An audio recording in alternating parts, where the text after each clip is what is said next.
bagus. Everybody is no. Jadi my friend bagi, I give you 2 hours to clear. Bersih, bersih, bersih, bersih. Every month kurang needs. Bersih grow, grow, grow, grow, grow. 2022, I bawa our brand dan juga Brunei, kita produk kita wash itu. Saya bawa masuk di Brunei sama my friend, jual, jual, jual, jual. Sedikit, sedikit, sedikit. Sekarang habis stok tuh barang, pasal itu orang mau masuk lah. Jadi dapat challenge itu yang ada sampai bagi orang yang Flamingo punya brand itu habis stok sih kalau dibuat saya itu tidak kami udah satu kontainer kan dia udah 3 kontainer sudah tidak percawan malah nanti lah cari apa mau bisnis lagi sikit-sikit tapi sekarang kalau lah jual bisnis tuh makanan lebih sikit kalau makanan kalau macam kalau kopium dia pakai list viralnya macam tu dapat good tapi I try to work yang spring roll yang bangun pagi tidak pakai because kan they want the fresh one because they're healthy for them cannot lah because banyak tak tidak dapat Dapat je kita pada talk kan ni pasal entrepreneurship.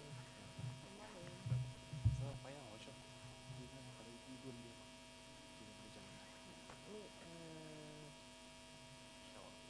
yeah, what do you need? No, I just want to check with our IT people. Oh, okay. Thanks for sharing. it's okay Nama kita? santai Salim.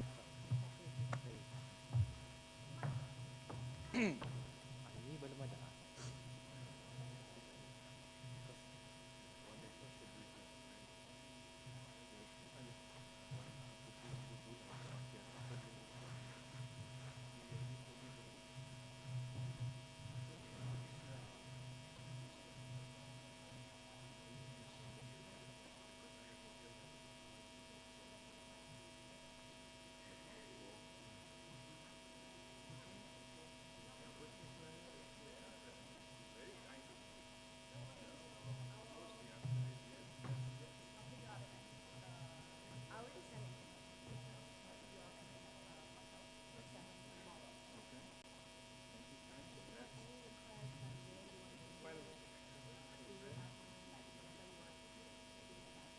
Whatever you feel, I'm zero. I've done so far, so there's no anything. Go by you. You're happy. Yeah, you're completely. Thank you very much. It's so kind of you. No worries. I can't believe it. What luck. Let me just ask. Yeah. Now, so they've got the PowerPoint. yeah And I've embedded, but I have like a break so I can check during the break. So I don't want to disturb. No. They can check. Actually, this morning they put everyone's slide into one PowerPoint. Yes. So some of the teachers were not there. Of course not. So I typed. So luckily I embedded it. So I when have they done the copy, same. so they when they copy over it was good. But I got some animation. Yeah. And that didn't work. So I. Why yeah, did they I do adjusted. that? I don't know. This is my first time also. No, but you need to check. Yeah. So feel free to check. Kita hilang dia punya gift ini semuanya dengan animation. Sudah pulang di editnya, dia tadi yang mengedit. Hanya itu pun.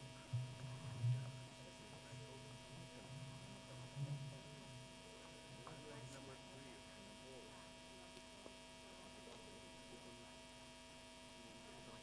Mudah-mudahan sampai selamat kelas. Bayangan ya. Baik. Meski senario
These are exciting times for artificial.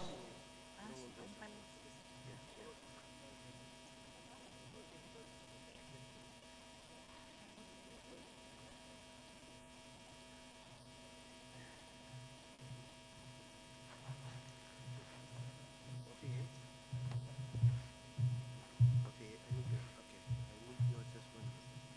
Worst case scenario, kalau si Armin ada that laptop taruh sini, can you do that? And then pakai laptop ku untuk backup, boleh ke tak? Bah, corridor start dulu lah.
Komunitas baru pasang.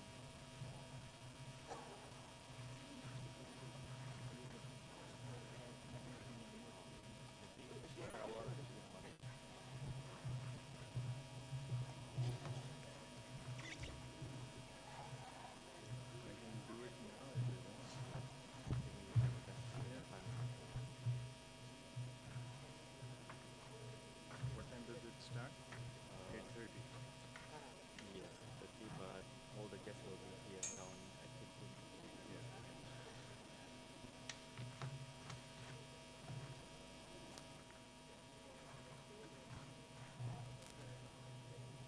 The PDF was not supposed to be sent. I thought, I don't know why they want PDF. I sent both the link and But who asked for PDF? the PDF I sent to one of the committee. They need for the audience view.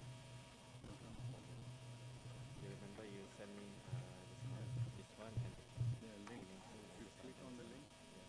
they have the link. Yeah. That's where I will. This one I already sent to our IT. Check 1 2. This 1 2. Check J 1 2. No, but they don't seem to have it. They're not connected to the IT, it seems. See, here is. Do you have my presentation? I don't see it. It's a PowerPoint, not a PDF. Yeah. Yeah, hello. Kenapa? Yeah, you should give it to him. Then I will insert it. Your Sorry? presentation is It's before the break, after- right? yeah, After the break. after. I can insert it after break. Okay. We'll do it during break. The one I sent. Kalau tadi aku buka PDF kok masuk. Bukan. Oh. Aku takut. Worst case scenario PDF tu mana tu? Ada salah. Salah.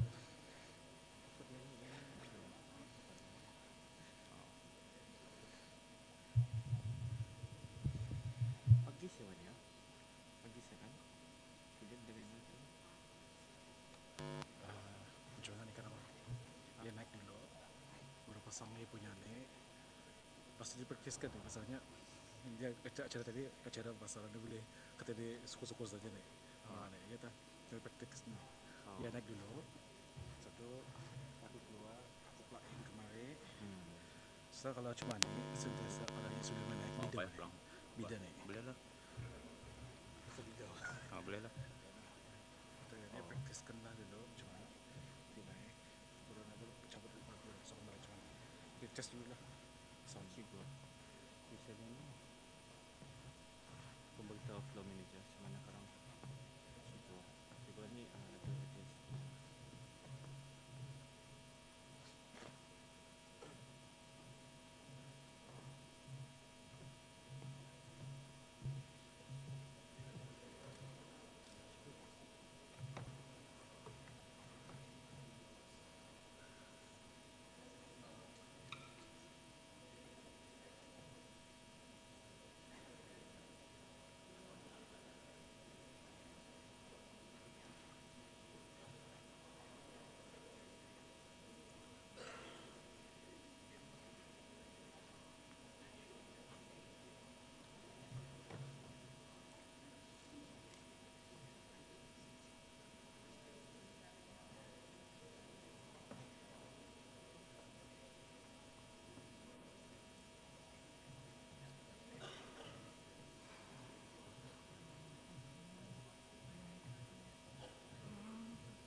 Yan.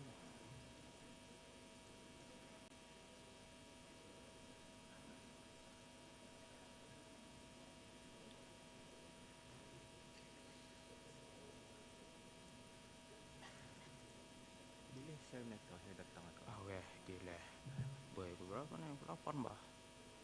Pahala gila.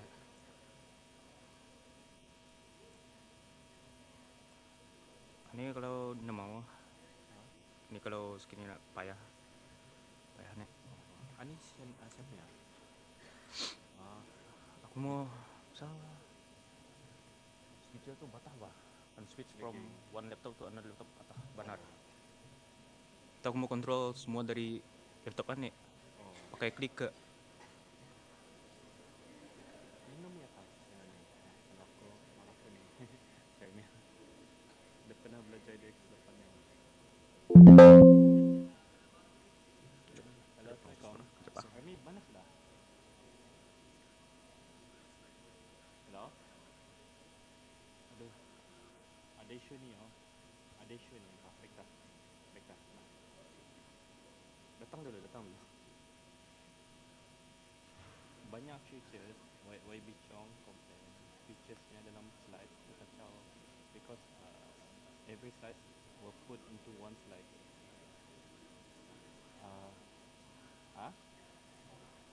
Apa? Dia kan dah tahu. Ini yang dalam ni.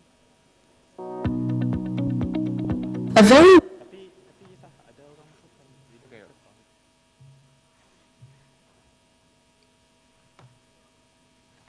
Saya masuk orangnya.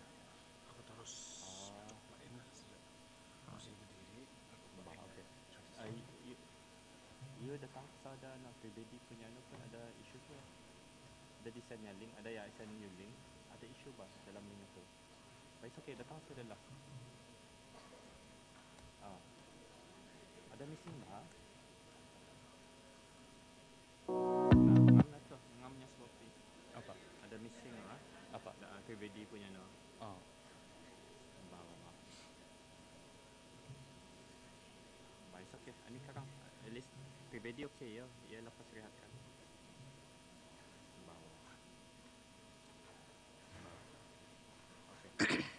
YB tadi pasal apa? Okay, YB Chong kan dia punya slide presentation atau different bah from the other stuff. So bila put into one slide, dia kacau dia punya slide satu, slide featuresnya. Cikgu sekarang because hanya pendek bah, so macam mana ni sekarang? Hanya pendek bah, dia punya audio cable tu. Sekarang tu mana ada orang meningkat tu? Tak, cuma naik. Practice dulu. Dia naik. Aku cabut. Kita yang Sekarang aku plug in terus mati sejak. So no way to go kan pasal kemarin kita ni punya kita ni punya scenario pas di sana operate untuk sound kali jadi refleksi ya. Tapi ini yang the second scenario ubah lagi. Yalah. So ini kira ada option saja pas apa kan. Yang penting kan semua okey lah, terjejas lah. Kita pun sudah ready. So try the best sudah.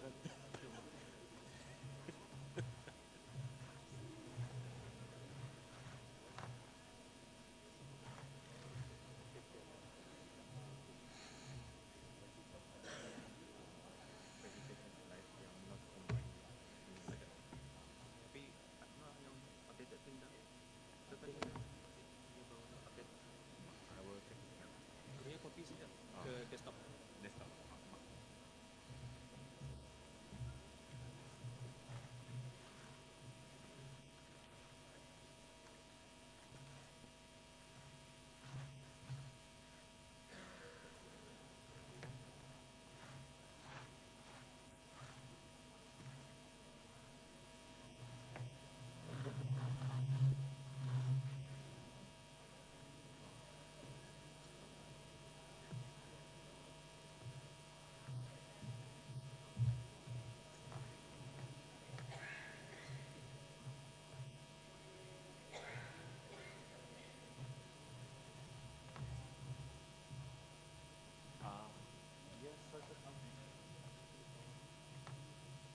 move taruh CCC ni. So macam mana?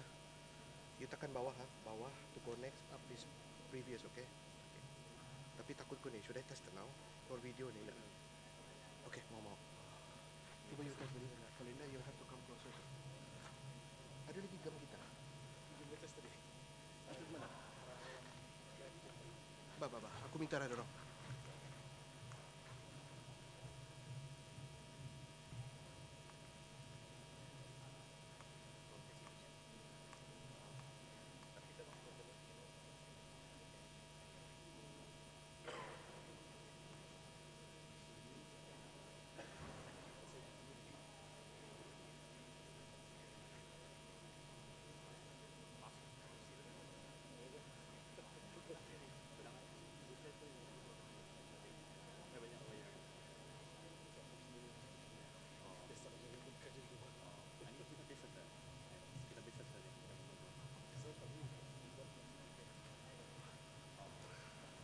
Ya, itu tolong kita. Mungkin jam HDMI aja satu. Sama Anis supaya dia lari lah, takut tertandang. Hijabku juga. Okey ya. This is how we roll lah. Tanya orang kalau ada apa-apa, we buat lah, we cover as much as we can. Nganya still over room atau you know control sudah. Kita dapat berapa apa. Laptop ada tadi.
Announcing the arrival of the guests of honor, Yang Mulia Datuk Seri Paduka Awang Muhammad Reza bin Datuk Paduka Haji Muhammad Yunus, Deputy Minister of Civil Service Governance at the Prime Minister's Office.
Assalamu alaikum and good morning.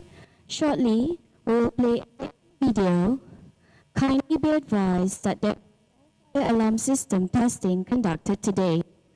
Therefore, in the unlikely event that the alarm sounds, please treat it as a real emergency and evacuate the building immediately. Proceed to your nearest exit. Our staff members are available to assist if needed. Your safety is our priority. Thank you for your kind attention and we appreciate your cooperation.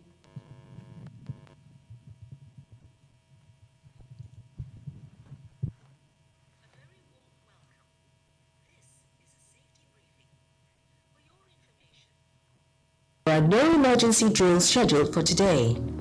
If the emergency alarm is activated, keep calm and do not panic.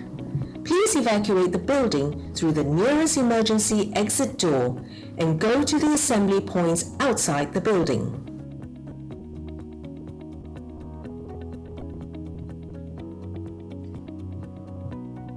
We are now in the main theatre hall, level 1 of the Prime Minister's office building. In the event of an emergency, please proceed using the main emergency path to assembly point A and B, located outside of this building.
Proceed in an orderly and safe manner. Kindly note on some safety precautions. Follow the exit signs as well as the arrows and proceed to the nearest exit door. Always use the handrails. Do not use the lifts. Do not re-enter the building. Do not move away from your designated assembly point until the fire marshal gives the order. Do not drive away in your car, as this will obstruct emergency vehicles. To ensure this event runs smoothly, we request your cooperation to turn off your mobile phones or activate the silent mode. Thank you for your kind attention.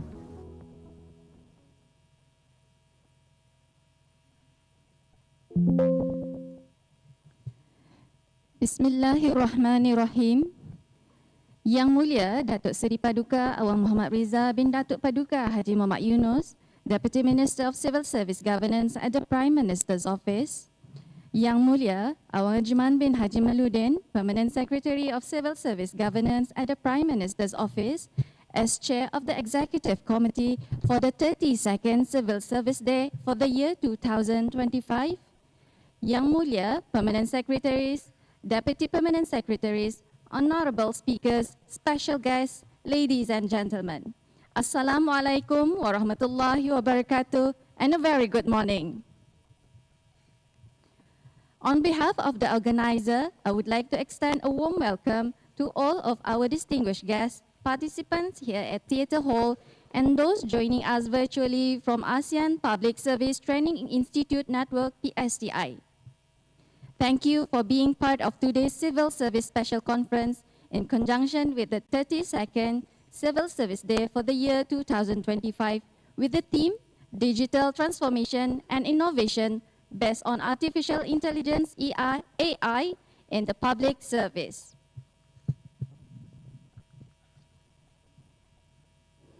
Before we begin, to bless today's event, we call upon Yang Mulia Haji Muhammad Izzat Izzuddin bin Begawan Pilihan Khatib Datuk Paduka Haji Imran to lead the recitation of Surah Al-Fatihah and Doa Selamat.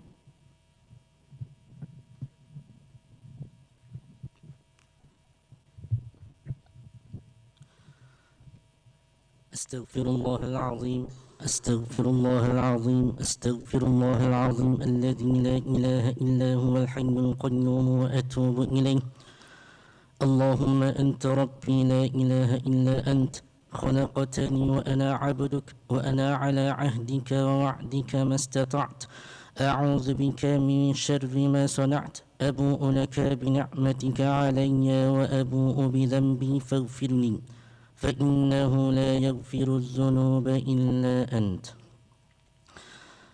الفاتحة بالقبول وتمام كل سؤل ومأمول وصلاح الشأن ظاهرا وباطنا في الدين والدنيا والآخرة دافعة لكل شر جالبة لكل خير لنا ولأحبابنا ولوالدينا ومشايخنا في الدين مع اللطف والعافية وعلى نية أن الله يجعل اجتماعنا هذا persidangan khas perkhidmatan awam sempena hari perkhidmatan awam kali ke-32 muhatan bil khairat wal masarrat wal anwar wal barakat wa yunawwiru qulubana ma'a at-tuqa wal huda wal afafi wal maut ala dinil islam wal iman bila mihnatin wal imtihan wa yaqdi lana jami'al hajat بحق سيدنا محمد صلى الله عليه وآله وسلم الفاتحة أثابكم الله أعوذ بالله من الشيطان الرجيم بسم الله الرحمن الرحيم الحمد لله رب العالمين الرحمن الرحيم مالك يوم الدين إياك نعبد وإياك نستعين اهدنا الصراط المستقيم صراط الذين أنعمت عليهم غير المغضوب عليهم ولا الضالين آمين بسم الله الرحمن الرحيم الحمد لله رب العالمين، والصلاة والسلام على أشرف الأنبياء والمرسلين سيدنا محمد وعلى آله وصحبه أجمعين. اللهم رب جبريل وميكائيل وإسرافيل فاتر السماوات والأرض عالم الغيب والشهادة، أنت تحكم بين عبادك فيما كانوا فيه يختلفون، اهدنا لما اختلف فيه من الحق بإذنك، إنك تهدي من تشاء إلى صراط مستقيم. اللهم اطف بعبدك عظمة السلطان كبوح دنيا مهامنيا بدكاسري بجندا سلطان حاجي حسن البلقية معز الدين والدولة، ابني المرحوم سلطان حاجي عمر علي سيف الدين سعد الخير والدين سلطان دنيان دي برتوان نجارة بروناي دار السلام، ووفقه لصالح الأمة والبلاد، وحببه إلى الرعية وحبب الرعية إليه، إنك أنت السميع العليم. اللهم أذهب عنه الهم والحزن، وارزقه فرحة وسرورا في الدنيا والآخرة. اللهم احفظه في نفسه، وارحم والديه، واحفظ أهله وأولاده وأحفاده وإخوته وقرابته ورعيته والحاضرين والمسلمين أجمعين. اللهم أدمه متمتعا بطول البقاء متوجا بتيجان الصحة والهناء. اللهم أطل عمره مصلحا للموظفين والرعية والبلاد، وبلغ مقاصده لطريق الهدى والرشاد.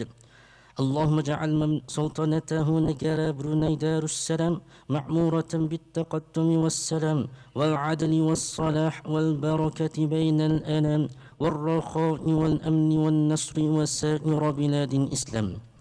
اللهم وفق واهدي وسدد سائر الوزراء والأمراء والرؤساء والرغماء والقضاة والعلماء والعمال للعدل ونصر الدين والعمل بالشريعة المطهرة في كل وقت وحين يا ذا الجلال والإكرام. اللهم إنا نسألك خير هذا الاجتماع persidangan khas berkhidmatan awam sempena hari berkhidmatan awam kali ke-32 وبركته أوله وآخره وما بعده، ونعوذ بك من شره وآفاته أوله وآخره وما بعده. اللهم إنا نعوذ بك من شرور أنفسنا ومن سيئات أعمالنا. اللهم أرنا الحق حقا وارزقنا اتباعه، وأرنا الباطل باطلا وارزقنا اجتنابه برحمتك يا أرحم الراحمين. اللهم لا تكلنا إلى أنفسنا طرفة عين، وأصلح لنا شأننا كله. اللهم وما قضيت لنا من أمر فاجعل عاقبته رشدا يا أكرم الأكرمين. ربنا آتنا في الدنيا حسنة وفي الآخرة حسنة وقنا عذاب النار، وصلى الله على سيدنا محمد وعلى آله وصحبه وسلم، والحمد لله رب العالمين. آمين. تقبل الله منا ومنكم.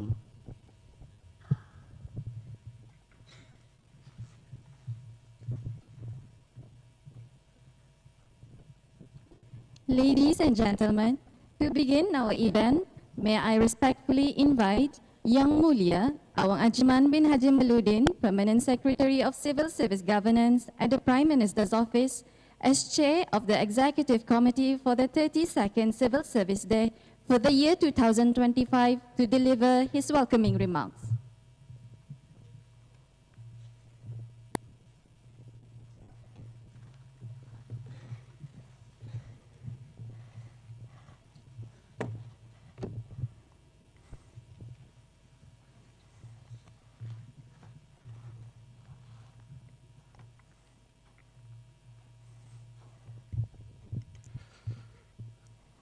Bismillahirrahmanirrahim.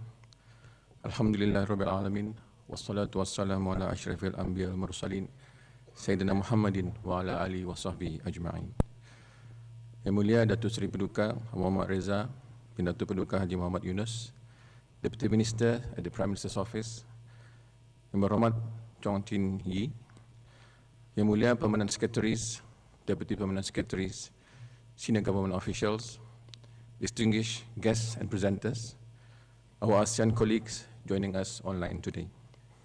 Ladies and gentlemen, Assalamualaikum warahmatullahi ta'ala wabarakatuh, and a very good morning. It is my honor to welcome you to this special civil service conference held in conjunction with Brunei Darussalam's 32nd Civil Service Day. Let me first express our gratitude to our guest of honor, Yang Mulia Datuk Seri Paduka Wang Muhammad Reza, for joining us this morning, and to our ASEAN colleagues for their valued participation under Brunei's convenership of the ASEAN PSTI Network 2025-2026. Ladies and gentlemen, this year's theme, Digital Transformation and Innovation based on Artificial Intelligence in Public Service, reminds us that AI is not just about technology, but about transformation. So AI and digital tools are enablers that help us reimagine how our government delivers services that are faster, simpler, and more centered on people's needs. Brunei Darussalam had made progress. The 2024 Government AI Readiness Index places us 66 globally, up from 74th in 2023. This reflects improvement, but also the need to strengthen our foundations, leadership that can make informed decisions, governance systems that are ethical and secure, and a workforce with the skills to turn AI into real solutions. Yet, progress should not only be measured in global rankings. What matters most is the lived experience of our citizens, services that are more efficient, fewer obstacles, and more human-centered interactions with government. True transformation means moving beyond fragmented processes toward a government that is seamless, proactive, and responsive. Today's conference brings together distinguished speakers and experts who will share insights from the best global practices into local applications. This morning, we will hear individual presentations, while the afternoon's panel will allow us to exchange perspective on national and regional levels. The aim is not only to discuss AI and digital transformation, but also to identify practical steps that can strengthen our institutions and guide our civil service forward. So before concluding, I wish to extend our appreciation to the guests of honor, to our presenters from Estonia, Singapore, India, and Brunei Darussalam, and to the organizing committees for their dedication in ensuring the success of this event. I hope today's discussion will inspire us to build the right foundations for AI adoption, foundations that will deliver services that are faster, simpler, and more responsive to the needs of our people. Thank you. Wabillahi taufiq wal hidayah. Assalamualaikum warahmatullahi ta'ala wabarakatuh.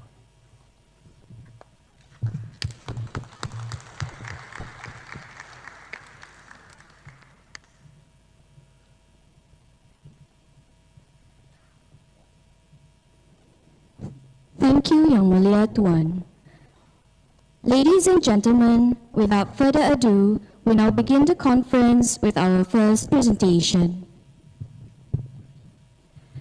The first presentation is entitled AI in the Public Service. Our distinguished presenter for this topic is Professor Yaacob bin Ibrahim. He is an adjunct professor at the Lee Kuan Yew School of Public Policy and a professor of engineering and advisor to President at the Singapore Institute of Technology, SIT.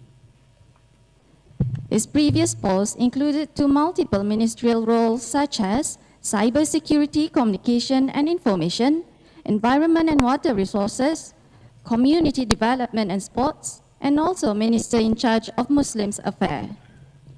Professor Yaacob holds leadership and board positions in several organizations, including advisor to AI Singapore, a national AI program. Ladies and gentlemen, let's give a round of applause to Professor Yaacob bin Ibrahim.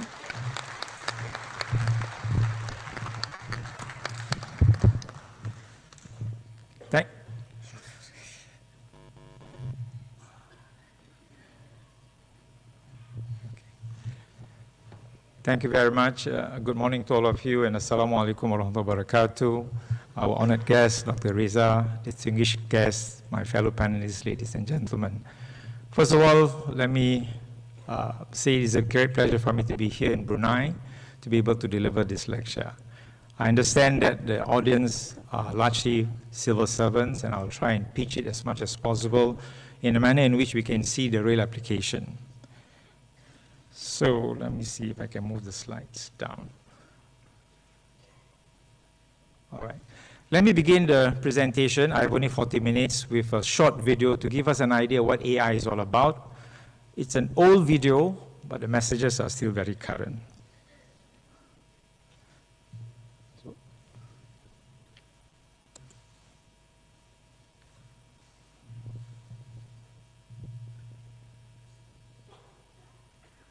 These are exciting times for artificial intelligence, or AI. But what is AI? AI is the science of making machines smart, using algorithms to allow computers to solve problems which used to be solved only by humans. AI already powers search engines, online shopping recommendations, and digital assistants. Radiologists can use AI to calculate the exact shape and volume of tumors, revolutionizing treatment. Astronomers use AI to find and evaluate exoplanets in distant solar systems. And unhappy motorists are using it to discover if they can overturn parking fines. The possibilities of AI are endless, from fraud prevention to developing new strategies to address climate change. AI technologies today are brilliant at analyzing vast amounts of data to learn to complete a particular task, a technique called machine learning. But AI is not good at transferring what it's learned from one type of task to another. Learning abstract concepts and one-shot learning, where a general rule is learned from a single experience, the sort of broad intelligence humans excel at. But even without achieving this broad intelligence, AI is raising questions. How might AI affect work? People will still be needed in the workplace, but jobs and roles are likely to change as some tasks become automated and new jobs are created. There is a risk that, at least in the short term, this could increase inequality if some people are disproportionately affected and benefits aren't widely shared across society. And what about social equality and fairness? Bias coming from AI systems, even if unintentional, could disproportionately affect some social groups, influencing anything from job prospects to treatment by the justice system. Technology can play a role in helping to manage bias, but people need to address big questions about how society wants to use AI. Technology with AI at its heart has the power to change the world. The more of us that engage with shaping its development, the more chance we have to ensure a better, fairer future with AI. So from this very short video, as you can see, it places AI on both what I would call the benefits and the disadvantages. Even though this was before the rise of ChatGPT, the concerns remain valid, right? It has benefits, very clear, but it also has disadvantages, and therefore we have to be mindful of that. So what is AI? As you can see from this definition, basically it's a computer system that displays some form of autonomy, some form of behavior in which you have decided what that should be, and is embedded either in a software or in a hardware.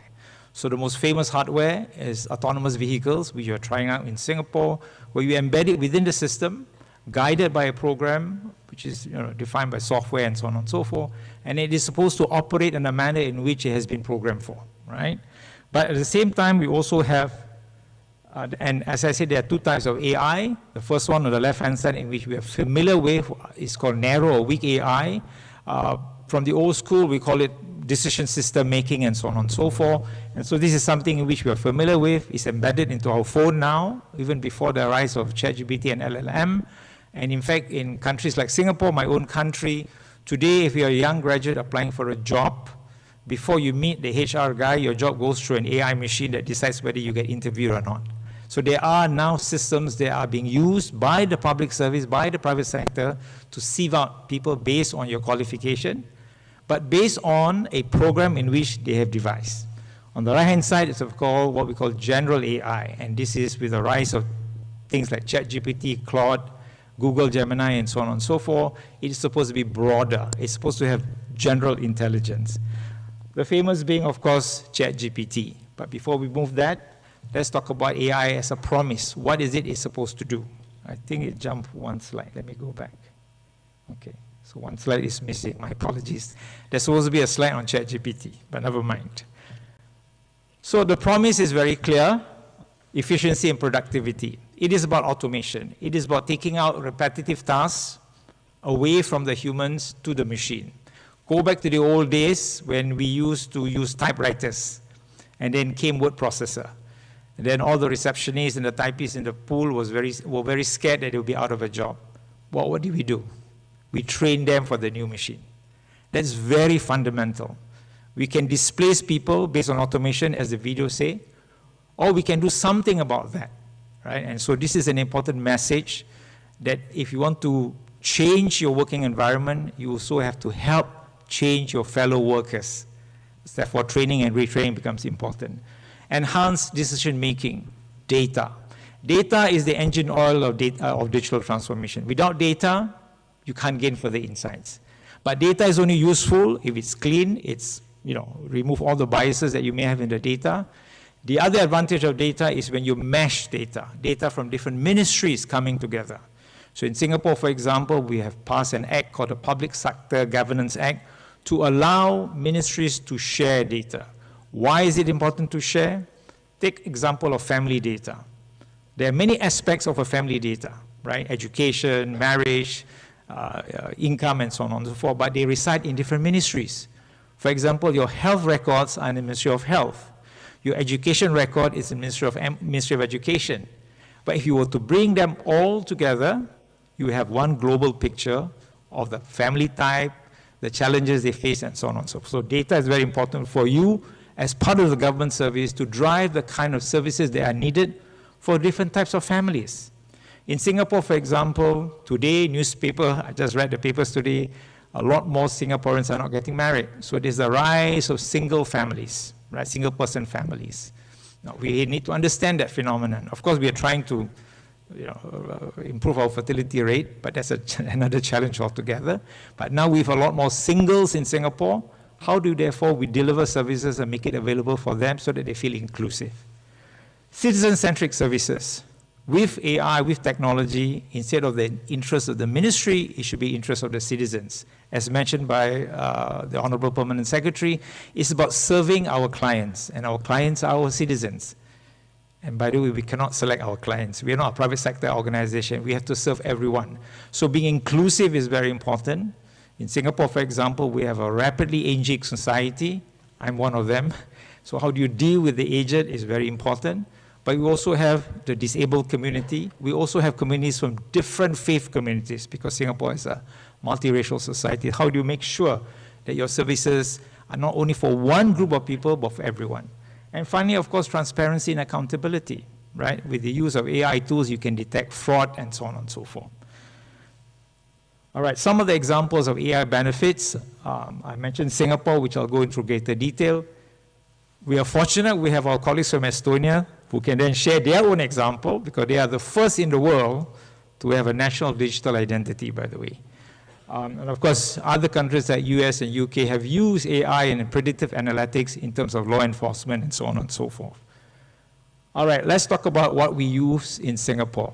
Let me first begin by our national strategy. You need a national strategy. You need to be able to be very clear and articulate a vision to your people, to the economy, to the businesses. What is it that you're going to do? We launched our first strategy in 2019. This is our second updated strategy. It's a very sort of busy slide, but there are key elements of it. Let me go to the next slide. 4 areas that we're talking about. First, we want to drive industry excellence. So we're focusing on the industry. Secondly, we want a trusted environment, data. The data that you want to use in your AI engine has to be trusted, has to be clean, has to be neutral. Then you have about computing power. You need the ability to crunch those numbers, and you know the LLMs require a lot of computing power, including energy and water, to be able to drive and arrive at the solution. But there's a last bucket, which I think is very important, talent. Without talent, you cannot run the system, right?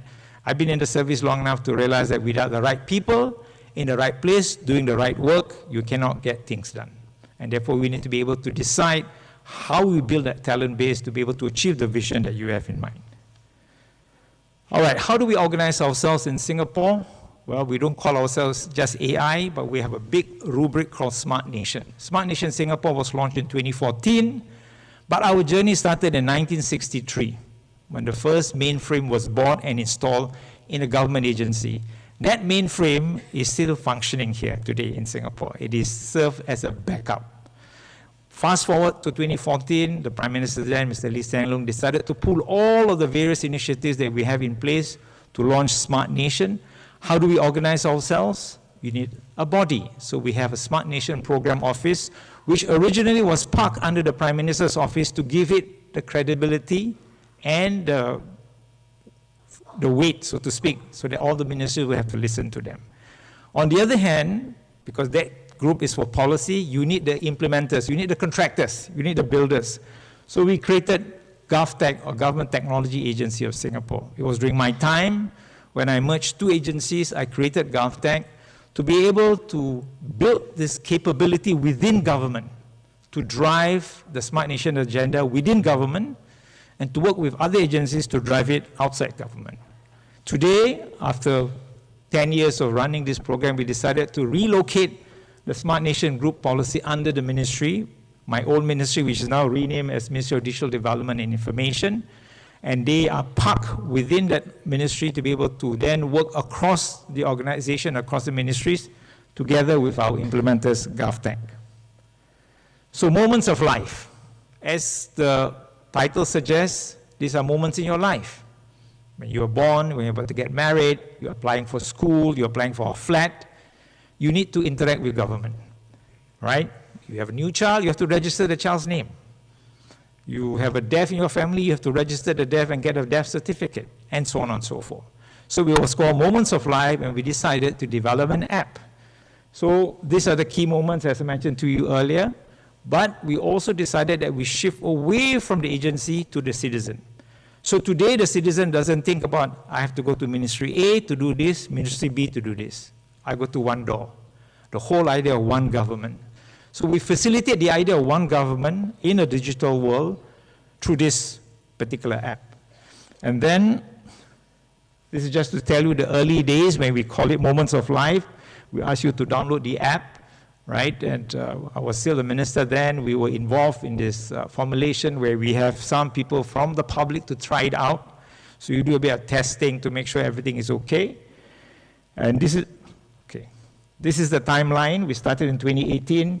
And then somewhere in August 2020, we rebrand it to call Live SG. SG, of course, is a short form for Singapore. And this is how the app looks like. So this is the one window for all Singaporeans, right? The AI is embedded in it. The data analytics is embedded in it. I don't have to go anywhere. So literally, this is my government. So with this phone, I can interact with the government seamlessly. I can do it from the comfort of my home or even here in Brunei to be able to deal with some of the things that I want to do with government. It is seamless. What do you facilitate? Well, you mentioned the Honorable Pemsek mentioned about some of the things that we want to do. To me, the most important thing that you do out of this digital transformation is to improve the quality of life of your citizens. How does this improve the quality of your life? You don't have to queue. You don't have to drive your car to a different agency. Studies have shown that previous to digital transformation, we spent 2/3 of our lives in queues. Today, we don't have to do that. So automatically, your life should improve, right? So this is Live SG. You can see the various apps for transport, for medical appointments, and so on and so forth. And let me play you a very short video.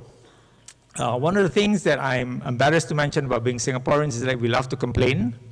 And so for many times, the government have to listen to our complaints and deal with it, because every 5 years, you have to go to the ballot box and vote for the new government to come in place.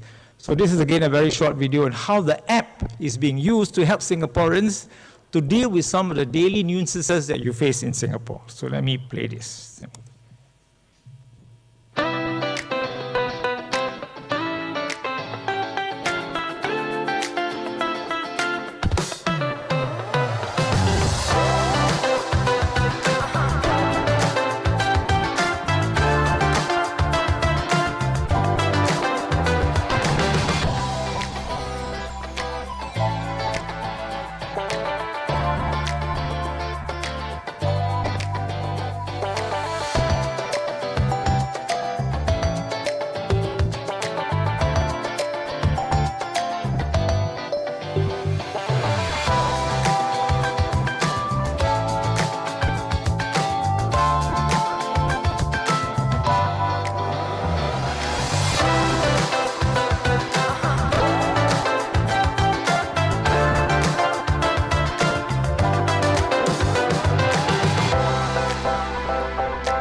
So this app is very interesting. There's a history to that.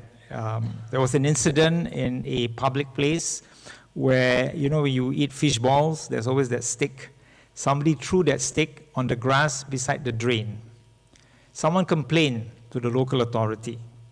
The local authority has to decide which agency is responsible to clean up that little stick. That went to the Prime Minister's office. PM then, Lee Hsien Loong, was so furious, he brought this to the National Day rally. Say, we cannot operate this as a government. And so we formed the Municipal Services Office, MSO. It was an app specifically for you to file complaints to the government. And the KPI is that within 3 days, it will be solved. I tested it. They did it within 2 days for the case I tested it. The idea is you shouldn't hassle the citizens about which ministry is responsible for their complaint. Let the ministry sort it out at the back end. As far as the citizens is concerned, I have already forwarded my complaint to you. You should deal with it. And the KPI, as I mentioned, is within 3 days it has to be resolved and it will report to you. What we have done is that we've embedded this app into the Life SG. Right? And so this is really one of the applications that you can find in Life SG app, which to me is a killer app for Singaporeans. All right, so the Moments of Life has some AI-enabled features, personalization and recommendations. They collect your data. As you use more of the app, they know what you're interested in and so on and so forth. And we use natural language processing, which I will have an example. Singapore is a multiracial, multilingual society.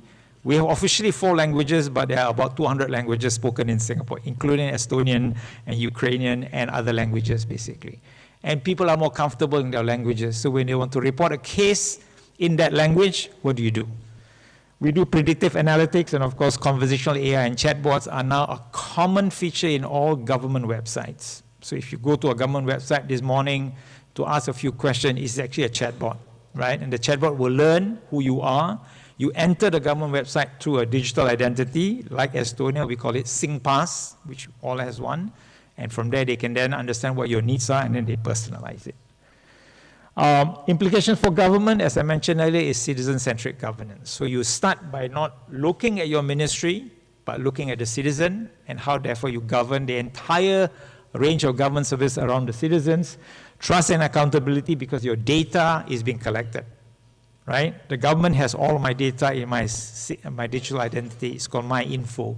Everything that they know about me is all inside there, right? And I have to agree to it. But as a citizen, I agree because this is something which is useful for me.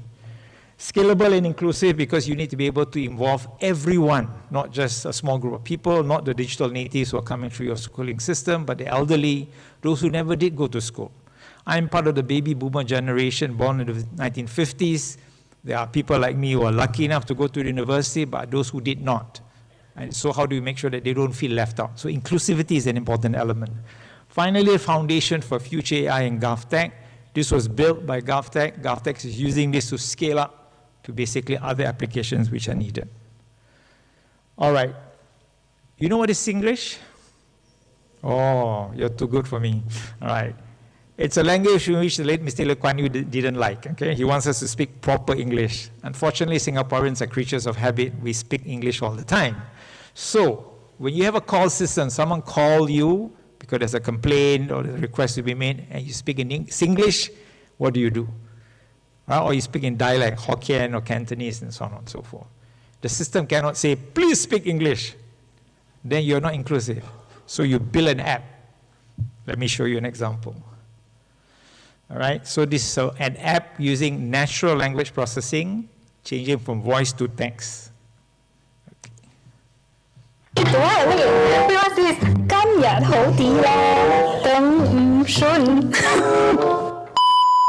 We are here today with Shamil to try out a voice-to-text tool used by medical social workers.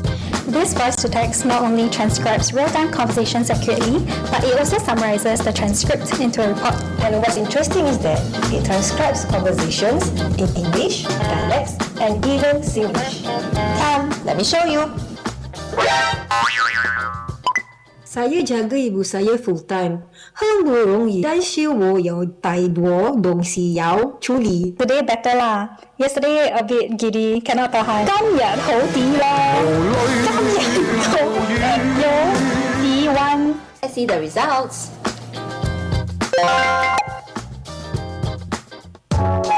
This tool helps us document faster, translate clearer, and be more present and connected with our patients. At NUH, we use smart voice-to-text technology to save the time from doing manual note-taking, improve documentation accuracy, and we stay fully engaged with our patients and focus on delivering high-quality care our patients deserve.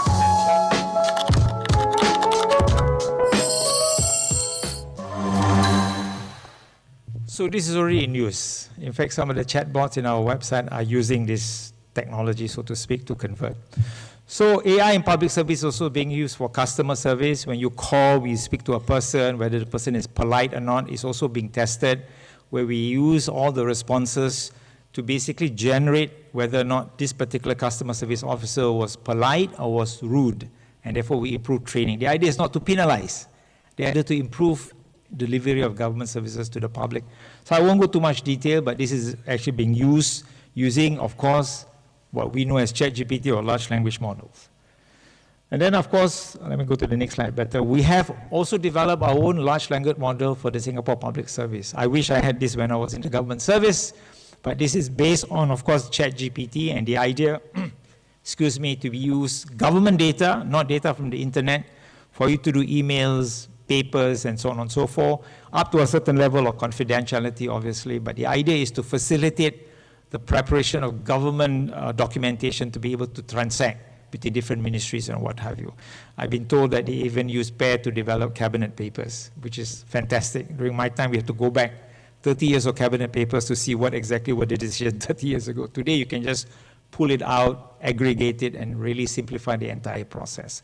So that's all the good side in terms of the use of AI in public service. So what are the concerns? Let me play you another video.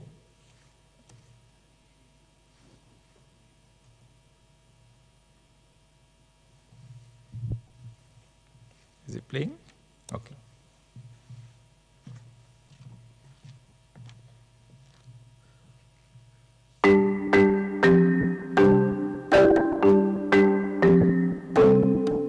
Hi, I'm Joy, and I research how computers detect, recognize, and classify people's faces. In my TED featured talk, I spoke about my experience with the coded gaze, my term for algorithmic bias. The system I was using worked well on my lighter-skinned friend's face, but when it came to detecting my face, it didn't do so well, until I put on a white mask. After my talk was posted, I tested my speaker image profile across different facial analysis demos. 2 of the demos didn't detect my face.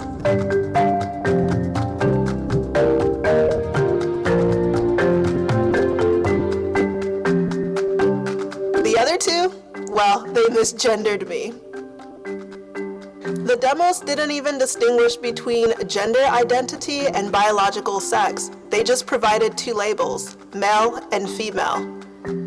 Now I wanted to see if these results were just because of my unique facial features, or if this was something that was more of a pattern across other faces too. So I began a project that became my MIT thesis, Gender Shades, or the long title, Gender Shades, Intersectional Phenotypic and Demographic Evaluation of Face Data Sets and Gender Classifiers, or just Gender Shades. I wanted to see how well different gender classification systems worked across different people's faces, and if the results changed based on somebody's gender or their skin type. I created a data set of over 1,000 images of parliament members ranked among the top 10 in the world based on their representation of women in power. To get at a range of skin types, I chose 3 African countries and 3 European countries, so I could see how the system performed on lighter skin and darker skin. Then I chose 3 companies to evaluate, IBM, Microsoft, and Face++, which has access to one of the largest data sets of Chinese faces. So now with the data set and the companies, I decided to run a test. The companies appear to have relatively high accuracy overall. Microsoft performed best, achieving 94% accuracy on the whole data set. All companies performed better on males than females, and all companies also performed better on lighter subjects than on darker subjects. When we analyzed the results by 4 subgroups, we saw that all companies performed worst on darker females. IBM and Microsoft performed best on lighter males, and Face++ performed best on darker males compared to the others. IBM had the largest gap in accuracy, with a difference of 34% in error rates between lighter males and darker females. I was surprised to see multiple commercial products failing on over 1 in 3 women of color. In fact, as we tested women with darker and darker skin, the chances of being correctly gendered came close to a coin toss. While more research is needed to explore the specific reasons for the accuracy differences, one general issue is the lack of diversity in training images and benchmark datasets. Failure to separate accuracy results across traits like gender and skin type also makes it harder to identify differences. Companies should do better with commercially sold products, especially since the machine learning techniques that have made gender classification possible are applied to other domains of computer vision, like facial recognition, and other areas of artificial intelligence, like predictive analytics. Predictive systems can help determine who is hired, granted a loan, or what information a particular individual sees.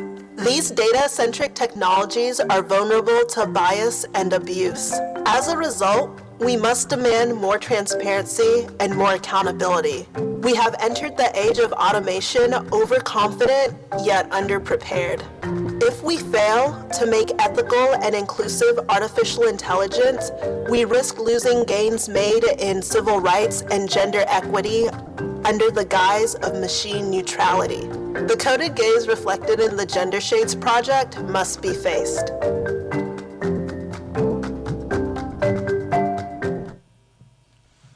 Again, it's a dated video, but the issues with facial recognition technology still remains, even though we're using it, but it is not 100%. And therefore, some people may be biased because of that, right? So let me go very quickly. There are other examples in my slides that I won't go into detail. The economists did the same work using 2 public set of data collected of images. And again, using the algorithm that's available then, it demonstrated that it was biased against women of darker skin. This is a real case in America where the person on the left-hand side, person with darker skin, is deemed to be more likely to perform criminal activities, while the person on the right, a fairer skin, deemed to be less prone to do criminal activities. As it turns out, it was the reverse. So these are the problems that can occur. Finally, of course, this is a very famous advertisement from a company called Darktrace, which actually started in cybersecurity, has gone into AI. This is deepfakes. Today, with Gemini, Google, you can develop a deepfake very easily. So the dangers of AI are very, very apparent. ChatGPT, of course, is a famous one, and there are a lot of concerns about hallucinations. Now they have the version 5.0. It's supposed to be better, but we must never forget that it is using data from the internet to train, and as you use ChatGPT, all of your data will be collected. Companies are now restricting their staff from using ChatGPT with company data, because it means you're leaking the company data into ChatGPT's domain. And this is in Singapore recently. We have some concerns about the impact of AI on jobs. This is about mid-level jobs, making sure you don't leave people behind. On the other side, it was a study by our Civil Aviation Authority, and basically they hired some consultants to show that 30% of the jobs will change. What I didn't like about this reporting was the most important part of the report is embedded, which is they will put $1 billion aside to retrain those people who are likely to be displaced by automation and AI, which is the right strategy as far as the government agency is concerned. Okay, so these are some of the concerns which I won't go into detail. They are summarized from governance to privacy and cybersecurity, legal liability, something happens, who's responsible, ethics and transparency, and bias, right? So the AI algorithms are never neutral, right? And this is what has been shown in a lot of experiments in the West. And even in Singapore, for example, we are concerned. In fact, the minister has just announced that there is a bill going through Parliament to set up a body next year called the Online Safety Commission to deal with some of these things that we see emerging in social media especially. All right, so these are the summary: bias and discrimination, lack of transparency, because it's a black box. The lines of codes can go over a million codes or even more than that. Privacy and data ethics, which is very important. And finally, job displacement. We are talking about the public service. We are talking about our citizens to make sure that they have an opportunity to have gainful employment. And so Singapore's journey, I won't go too much detail. We are also late in the game. We started in 2019. We came out not with regulation, but a model framework. We decided not to regulate, but we learn as we go along. This is a model framework which is available for anybody, including government. It is not mandatory, but the more we use it, the better we become at it and understand the impact. It is human-centric, based on the level of impact your model is likely to have on the end user. You decide whether it should be human out of the loop, human over the loop, or human in the loop. Human in the loop where the danger is high, like in medical application. And clearly in a medical application, you do not want the machine to decide whether you go for operation and the other guy doesn't go. You want the doctor to make the decision, for the doctor to sign off, so that something goes wrong, you can sue the doctor, you cannot sue the machine. So you therefore need human oversight where there is a high likelihood of harm. And medical application is one of the most obvious ones. We have developed also a software called AI Verify. Again, this is optional. You can put it on top of your algorithm and it will test your algorithm to see whether or not your algorithm meets some of the basic standards that are available out there. There is no single standard for AI, by the way. There is AI ethics, the ethical principles that you want to embed within your AI model, but there are various bodies that are coming out with some of the principles. So this machine or this software developed for free by the government is to help the end users, people who are developing algorithms, to test so that they can go out to the market and say, I've tested it, and based on these standards, I'm okay, right? Which is very important to build trust in the system. AI Verify, I won't go to details, you can Google it. It has a picture of a Terminator, a hand, human hand and a Terminator hand. All right, what are the challenges? As I mentioned to you earlier, governance and accountability. People are very slow to regulate. The only region in the world with AI Act is EU. We will come into force next year, 2026. We are watching it very closely because one clause, which is very important in the EU AI Act, if you are an AI provider in Brunei to EU citizens, you are liable under the Act. So it doesn't care where you are. Ethical oversight is very important, maintaining public trust, and of course, cross-border data and cybersecurity. And you have to strike the balance, principles of responsible AI, fairness, accountability, transparency, inclusivity, human-in-the-loop approach to make sure there is some level of human oversight, and of course, AI governance. You have to have the right governance structure. Who's responsible? Who is the decision maker? What are the right policies to put in place? I give you an example. I know I'm trying to exceed my time. If you wake up in the morning in Singapore after having your breakfast, your shower, and so on and so forth, you walk out of your house, if you stay in a HDB flat, you walk to the bus stop, to the MRT station, you go to work. The question I like to ask my students in Singapore, how many cameras have been watching you? Actually, many cameras. But not one Singaporean has ever asked, isn't that an invasion of my privacy? You can't do that in Europe. In Europe, you have to inform that you're interacting with an AI. But in Singapore, we're able to do that because the government used the cameras to deal with safety and security. Right? And so it helps to build trust in the system, knowing that you're there to take care of me. And in fact, the data is not kept for too long. After a while, there's no incident in that area, we delete it, basically. So building trust is very important. So recommendation for public sectors, invest. Education in AI and skill sets. You need to do that. Guidelines are very important. I wrote a paper for this in one of the journals in Singapore. I call it guardrails. You need guardrails, right? I compared it to the history of the automation. The first car that rolled out was 1908 by Henry T. Ford. Were there safety belts? I know. Give me one more minute. I started late, by the way, 8:42. There were no safety belts. The 3-point safety belt that you're familiar with came in 1953, developed by a Swedish engineer who made it free so that the world can use it. Since 1908 to 1953, there have been fatalities and so on and so forth. Today, the automotive industry is very established. There are maintenance culture, regulations, standards, and so on and so on. I compared that with AI. I think AI will go that route, where eventually there must be some form of an ecosystem, not to regulate it, but to maintain it in such a way that it benefits us. Nobody in this world will say, never drive a car. We use it because it's convenient. But we wear safety belts, there are speed limits, there are control features. You have to go for training. I'm going to cross an age in Singapore where I have to go for testing every year that I can still drive the car so that I'm not a danger to other commuters on the road. All right, let me just conclude. Last two slides, sir.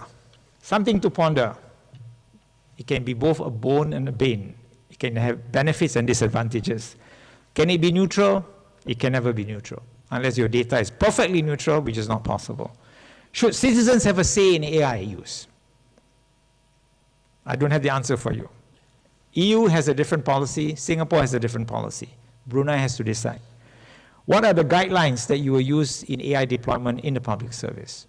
So we have a national AI strategy which we have publicized so that people are comfortable with it. And so it is a double-edged sword in governance, right? It will bring benefits to your citizens. It will help you to facilitate the delivery of government services. But at the same time, you have to look after the data, the security, and so on and so forth. It is the two sides of the same coin. Digital transformation, in which AI is included, is the other side of the coin with cybersecurity. It is not a boon or a bane, it's how we use it in the public service, right? The narrative must be, I'm doing this to improve the quality of your life. If I make it more difficult for you to use it, then I'm not improving your quality of life. And finally, really the call to action is about building responsible, ethical, and inclusive AI in public service. The less we are exclusive, the better it is. The more people feel comfortable with what the government is trying to do for you and for his family, the better it is for all of us. On that note, thank you very much.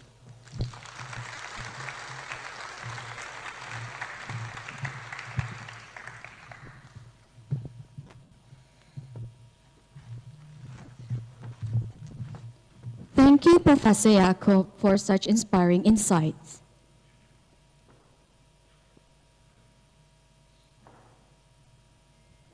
Ladies and gentlemen, moving on to our next speaker, we have Ms. Sigrid Sid, who will deliver on how to make Brunei government AI-powered, insights from Estonia and beyond.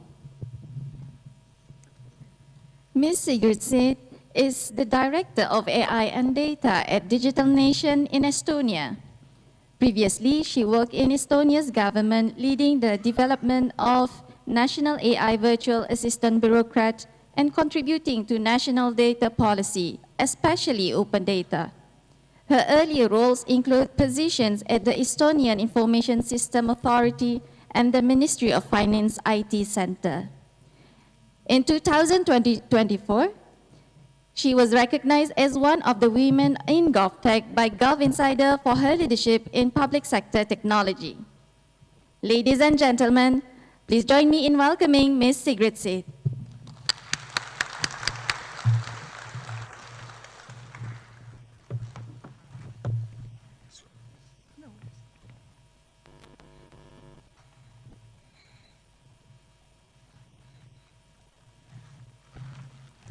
Hello all, thank you for inviting me here. It's my first time not only in Brunei but in the region. I've enjoyed my stay very much. It's been very interesting to get to speak to so many of you, to the honorable guests as well. I've enjoyed it very much and I hope to give you some insights with my 40 minutes. I used to put on these shows and events when I worked for the Estonian government. So firstly, also thank you to the lovely lady who pronounced my name so well, and also bureaucrat, which is an Estonian word. We're gonna talk about it a bit later. You did great. And also to the person that keeps time. The previous speaker spoke so much about Estonia and so much about the same topics that I was planning to speak on. So you could have let him talk for a longer period of time. So with that being said, in Estonia we say that the repetition is the mother of all knowledge, so be prepared to get all the knowledge. The slides work as well. So yeah, I was thinking about talking to you guys about the Estonian road to where we are right now. As a disclaimer, I don't work for the government anymore, and my views are my views and don't represent the Estonian government views. But yeah, let's talk about how we got to where we are. And also the previous speaker mentioned that the Singaporean government started late in their AI journey. We started at the same time, and I would want to say that we started early. So a bit of a contradictory remark here, but let's start way from the past. A lot of information on the slide. What I want you to take away from the X-Road is that in the early 2000s, we saw the need for data exchange. We needed it to provide services, to provide digital services. And very good that we came up with this thing. We are trying to make the whole of European Union also understand that this is the way to go. We are trying. So basically what this enables us to do is to share data, as I've said already, but what does it actually mean? It means that, I don't know if you can read it, but one of the registries that we all have in all governments is the population registry. It has all the information about me, probably where I live, and my address is very important to also to the tax registry. Now, here lies the main question. Do we want to collect data in every registry about every person? We didn't. And the good thing about that is it makes sure, or at least it helps to make sure that the data is more correct, because you only collect it once. You only need to also renew it once when my address changes, for example. So the tax registry knows that the population registry has my data, and they can securely request it. And so for me, as a citizen, I know that I don't have to put in my data everywhere. So the X-Road enables secure data exchange, which makes data most likely to be more true and up to date. And for the citizen, it enables me not having to put in my data on all the forms. Then also, you mentioned the EID as well. I have to give it up to our neighbors in Finland. They were the first ones to come up with like an ID card. And this is where it's good to learn from your neighbors. We also thought, it probably is a good idea to have an ID card and an electronic ID. What we did, we made it compulsory. So it's mandatory to have the ID card in Estonia. The Finns didn't do this. And we were able to build on this. So I didn't bring my device, but I also have an iPhone. And I can also put it up and say that, I have my digital ID now on my phone as well. Be it mobile ID, be it smart ID, I can sign, I can log on to not only public portals, but some also private portals. I can use it as my discount card in many shops. So the ID card, I think, is one of the first very good examples on how the public and private sector can work together in giving me discounts at the start. The important things. So now that Estonia had the X-Road and all the registries, not all of our neighbors are maybe the kindest towards us. So we had to really think about how to make sure that the continuity of Estonia remains intact. And we decided that the best way, or one of the best ways to do this, is with these registries we have. 10 of the most important ones are automatically also in Luxembourg. So whatever happens in Estonia, we still have our 10 copies of the population registry, our laws. So the Estonian state, the digital state, also ensures that the Estonian state remains intact, and that's a great thing, I think. And in 2020, we realized, we thought we had it solved with the X-Road. We have data sharing, everything is going great. What we realized is that we were second to last in the European Union on open data. And that really is an important or like an important thing in data. You can be great in one place, but open data is used by so many researchers or AI developers, and we weren't putting anything out there because we thought as a government that, we have the X-Road, everything is working fine, and that everything is good on the data front. We realized that we really needed to up our game there as well. And now, I'm sure you're wondering, when is she getting to the AI part? I will get there. I just really want to make sure that the main components is not AI. The main components is the main component is the ecosystem. And how did we get here? And because of you, I have time to spend here a bit more. So we started with like kind of a dual system of still having services on site, but some websites and some smaller things online. Then we went into everything online.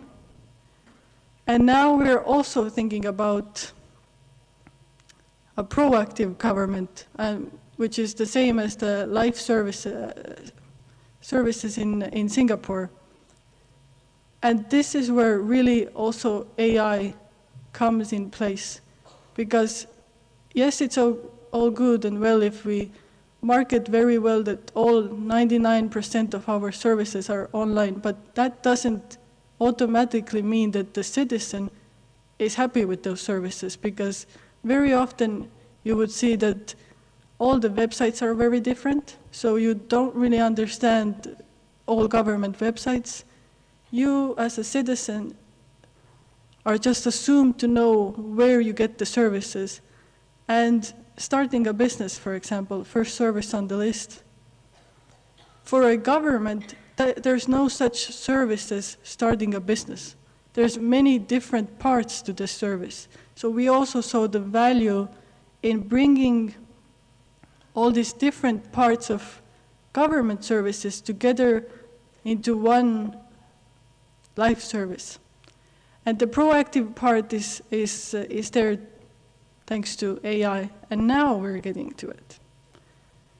I know.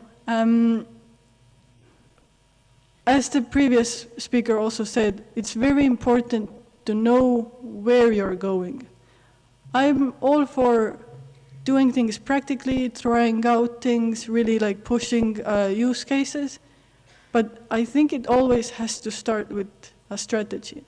Now, I've read quite a few strategies on AI in my lifetime.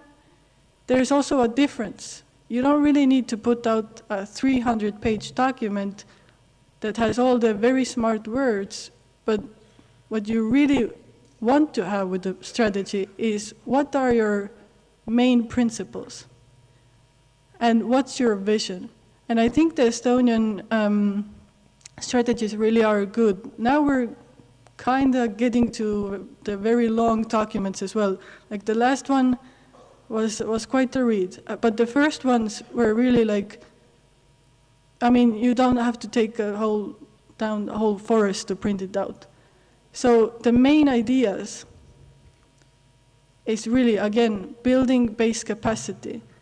Because if you say, okay, now we're an AI-powered nation, civil servants start developing AI, you really need to give them the know-how and the tools to succeed.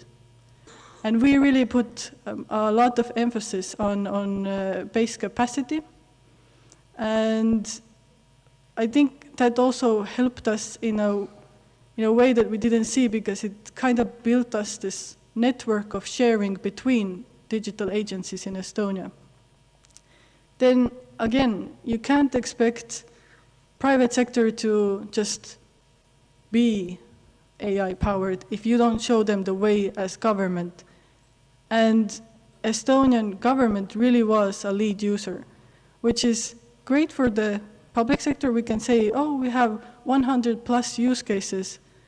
But the idea is to really be also a better regulator. And we get back to that later on, but one of the key takeaways is that, if you are also responsible in building your own AI, or I know some people might think building is a big word, let's say use your AI as a government, you know practically what it means. You know what laws maybe need to be changed because they are not very innovation friendly.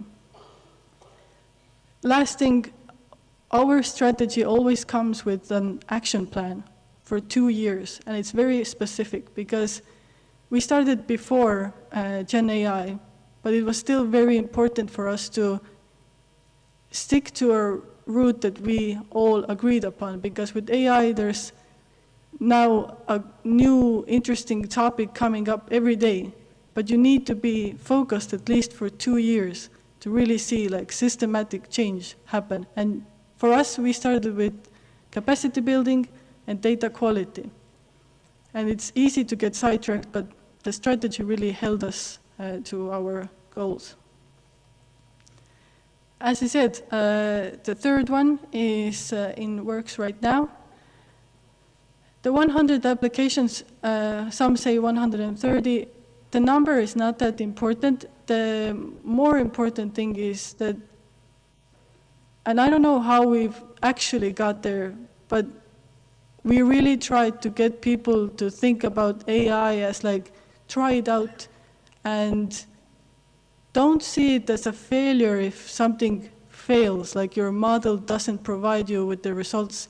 It's still a success if you still tried, because we have some use cases where you didn't really end up with the result you wanted, not even because of technical issues, but because of some other issues. For example, one agency had a great idea to scrape Instagram and Facebook posts because they needed to make sure that there's no illegal content. For example, you can't really advertise tobacco products and alcohol freely.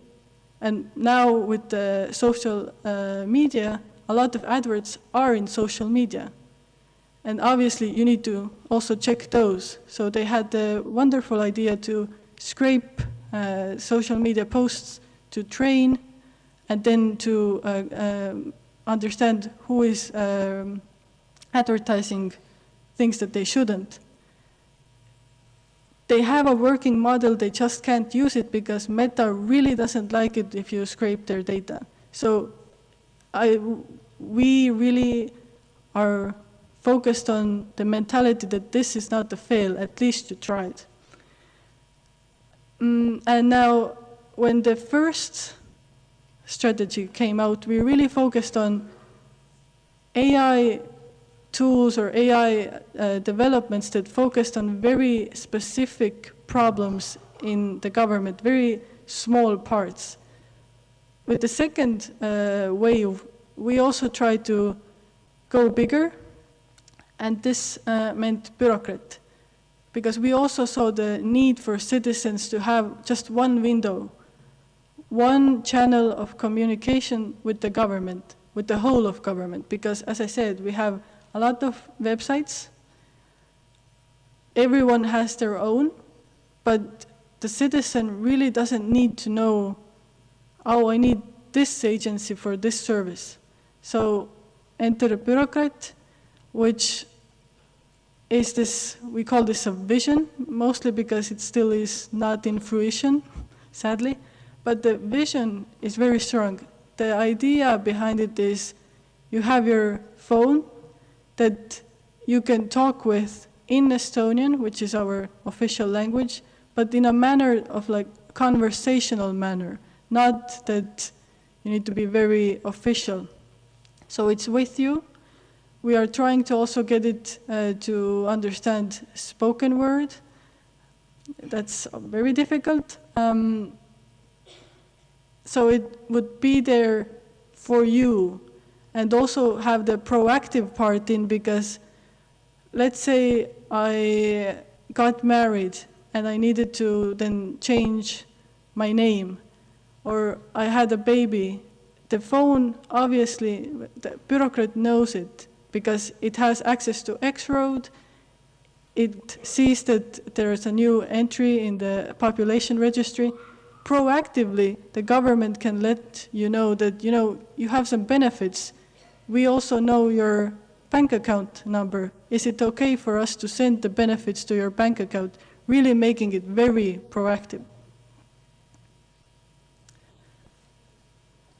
So just to finish, like the Estonian part, some very common things that we, I think, proved wrong. First, it will not solve all your problems, mainly because people like to make everything their problem, and very wide problems.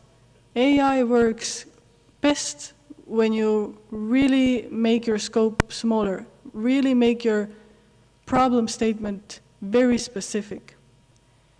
AI also doesn't really replace people, especially in Estonia, where we also have an aging population and only 1.3 million people, meaning just one small part works for the public sector. AI, we really see, is amplifying and helping you with those mundane tasks.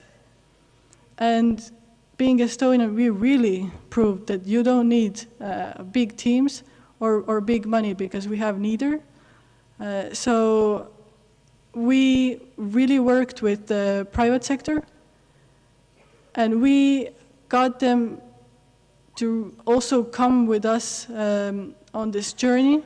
So usually in the public sector, you have procurement for everything you need from the private sector.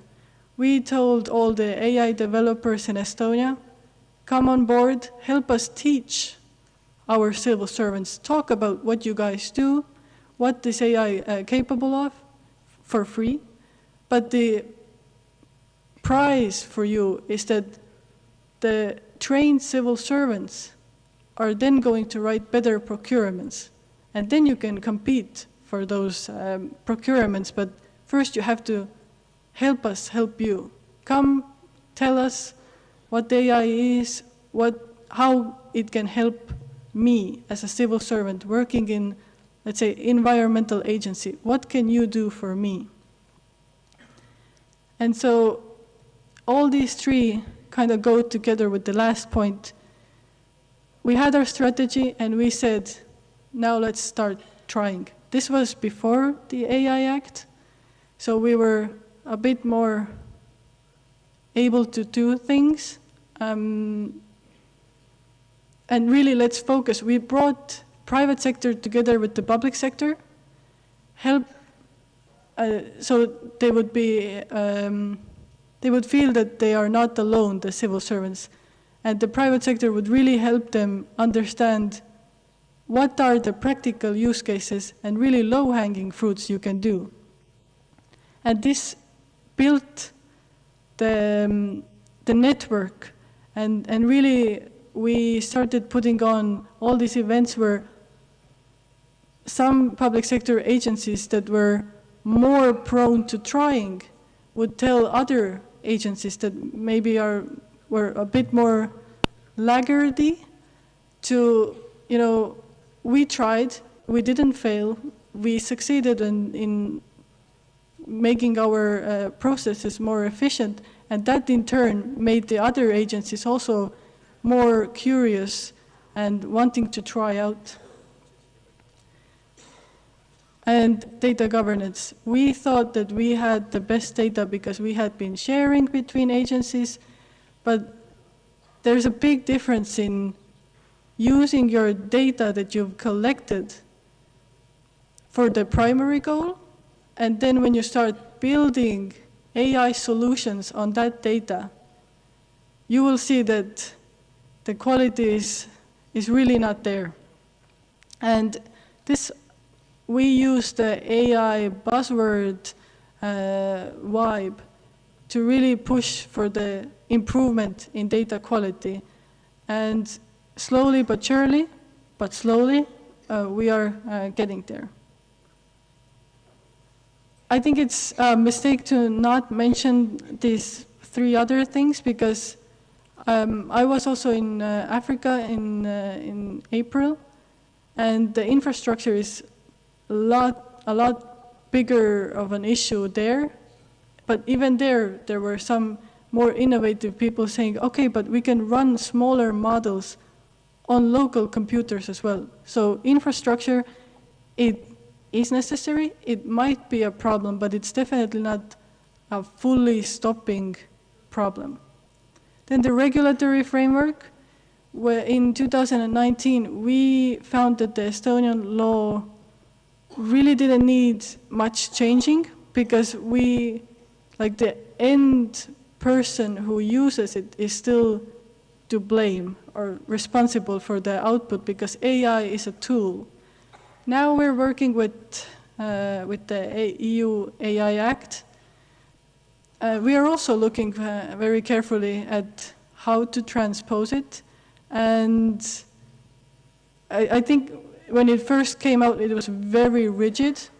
We are trying to make it more innovative, because yes, there's AI misuse, but there's also AI misuse if you really prohibit everything. And then societal readiness. I would say that the Estonian public is somewhat more prone to innovation because of the long history, like a generation of people that have grown up with digital services, but even we have a proportion of older people that feel like they are being left behind. And so it's very important to also deal with everyone feeling like they are included in the society, because public sector needs to be for everyone.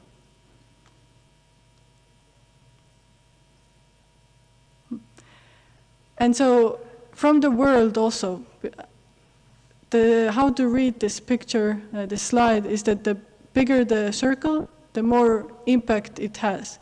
And it's important to note, for example, pilot projects versus the sandboxes. A lot of European countries tend to go for the sandboxing option because they see it as the ethical solution. It's very easy to get stuck in the sandbox and not really get to the actual value. So there's a way to also do pilot projects with ethical principles in place. And again, like pilot projects and AI strategy, the 2 main components in succeeding in being AI powered. But not to be forgotten, also funding schemes.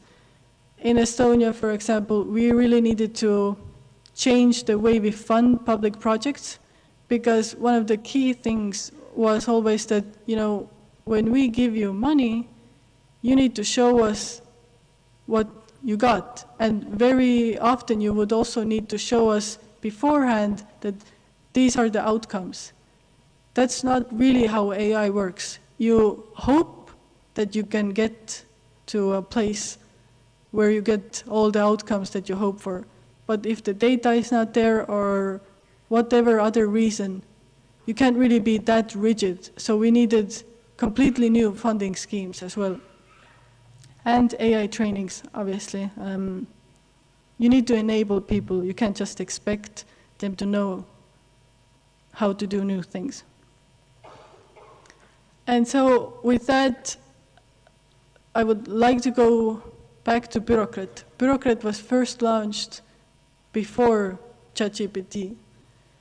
And I had already left the government by that point, But boy, oh boy, the team that left was still working on bureaucrats said that before it was a bit difficult to have people trust not only that the bureaucrat is going to be ethical and honest, but that bureaucrat will be good, because many people in Estonia have had bad experiences with even with private sector chatbots, where you really don't get what you want. And then those private sector bots are usually in English, and they're developed by the private sector. So you would assume that they know what they're doing. And even then you don't get value. With bureaucrat, it's in Estonian. It's by the public sector. So there was already, let's say, not very positive feelings on the outcomes. With Gen AI, with chatbot, with ChatGPT, sorry, people were so confused in, like, how does this ChatGPT thing make everything seem so easy, and bureaucrat is still so, I'm sorry, stupid. I don't get any help. And this is where the societal readiness and trainings part come in, because bureaucrat needs to be factually correct. ChatGPT can very easily create a bedtime story for your child, but the bedtime story doesn't need to be in any way factually correct and can really say almost anything. And I think the best example is that this is already from last year.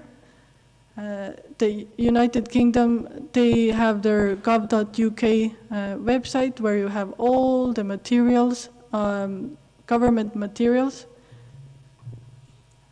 and obviously in a website form, and they thought, okay, let's try to build our own custom GPT using ChatGPT. Great numbers, with 70% finding responses useful, and 65, which for public sector is pretty high, were actually satisfied with their experience, meaning they got back actual responses in very correct English. What they didn't know was that I wouldn't say a big portion, but a portion of these answers, that this custom GPT that was only trained on factually correct information still hallucinated, meaning it still gave completely wrong answers in great English. So obviously people that didn't know how to start the business or what to do in Italy with the value-added tax would take to mean that, oh, okay, whatever this chatbot said must be correct because it sounds so valid. They learned, and they came up with 10 principles. And the first one, I mean, I didn't come up with these principles, the UK government did, but I can only assume that the first principle is what it is because it's the most important. If you don't know what AI is, and especially what its limitations are, I think the game kind of is over from the start. Because having spoken now with many governments, there's always this big, big hope that AI will improve everything. And coming back, it really doesn't. It can help you when the scope is very defined and you have the data to back up your claims, which very often governments don't have. So really knowing what you can and what you cannot do with this. And then all the other things, like doing things ethically, because I don't think any government really tries to do or sets out to do AI in an unethical way. We might define ethical differently. And also securely. I don't think anyone is like, you know, let's do AI, but I don't really care about the secure part. Coming back to the ChatGPT part, how many government workers have already, or even private sector workers, have already seen the benefits of it? Putting in their private documents and getting back, for example, good code or good accounting advice, but putting in private documents to a commercially held solution. Maybe not the best idea. But how would you know if you don't know? Which is a stupid question, but this is where, again, like the trainings come in. I don't think it's useful to say that we can't use any of the commercial solutions. Yes, you can, if you know, and now I go back to the EU AI Act with its risk levels. There's very different levels of risks when you maybe have AI write your email, which I don't know how many emails I've written with AI, and I'm very thankful for it, but it's a very different to putting in like very specific government documents to it. So educate the civil servants, educate them on what is okay to use, and commercial solutions are definitely part of the okay parts as well, but also tell them in a way that doesn't really make them super fearful that you can't do anything, but there's some things that you really can't do. And all the other principles also, I mean, they make sense. Using the right tool. Many other governments, like some governments I've spoken to are like, ooh, neural networks. We need neural networks. No, you don't. If your main problem is something very simple that the rule-based system can do for you, there's no need to waste money. And this is, again, where you need to train. Like your civil servants, sometimes I read strategy drafts, and they say things like, all civil servants must learn Python, must learn how to code. Why? It's way more efficient for them to know what it can do, and some like terminology and some like understanding what's the difference between neural network and a rule-based system. And that's it. Then let's write the procurement, and the private sector can do that for you. So also really understanding the tool. And, oh, I have 2 minutes. Principles, good. Generative AI in a box, good. I think we can all safely assume, and if not, come and talk to me afterwards. At least some of you guys have used ChatGPT or Gemini or Copilot. I don't know how well it works in local languages. In Estonian, like I only use it in English because it's not that good. But you can use it, just know how to use it correctly. And so with the final slides is, again, coming back to the government part. 3 roles for the government. Let's start with the last one, because we already discussed this one, really being the lead user, or at least the user. So that means it's not only you telling like your SMEs, start being more efficient, use AI. No, you also use AI, because governments can be way more effective. Enabler, start putting out open data. And obviously the data that's being shared on the X road is personal data, which is not public data, it's not open data, but a lot of it is.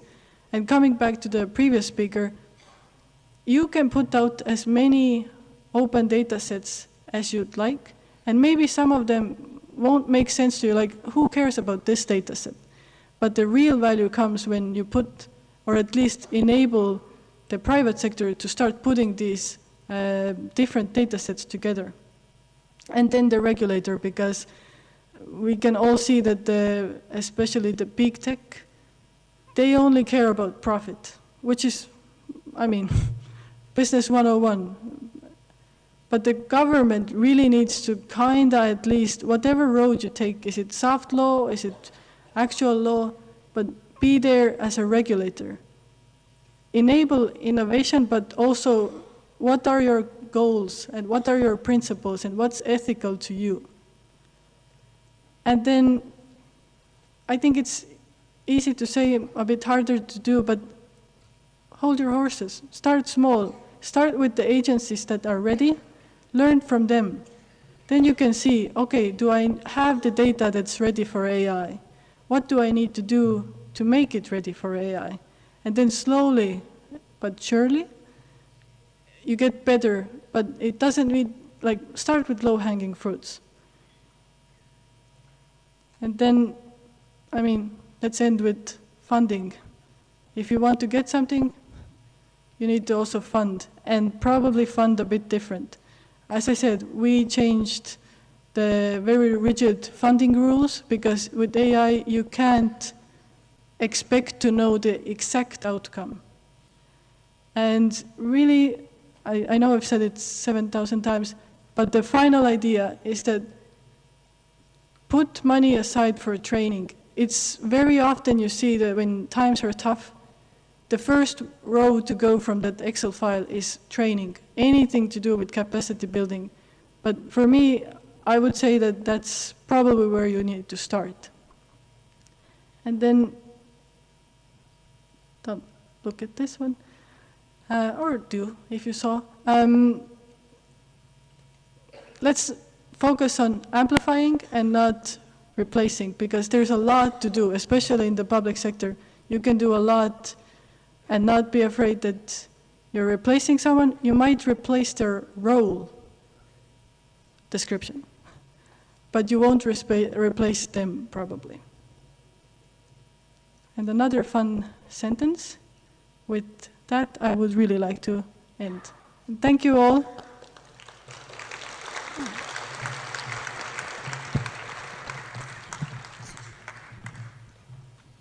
Thank you, Ms. Sigrid, for the inspirational presentation. Ladies and gentlemen, before we break, we would like to invite Yang Mulia, Guest of Honor Dato, and Yang Mulia Tuan Ajman for a photo session with all presenters. For our distinguished guests, please remain seated.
Ladies and gentlemen, we will now be taking a short break.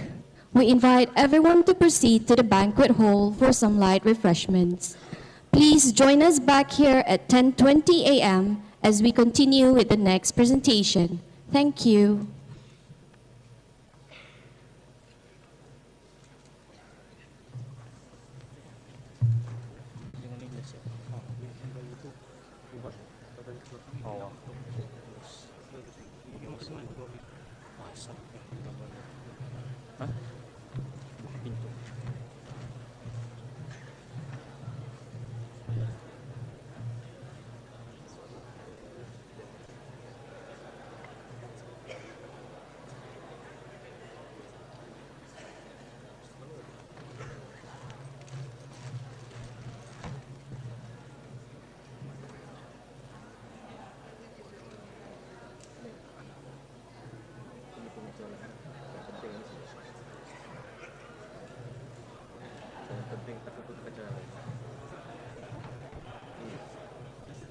Sit petang.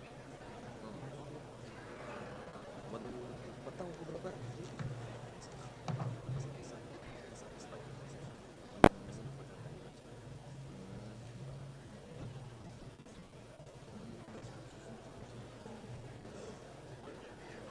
Petang aja. Ini pagi ni.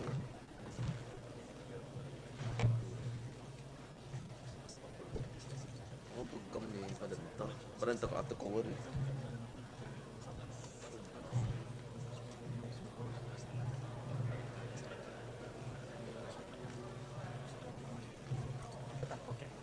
Oh. Aku itu pulangnya aku standby saja tetapnya. Just in case lah.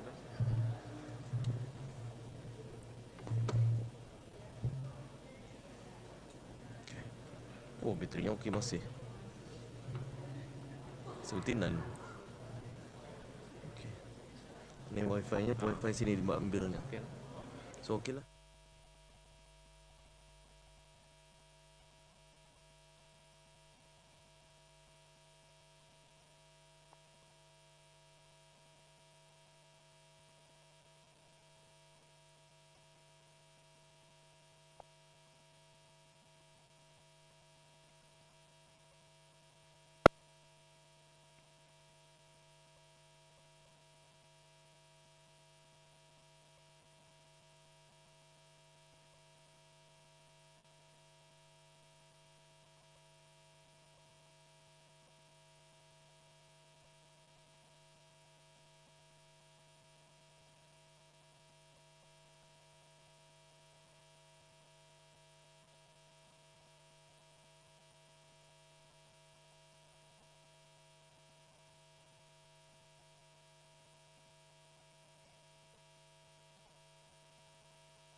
Check 1, 2.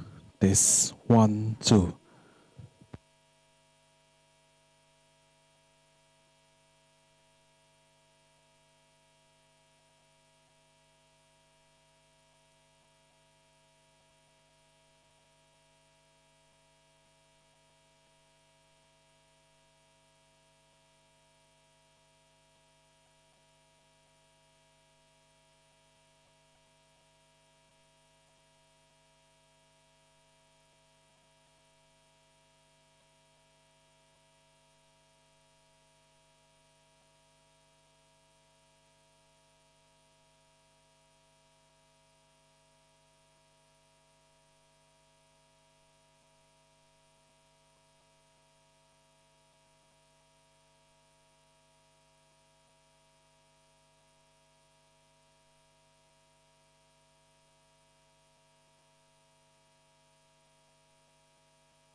Eventually, he never moved at all, but his eyes always stayed open, staring ahead forever all through the darkness of each night.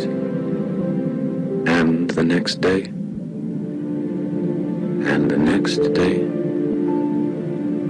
Thus, 2,000 years passed by.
Ladies and gentlemen, welcome back.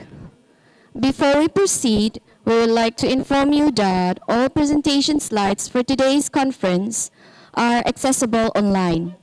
QR code will be displayed on the screen by the end of the conference. Now, let us continue with our program.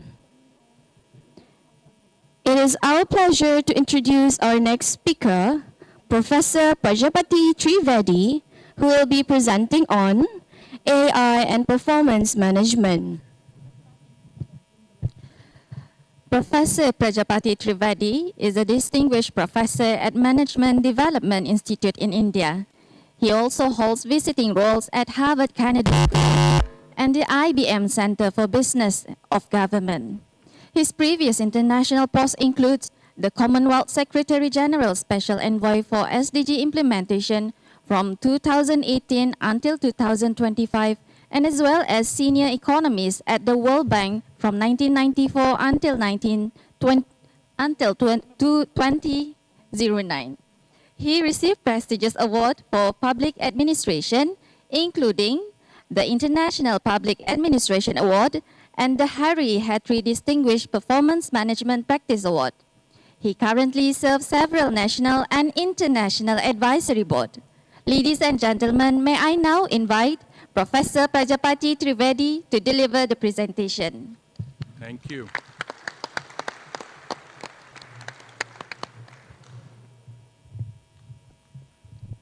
Thank you.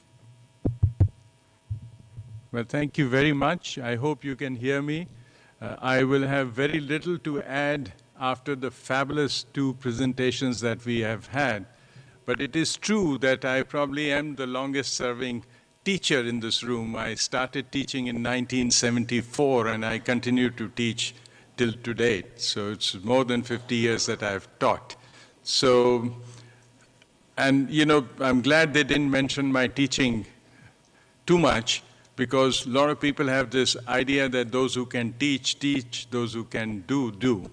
And so, but I've had experience in both worlds, and I shall be summarizing some of that today. Let's go with my presentation. I will need some Amri to put that on.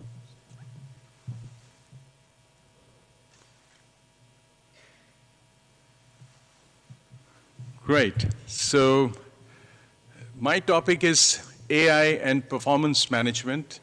The thing that was missed in the introduction was that I was, believe it or not, secretary, that is permanent secretary for performance management in Government of India for 5 to 6 years. And that's a long time. And hence, I like to focus on the performance part of it.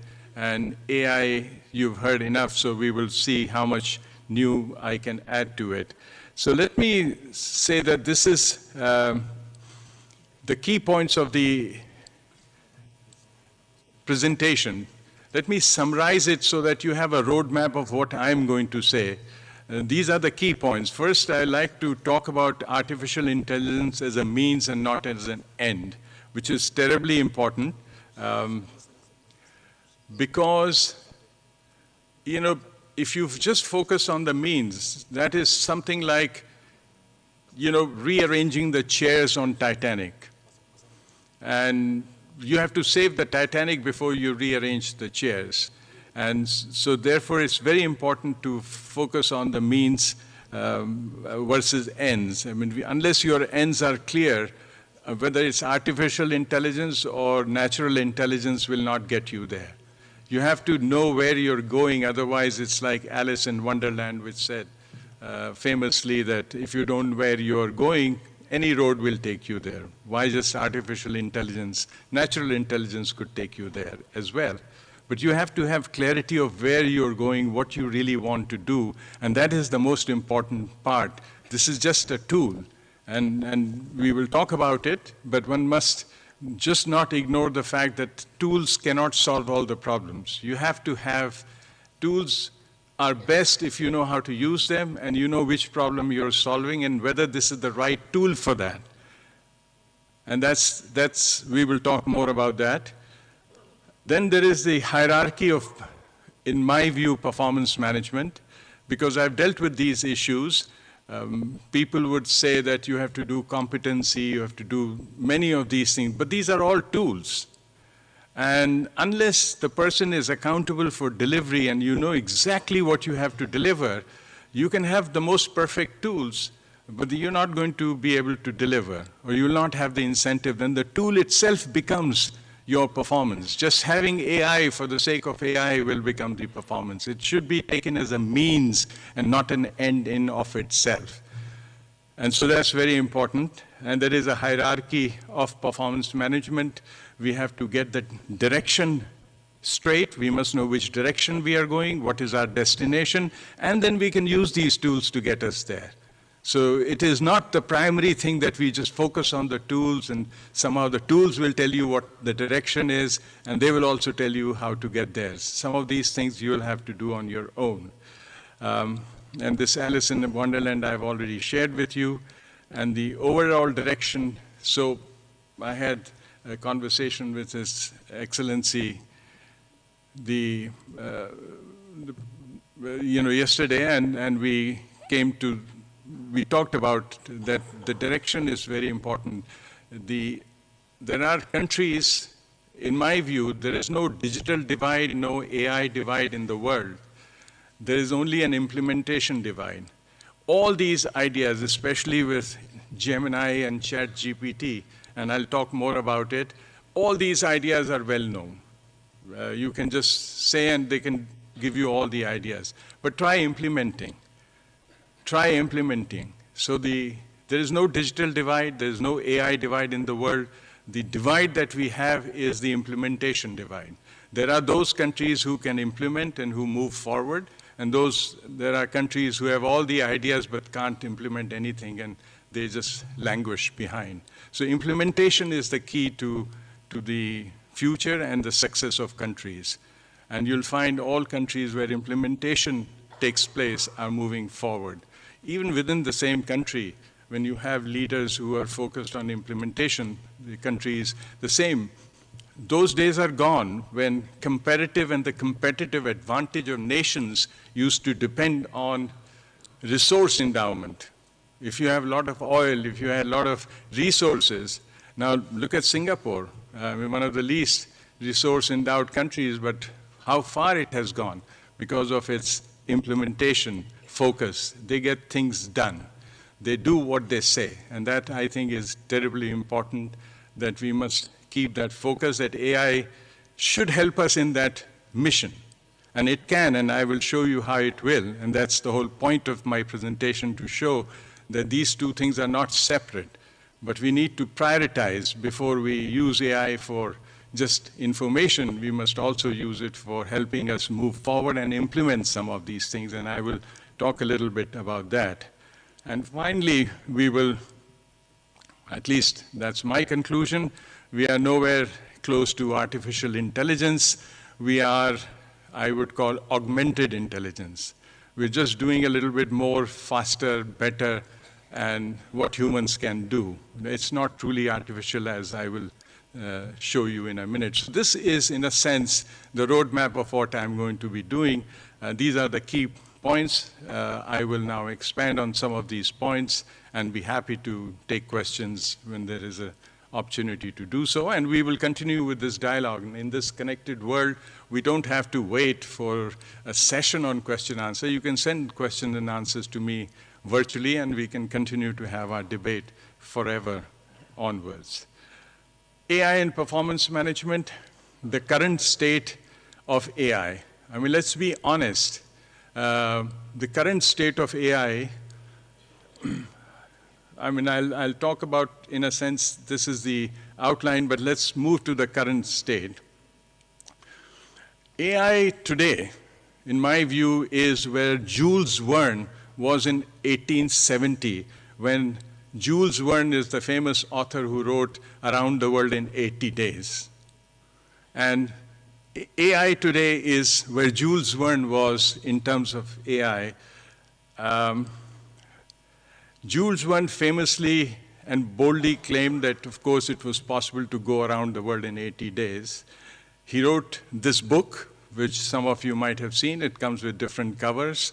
This is the Jules Verne's book. But today, the reality is as follows. If you see that that was in 1870, and in 80 days. Today, the reality is that you can go around the world in 42 hours. So that was considered science fiction. Like AI is considered almost science fiction today. You can do this, you can do that. It's a miracle thing. But we don't even know. We are like Jules Verne. That's not really, that's just augmented intelligence. We are giving some codes to machines, they're answering. But I'll show you my vision of artificial intelligence and, as opposed to augmented. I mean, today's bicycle, and this is not my data, today the bicycles can go around the world in less than 80 days. And he was thinking of 80 days at that time. So the life and the things that change are so fast that we don't know. The artificial intelligence to me today is like this. You know, it's not even a full cycle. A man is trying to, this was the first cycle invented. So you can imagine if we are here, how much potential there is for artificial intelligence, and you can only imagine. So it has been said, but I repeat, that there are two types of AI. Of course, we are in this weak AI, or the artificial intelligence is called weak, as opposed to the generalized one. The narrow E, the generalized one is, and I'll give you an example so that you get a sense of where we could be, where we are. If what we have is called narrow or weak AI, then what is powerful AI? Well, to me, that came for those who have seen this movie called Artificial Intelligence. This came out in year, 25 years back almost, in year 2000. And it was a fabulous movie about the vision of where artificial intelligence is going to take us. It was by Steven Spielberg, much celebrated producer and director. And of course, it won several Oscars. And it earned millions of dollars. There was a reason. And let's start with this artificial intelligence so you get a sense of the future where we are going to be. We've spoken a lot, and I shall not duplicate that what it can do. You already know it's powerful, but where the potential lies. So I'll show you two videos. One video that you will see shows when the global warming has taken place, New York is submerged in sea, and you can only see the top of the Empire State Building, which is almost like 5,000 or 3,000 years from now onwards. So he takes a view of the global warming has taken place. So you just see that if we can get it going, and I hope we can.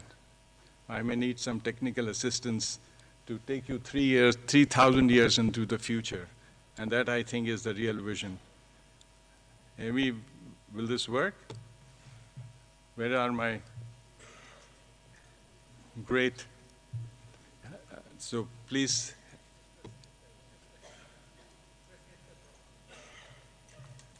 Let's see. I need somebody to come. Amy, you can, is this working? It's not working.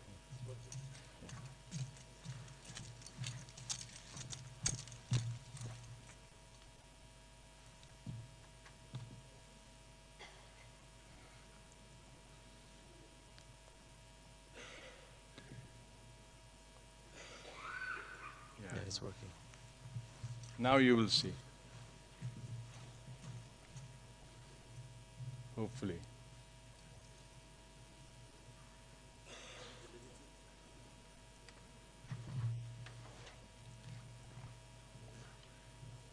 No?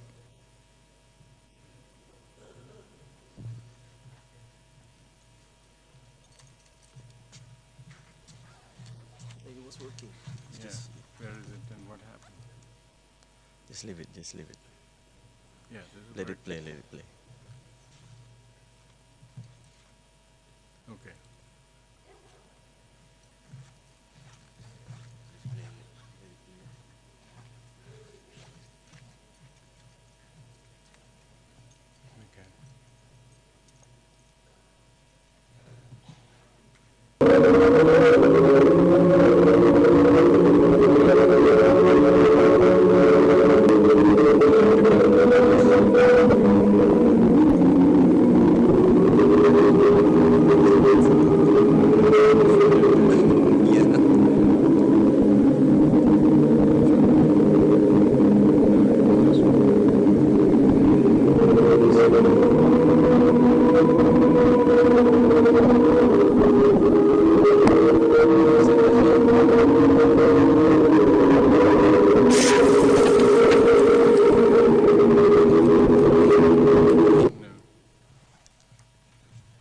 Okay, we'll go play this one.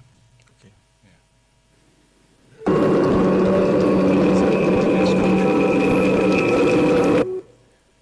All right, we'll keep moving forward. You'll get this thing, all of this. So we're going to the second slide where you find, you see the way artificial intelligence will go, and this was Spielberg's idea, the vision of artificial intelligence was, it wasn't human.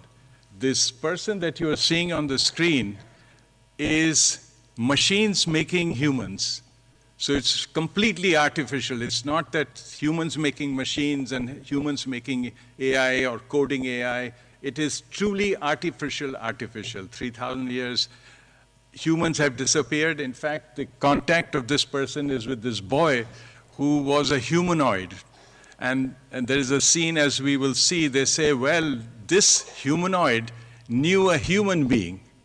And that, too, is the future of artificial intelligence. It's going to go to a point where machines will take over and the machines will be making. And so we are moving in that direction generally. We haven't reached, obviously, this is 3,000 years into the future, but the trend is in that direction. That will become totally artificial when machines take over. Till then, it will remain augmented intelligence. It's our intelligence, but it's augmented by machines and by code. So they do better, faster, cheaper, more effectively than what we can do because we are using computing power. But just have a look at this, what the vision was, and then we can talk about artificial intelligence some more.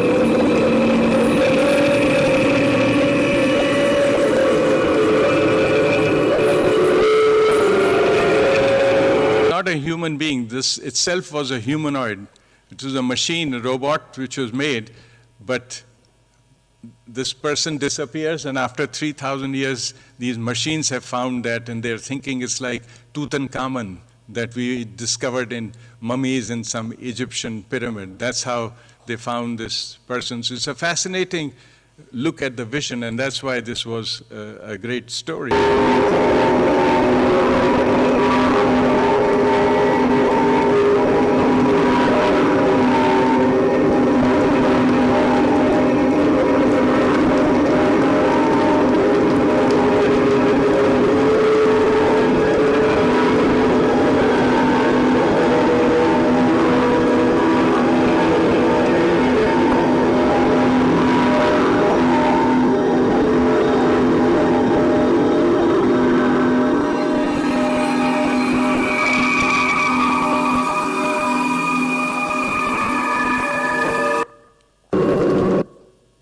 Anyhow, so the idea that I'm going to be presenting is that, after all, my session is on AI and government. It's not AI for writing letters or doing other things. It's how to make government faster, cheaper, better using AI. And let's talk about that. Why do public policies fail? I mean, we need to agree on what is a public policy, why it fails, and then what are the solutions that the world has discovered right now, not 3,000 years into the future. And this is my current passion, working around the world, working with countries on how do you improve government performance, because that to me is the central point of our debate. And so AI for government performance, that's really the topic that I will be focusing. The rest you have seen the services and the rest that can be done. Because you can have, and we've had in India several attempts, but, after all, if human beings who are not accountable and who really don't care are at the back end, things will still not get done. Machines can only tell you that this is a problem, but they can't fix it. We also have centralized public grievance redress mechanism, but not as good as, of course, Singapore. But, you know, it doesn't redress, there's no accountability. You don't know who's accountable and who's going to really fix it. And therefore, having a fancy system is a fancy system. And people are still, our roads are not as clean as your roads here or in Singapore. And why? That's the question. When you have so much technology, India has the largest number of AI professionals. There is an index that they come out with.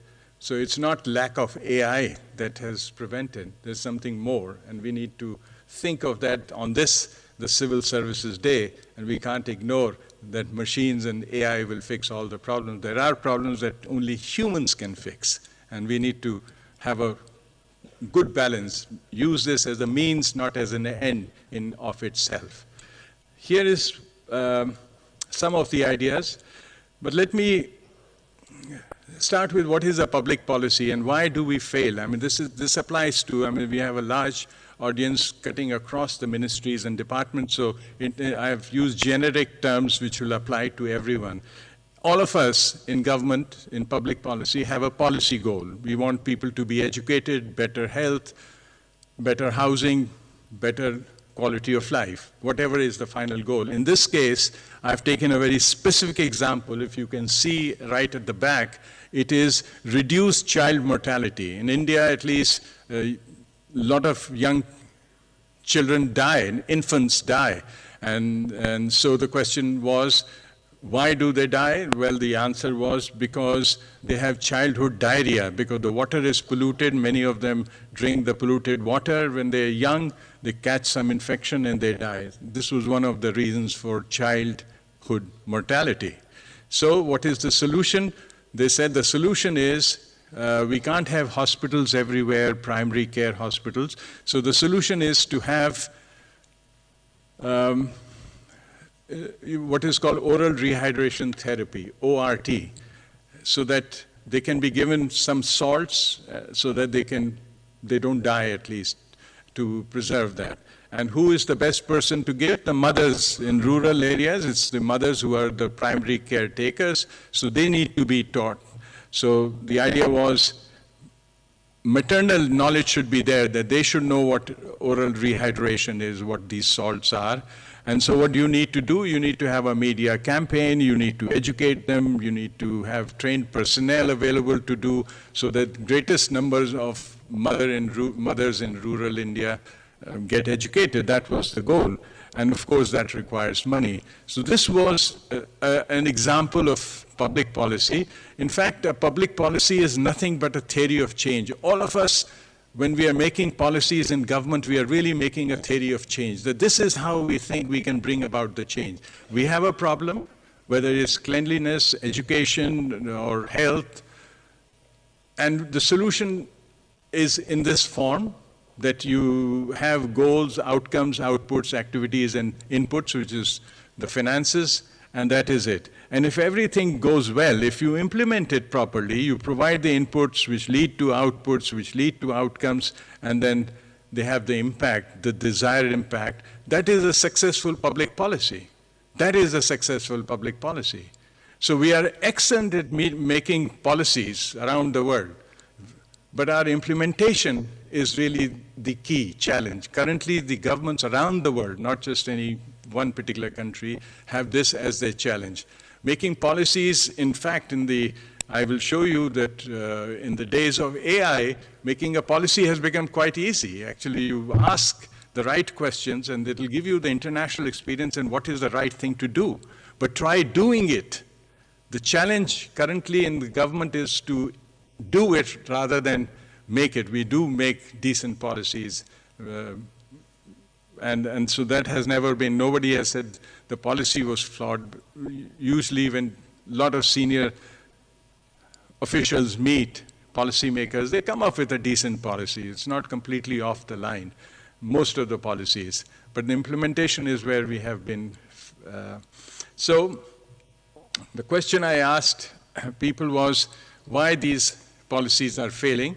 And, because I do a lot of training, so there's around the Commonwealth countries, the 56 countries of the Commonwealth, we asked them, this was a list that came out, that they are poorly designed policies, some people think. There are corruption in high offices, corruption in low offices, lack of skilled workers, lack of motivation, lack of financial incentives, lack of non-financial incentives, poor quality of systems, lack of ethics, inadequate. This is a list which I have heard, so it's not my list.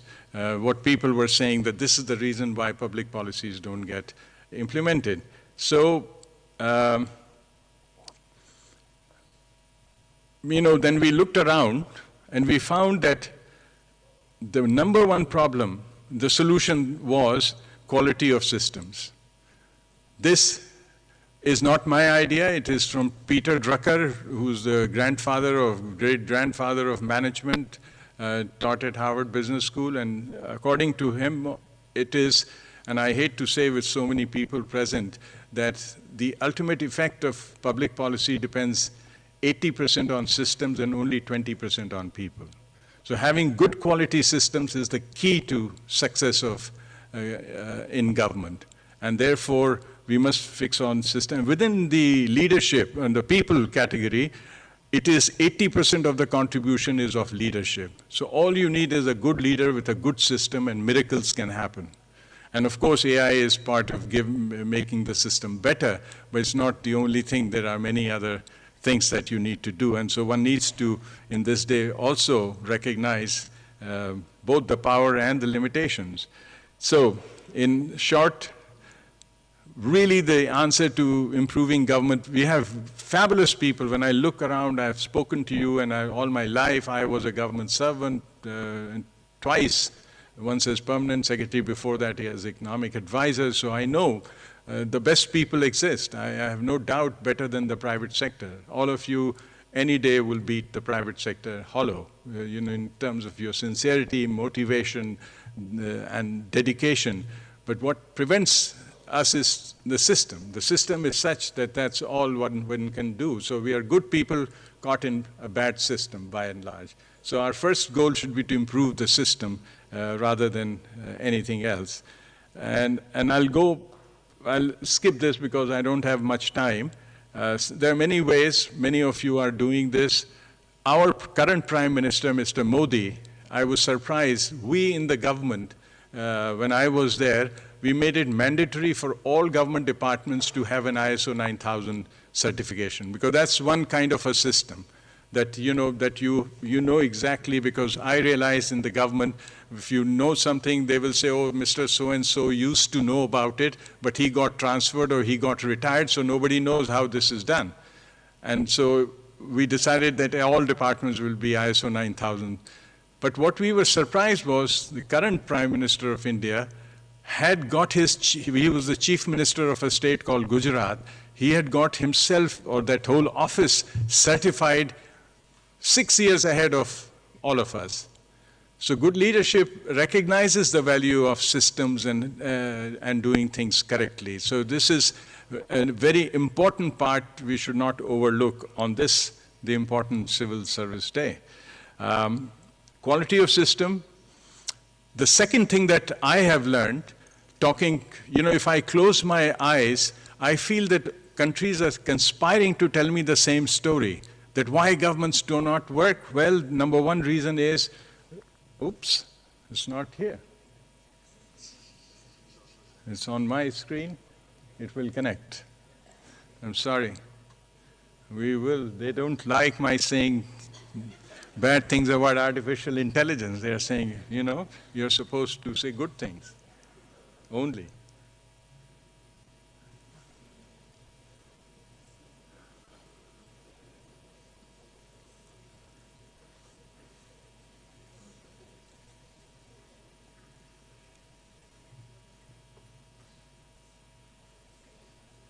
Anyhow, let me continue. We'll catch up with the graphics later on.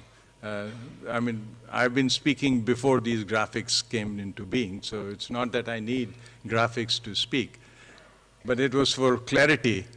Basically, when I close my eyes, I feel people are telling me the same story around the world in government offices, They are saying the number one problem is in government we have multiple principles with multiple objectives which are often conflicting, which means that we don't know which race we are running. The Ministry of Finance says something, Agriculture, the Controller and Auditor General has some.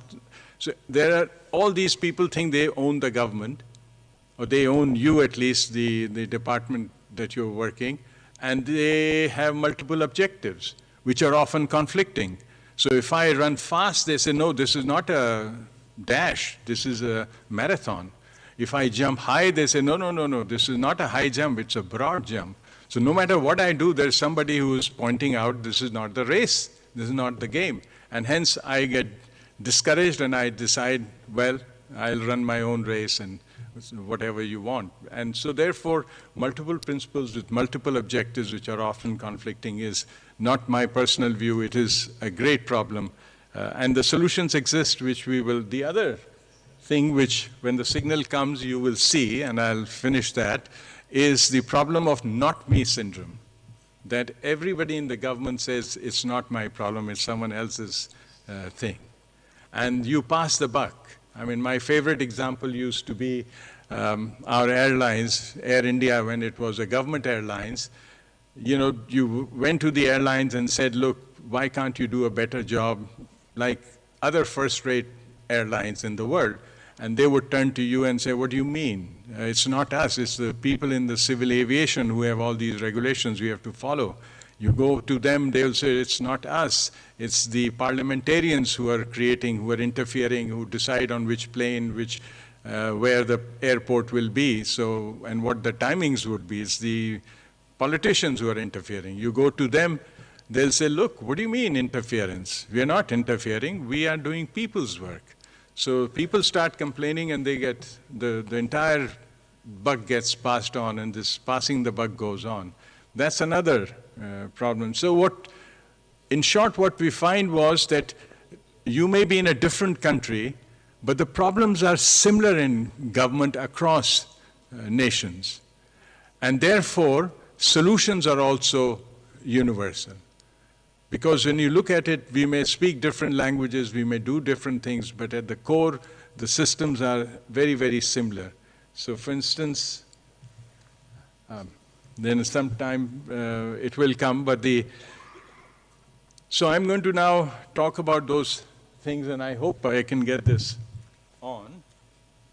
It's likely to come.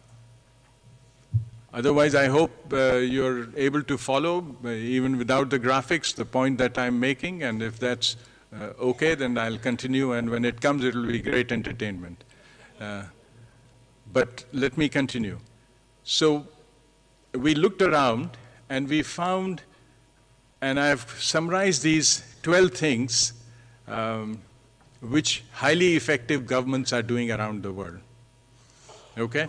And I will end my session and leave this to question answer. You can ask what those things are, but I wanted to show two things which require graphics to be on, and once they are there, maybe we can. But here is, let me try to say this in words. The most important thing is that you must have an appropriate performance system, which means that you must hold people accountable for what they do and not, so we have a lot of evaluation in the government, but this is all kinds of evaluation. Sometimes it's the Controller and Auditor General who comes after the horses have left the stable and is asking questions.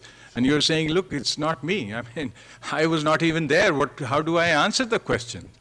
And they're saying, no, we are doing an audit for you. And then there are things which are beyond your control, you're being held accountable. So there's a whole issue and that can be solved. The other is, and this is where I will probably end because it becomes too much. Now people are used to graphics, and without graphics to speak, it can load your mind when it's getting close to lunchtime. So I will be brief and just give you the sense of what the problem is, and you will have a copy of this presentation. Let me tell you the 2-3 fatal flaws that exists in our governments. And if we don't fix that, AI is certainly not going to help. One is, this is no secret, every government since independence, we've had evaluation. That's not a big deal. But how do? We tell somebody that you have to do these 14 things, and if it's a permanent secretary, he would say, yes, sir, we'll do these 14 things. At the end of the year, when the person comes and says, sir, you had asked me to do 14 things, out of that I have done 11 things, but 3 things I could not do. How would you judge the performance of that person? The answer is, you can't, because those 3 things may have been the most important, right? So therefore, it is important to prioritize this. We don't do this in government. We don't put explicit priorities. And the second big fatal flaw is deviations. We do not agree what is, for instance, if somebody tells me to make 700 kilometers of road and I make 645 kilometers of road at the end, my boss could take any view. If the boss likes me, he'll say, that's close enough, let's go and have an orange juice. If my boss doesn't like me, he would say, look, Professor Trivedi, you're a nice man, but you never meet targets. I'm sorry, I want to help you, but I can't help you. So it can go either way. This subjectivity is the bane in public sector. So therefore, we need to fix these things first before we go to AI. Let me take you the final story, and then I will end. I got a call from Barbados finance minister once to say that he wants to speak to me. We were working on some project on performance of all the ministries. And I know when a finance minister calls, they are going to say that, look, you can't evaluate my performance. I can evaluate everyone's, but nobody can evaluate my performance. So I was a little worried that how do I deal with a finance minister when he says this? So what I did was I went to AI, Gemini, and I asked AI Gemini, look, if I'm a finance minister of a small island state, what should be my objectives? And, AI gave me the objectives. Then I asked, if these are my objectives, what should I do to achieve? What action should I take to achieve these objectives? You will see all of them. I'll give you those slides. But just imagine, it's good fun to go back to the old way of doing things. And so AI gave me the answers as to what actions I need to take to achieve these objectives as a finance minister. Then I said, if I take actions, how do I know that I'm making progress?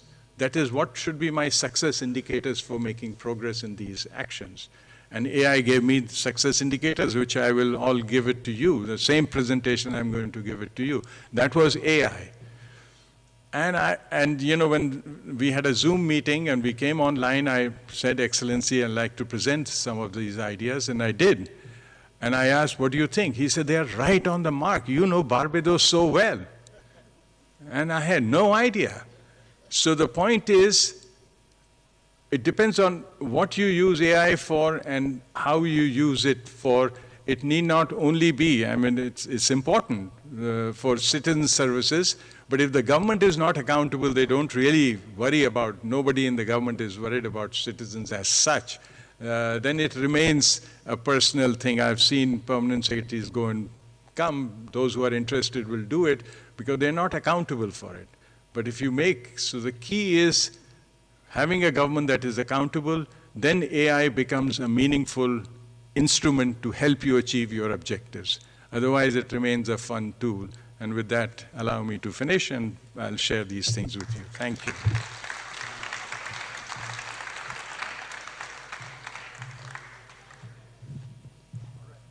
Thank you, Professor Trivedi, for the enlightening presentation. Ladies and gentlemen, apologize for the technical problems. The slide will be shared at the end of the conference.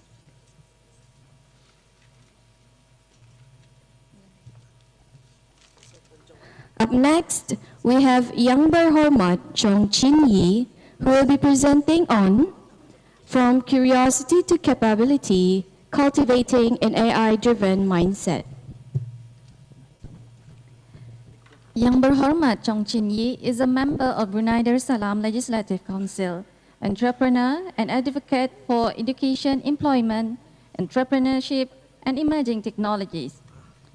Appointed in January 2023, she has proposed the 15th AIPA caucus team on ASEAN cyber resilience, champion open source and secure AI tools for civil servants, and advanced data-driven policy to align graduate output with national priorities. Her work spans digital literacy, inclusive growth, worker protection, labor market intelligence, and future-ready education. A former vice president of the Young Entrepreneurs Association of Brunei, she founded Uniqlen and Mira. Recognized globally, she is a Youth Achievement Records honoree, an ASEAN 30 Women Legal Innovators selectee, and Brunei's National Excellent Youth Award recipient. Ladies and gentlemen, it is my honor to invite Yang Berhormat Chong Chin Yi to the stage.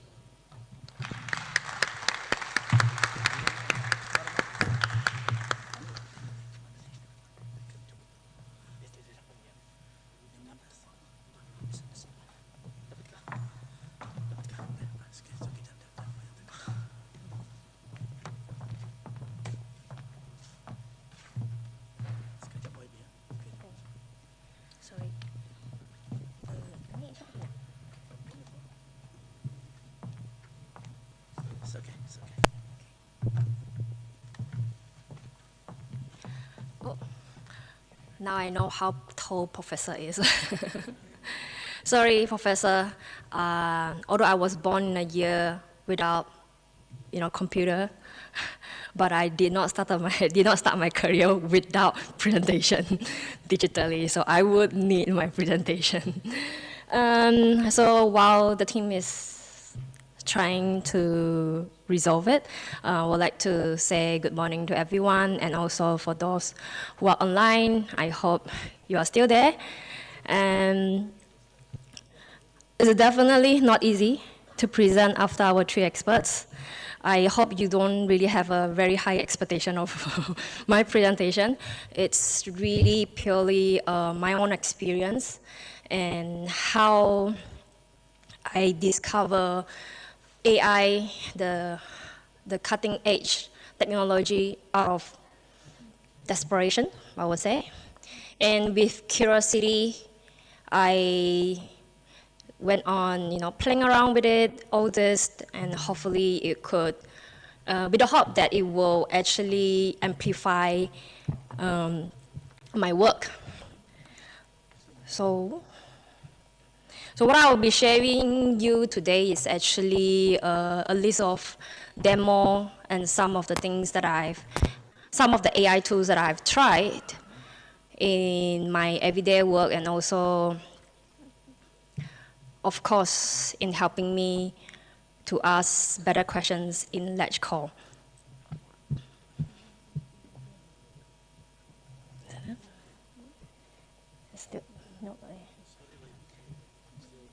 Yeah, so how? I have a very long list of, actually my presentation slide, there's not much of words, mostly just demo and pictures, nice pictures with the help of AIs. And you will see a very beautiful AI version of me as well. So I can't wait to show you.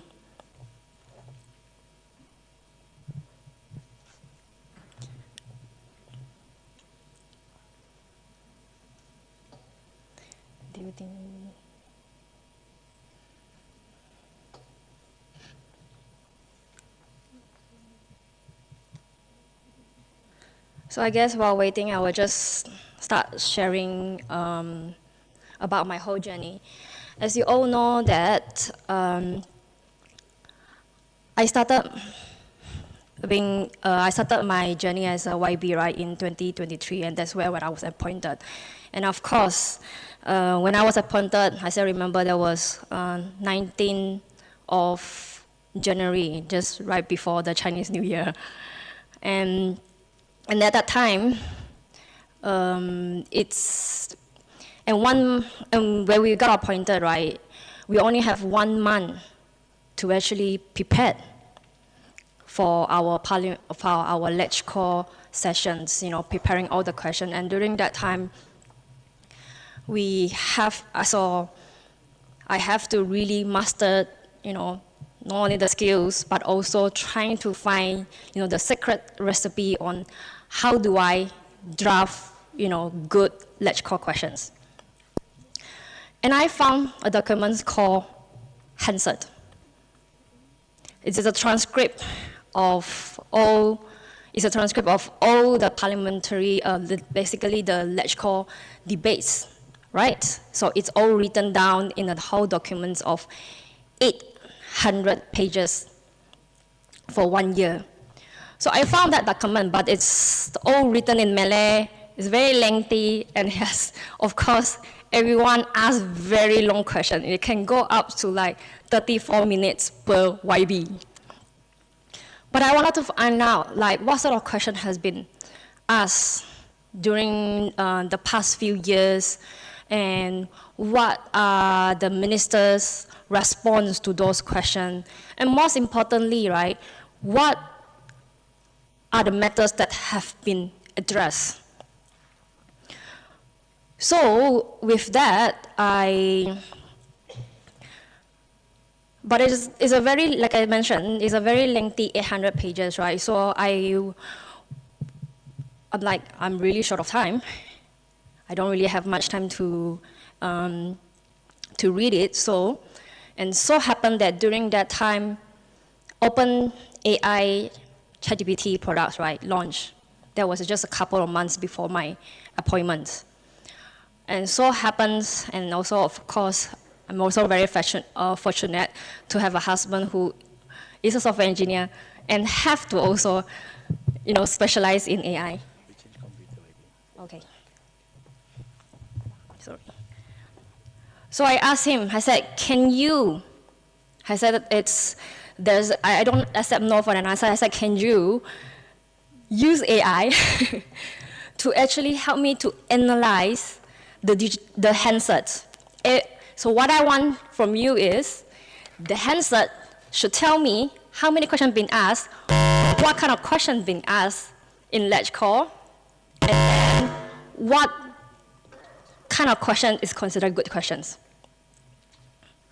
Okay, I don't know.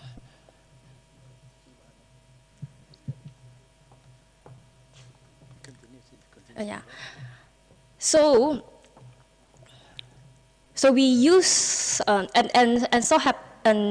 again, very fortunate that OpenAI, what you all are using is actually a ChatGPT, right, which is the consumer-facing product. But what they do have is also API. So OpenAI is the company of ChatGPT, right? So they also have an API, which is for the enterprises. So think of API as the bridge and connections of connecting your applications to the brain of OpenAI, which is the ChatGPT, right?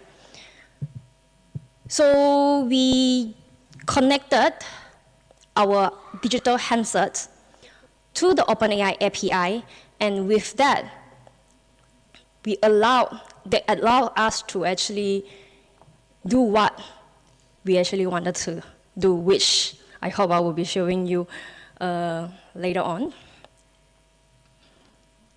So I believe some of you probably have come across, especially during the lecture call sessions, because I was told that some of them are using it for their ministry report during lecture call. And it was also the first time that the embassy said, some of the embassy officers said that they have seen the handset in English without them having to translate it manually.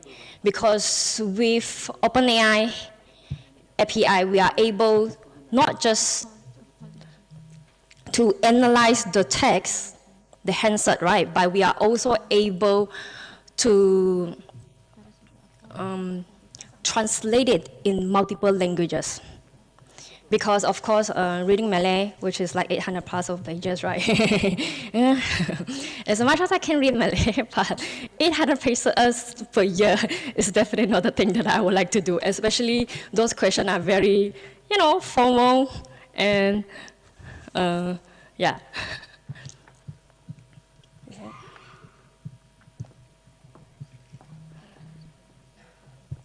Is it? So why I want to talk about the actually the whole digital handset, right?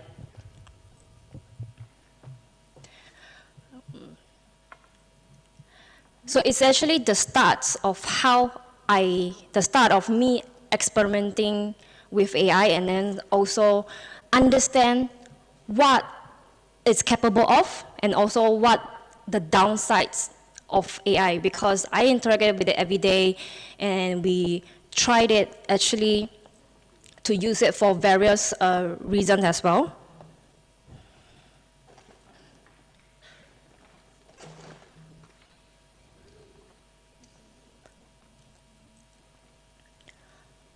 So actually, after showing you my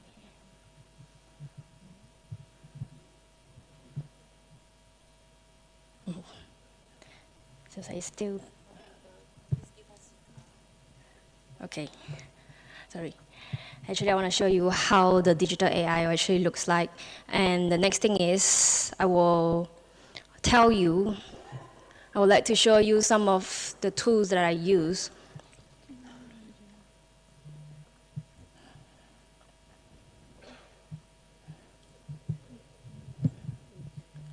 I think before the whole slide is back up, right? I would like to understand from the audience is how many of you are using, I know it's not supposed to be using ChatGPT for common services, but I do learn for one of the speakers that, we shouldn't just, instill fear in our, our officers, that ChatGPT is, is dangerous, it's risky to use. So, but can I have a show of hand? How many of you are actually using ChatGPT for your work? That's great. How many of you have tried other tools such as Claude? Okay, some. How about Perplexity? Okay, we have some. Gemini? Do you use the Storybook?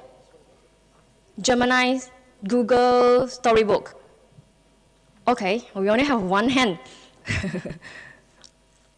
So actually, I want to show you all just now as well. I generated my own book using a storybook. So it is quite a useful tool. And I was recently told by somebody that they actually, the company actually use Google Gemini storybooks, right? Google Storybooks to create children book using the children as the character. And they generate in the PDF to sell to the parents.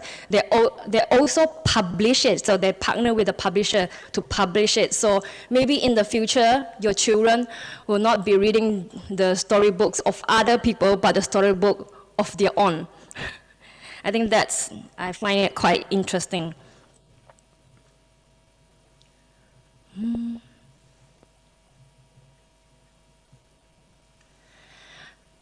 So I actually wanted to show you like how I make use of Google Gemini as well to generate, the image that I wanted to. So to visualize my idea. So as you all, okay, maybe some of you will know, right? I'm actually a nature lover. I came from Tutong, and I definitely love my Tutong, Lamunin area, Tasik Marimbunds, and many others.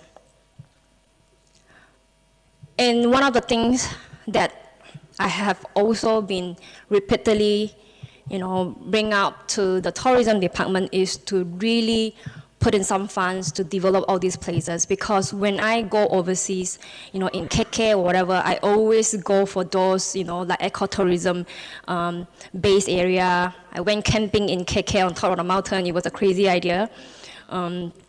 It was a very strong wind. It was my first time camping, setting up a tent on top of the mountain. I think it was called Coco Hill. I have done that in jungle, our Tomborong jungle. Nothing happened. We safely, walk out, nice weather.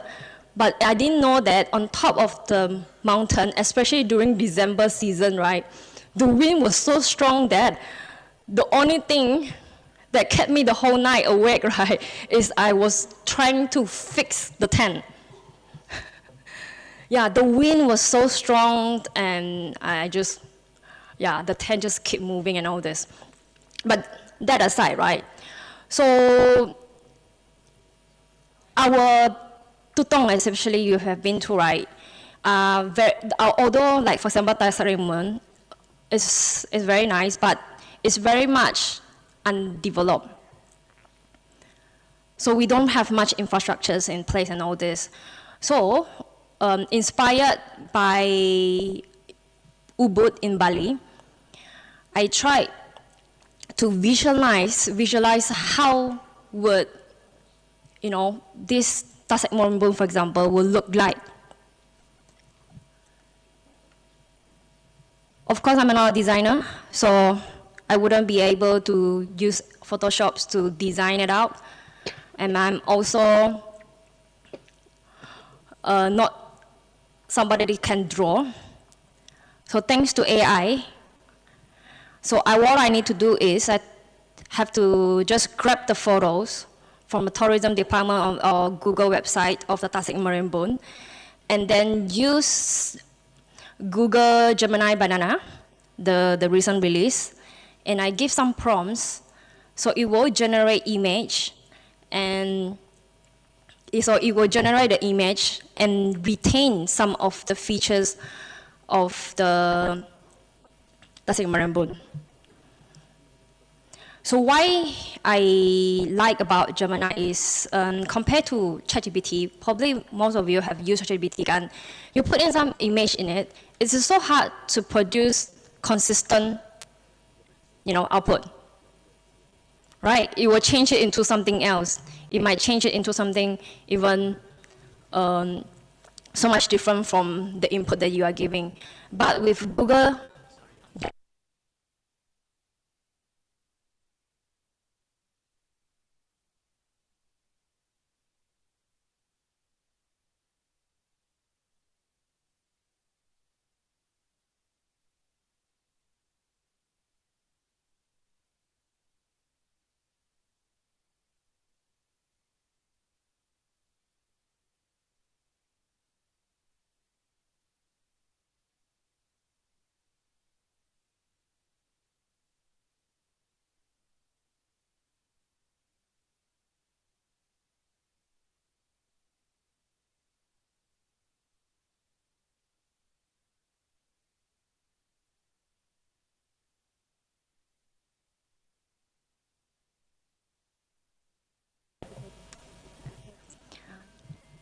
so not just, so again, which I will show you later on, is with that, right, I was able to visualize it, and I was able to test out a few things as well. For example, if I were to turn Tasik Morembun into, like a theme park, right, would it make sense? Having certain of the features, certain of the theme parks in that, what would be the impacts on the environment? What would be, would it be realistic to pull in, like electricity, and then, would it defeat the purpose, right, of having, such infrastructures in the ecotourism area? So with AI, I was able to play around with it, generate certain images, let my imagination go wild, and then find out which of the features is actually realistic and which of them are not. So that's one thing. Sorry, I'm still recovering from my virus.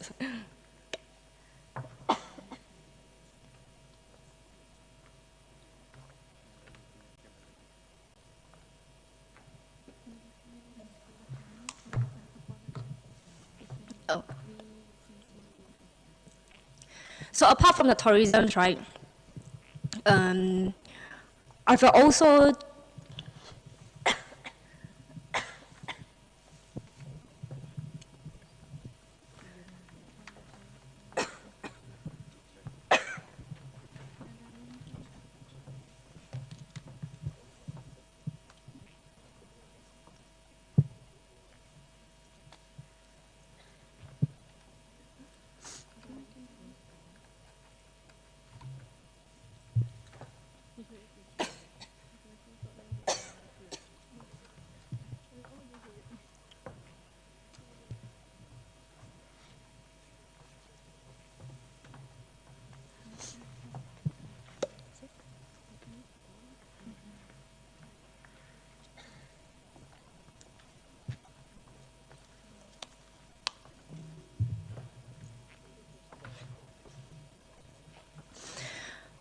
sorry. So apart from generating images for the potential ecotourism area, I have also used it on certain buildings in Brunei. For example, those abandoned buildings or some of the places, I'm pretty sure you probably have thought of, you know, if you were to reimagine how this place would look like, right, what would it be? So these are actually, so one of the things, right, that I actually look into very much is the Angeret Desa area. You all know have been there, right? For those who are in the startup scenes, you probably have come across it. I'm so glad that they're finally, you know, demolishing most of the abandoned building around the area. If you have not been there, it was recently removed. I think you can also see it when you are passed by, right, and towards the Times Square. So that area is about 16 hectares. It's our high-tech part, right? and having to be based in Seattle last time, and have been to many co-working spaces around the world. And for those who don't know, my first office as a startup company, right, was actually based in iCenter. So I was a resident for quite a few years, I think since 2017. And that time, there, boot camp, and then the fifth CEO, Sun Lu, was just appointed. So I asked myself, how would I reimagine? What if we take a break now? You sambung, YB sambung sebelah petang. Is it? Over sebelah petang, is that okay with you? I'm okay, Blang, because sayang kan nasa show. Sayang kan? Yeah. Is that okay? I was actually thinking that. Okay. Okay.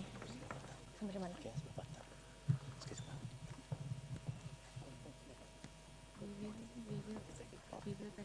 Session sebelah petang. Who's going?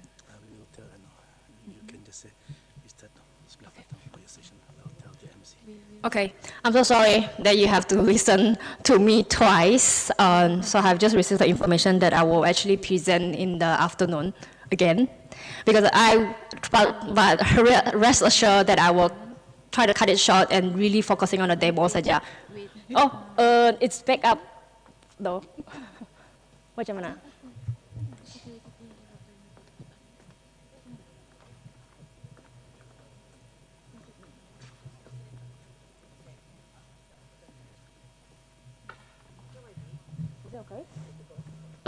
Okay, sis.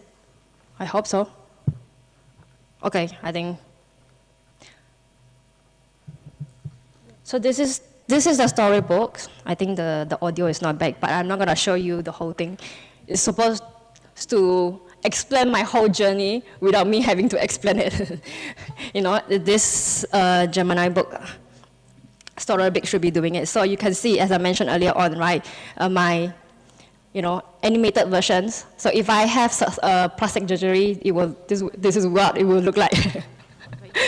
Okay, so I'm not gonna go and explain on how I'm gonna show you the whole video.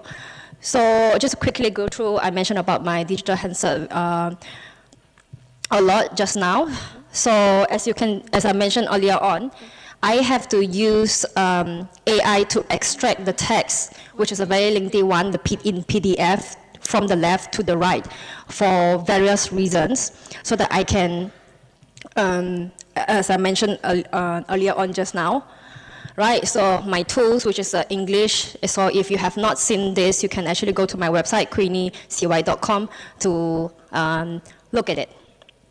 Right. So another thing about it, about the digital handset also is we have a search bar where you can search the key in the keywords, right? And you will be able to see. So for in this case, right, the marathon, we are able. So I'm able to see how many times this marathon pops up, you know, and apparently it has been raised for the past 2 years by several YB. So this is the AI chatbot. So this is not on my website. Okay, this chatbot is not on my website.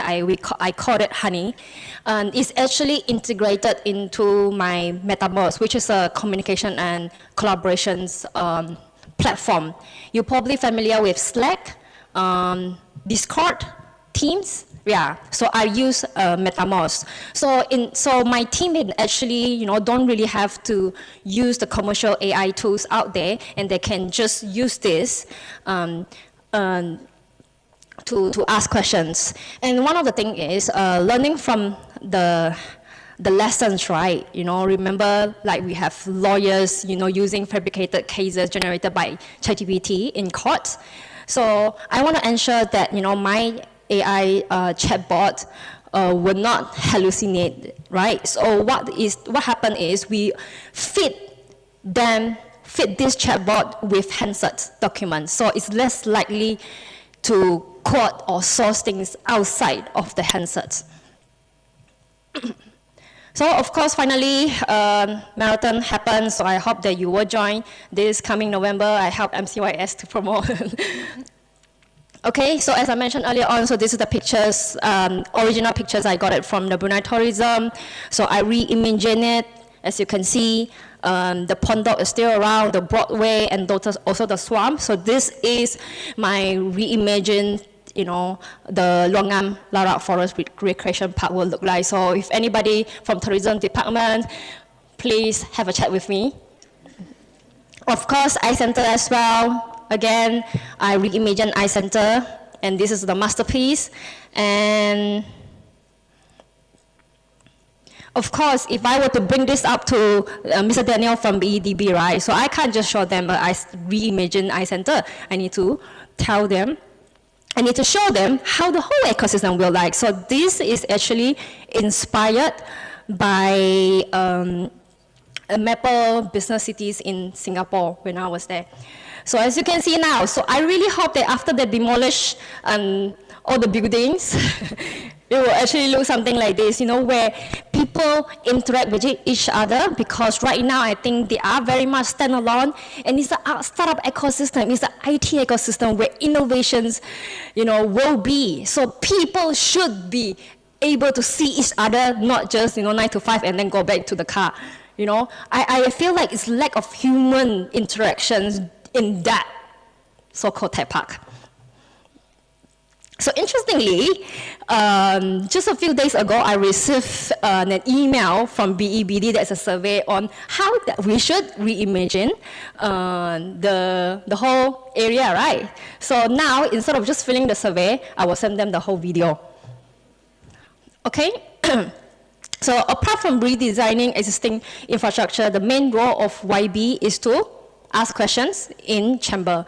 The question is, how do I ensure that I have considered, you know, various angles before I frame, you know, my questions, right? So one of the things that we have done is, you know, communication, community engagement. Of course, I approached the Labi coffee planter, the farmers, and also, you know, some of the coffee lovers, because I do not drink coffee, so I do not know the difference in the coffee and everything. So I do need to ask these people. So if some of you remember, right, one of the well-received questions during lecture call was these questions, and there was quite a few, comments in the Borneo bulletins, right? So I use AI like my focus group in my pocket, right? So instead of reaching out to all the coffee lovers out there, which I don't really have time, I use AI to actually not just ask like, oh, should we have coffee? But I ask like, what might people say if I raise this question? What are the trade figures around it? And what are the similar success story that's, in Vietnam or Bali who are known for their coffees? And of course, how do I frame these questions more strategically aligned to the national? So this is generated by Copilot, and I do know that Microsoft has Copilot, and probably in most of your laptop as well, right? Copilot, but I do not know how much you all use it. So Copilot generate 3 types. Here with my comment, you have common concern, enthusiastic supports, and also people who skeptical about it, right? And true enough, some of the comments from the Borneo Bulletin are quite close to the response generated by Copilot. So they touch on price, sensitivity. They talk about product potential, of course, brand recognition, and as well as the government commitment in this. I'm not too sure if some of the comments are actually from this crowd. Now, with AI, language barriers will soon be significantly reduced, right? Now, I actually want to show you a video. But is the sound system works? Yeah, just now I tested, there's no sound. Anybody? Because I want to show you this. Okay, no. The sound system not working. So I don't want to cause more problem.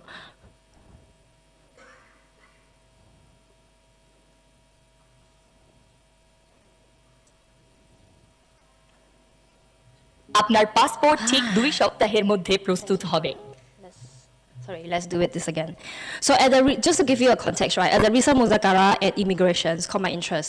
So it was a long queue at the passport area, especially for the foreigners, right? And I asked the immigration officers, I said that, what are the challenges that you all have? What are the ways that we can reduce, long queues or some of the things that been repeatedly arise at your departments. They told me that one of the issues they faced was the migrant worker cannot understand the instruction fully, so they normally have to come back and forth with the missing documents. So I thought that it would be a great idea. I said it shouldn't be a problem right now, right? So I know that they have written instructions in foreign languages now, but I thought, with AI you can actually do a lot of things. Listen carefully. 3 simple steps for your passport. First, fill out the passport form completely. Second, take your passport photo at the booth. তৃতীয়ত সবকিছু জমা দিন এবং রসিদটি রেখে দিন। আপনার passport ঠিক 2 সপ্তাহের মধ্যে প্রস্তুত হবে। রসিদ নিয়ে এসে পাসপোর্ট সংগ্রহ করুন। ধন্যবাদ। So as you can see here, right, so this lady, again, I actually used some of the image to generate this. So the lady now can speak in multiple languages, right? And you can see also is that lady is actually wearing the same outfit that all my other slides as well. So you might be asking that, what if they do not know, but what if they need some visuals, instructions as well? So we can also do that. পাসপোর্টের জন্য 3টি সহজ ধাপ। প্রথমত, passport ফর্মটি সম্পূর্ণভাবে পূরণ করুন। দ্বিতীয়ত, বুথে গিয়ে আপনার পাসপোর্টের ছবি তুলুন। তৃতীয়ত, সবকিছু জমা দিন।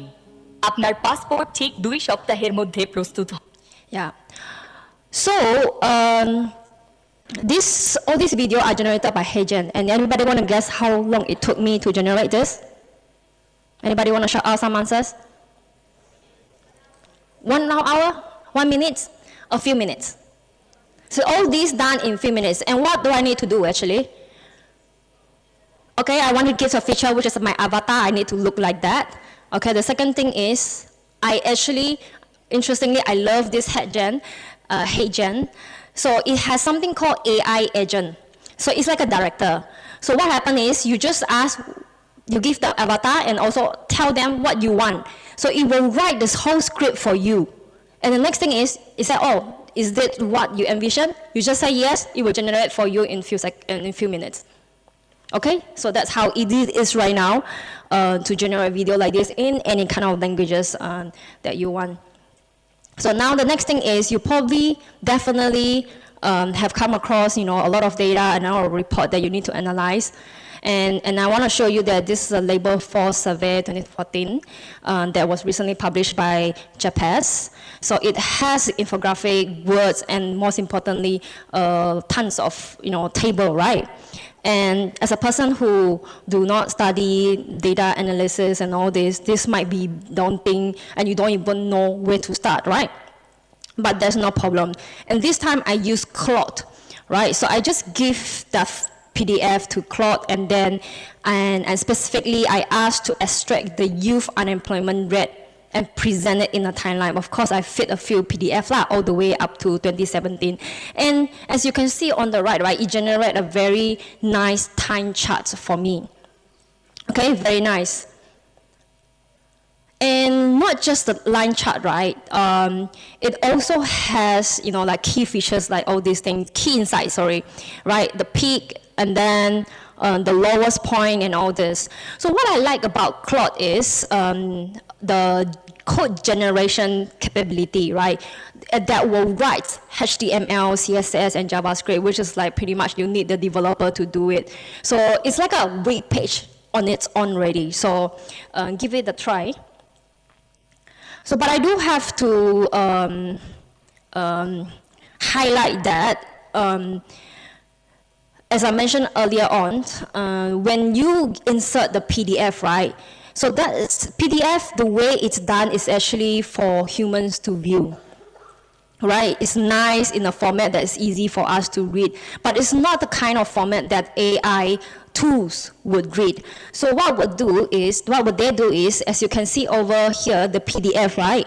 When you click on it, it will show you on the right that how it extracts the text only. So on the right is what the AI is reading. And as you can see from the table, there are titles, there are tables and all this. So those formatting have been removed. So what's the danger of, what it means, right? When you remove the formatting, means that all the figures might not be, in the right place, right? Connecting to the right words. So it might be not accurate. So please be mindful when you use, PDF such as this. Okay? The next thing I want to show you is everyone can code now. So you don't have to be learning programming. So this tool is by Lovables. So how do you vibe? I'm going to show you how. This is me vibe coding an AI chatbot. Okay, so I'm going to show you how this is done. So I just insert the prompt, right? So as you can see, it will start working on it and generate,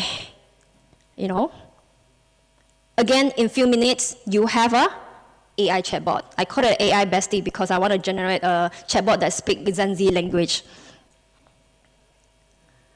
So it's, like I said, it's very easy, right? You just have to give the instruction. Of course, because it's a chatbot, I need to connect to the brand. And the brand that I use actually is OpenAI API, which we paid for. But be mindful as well when you are using, OpenAI API. Make sure you you don't accidentally publish your key, because once you publish, everyone can use it to connect to the brand, and you are the one paying it. Okay. So all in all, I just want to say that AI mindset means staying curious about and open to rethink the current process that you are working on right now. So AI have empowered me to do things that I wanted to do previously, but I can't. But now I can do so many other things. So think about this AI tool turned me into actually a superwoman. So I just want you to walk away with 3 steps which is the same journey, the same steps that I have come to adopt AI tool. I call it a personalized AI toolkit strategy. So step 1 is to, discover, and then second, decide, and then third, deepen. Okay? So, as I mentioned earlier on, the infrastructure iCenter and Anggrek Desa examples earlier, right? I tested it with 4 AI tools, the main ones, as you can see over here. But what stood out was the ChatGPT and Gemini. And again, ChatGPT cannot produce consistent output, so I end up just stick to Gemini, and I keep on playing with it, I keep on improving. So actually I have tried many other versions. So sometimes the lady, right, the very cute lady over here, right, sometimes is wearing, like, showing the whole legs, and sometimes it's in other hairstyles, sometimes you don't even look at Asian at all, so I try many versions and to reach quite consistent, faces. So one of the things that I also learned in this whole process is make sure that once you get it right, save the prompts, okay? Like as I show you on the right side, there are certain words, if I keep putting into the key into the inputs, right, it will actually generate very consistent output, and stick to that, prompts, and save it in Google Docs or any way that you can actually easily retrieve it.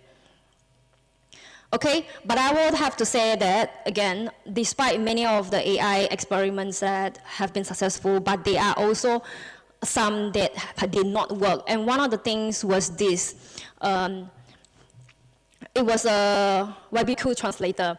So as you all know, again, it was my first time in LegCo. Everyone's gonna speak Malay, and I don't know, and looking at the handset, it was very lengthy, 30 minutes or 40 minutes. I was so worried that I wouldn't be able to catch what everyone was saying. And so happened during that time, OpenAI released another API called Whisper. So allows people to turn speech into text. So we tried it, but as you can see, if you can see over here, it just talked gibberish. And you know what? And it didn't work. Why? I later on found out that because I cannot connect to the mic of each of the YB, right? Basically the source of the audio. That's one thing. Second thing is, I realized actually a lot of YBs, which prove that some of them are not scripted, right? So a lot of YBs are using the local slang, and which even with my own ears, I can't even understand. So let alone the tools understand. So these are like my learnings. It's okay, but I really learned from the whole process. So ladies and gentlemen, you don't have to be an expert. Just like me, all the tech is curiosities. You may not know yet what superpowers these AI tools will give you, but if you take the first step and draft your own AI toolkit, you're already been cultivating an AI mindset. And with that, thank you so much.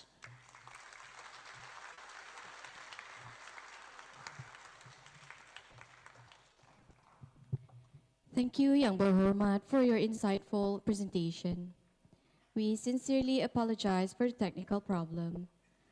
Ladies and gentlemen and our virtual participants, that wraps up our morning session. We would like to thank all our distinguished speakers for invaluable insights. We would like to extend our deepest appreciation, especially to our guest of honor, Yang Mulia, Datuk Seri Paduka Awang Muhammad Reza bin Datuk Paduka Haji Muhammad Yunus, Deputy Minister of Civil Service Governance at the Prime Minister's Office, for gracing us with your presence this morning and for your kind support towards the conference. We will now take a break.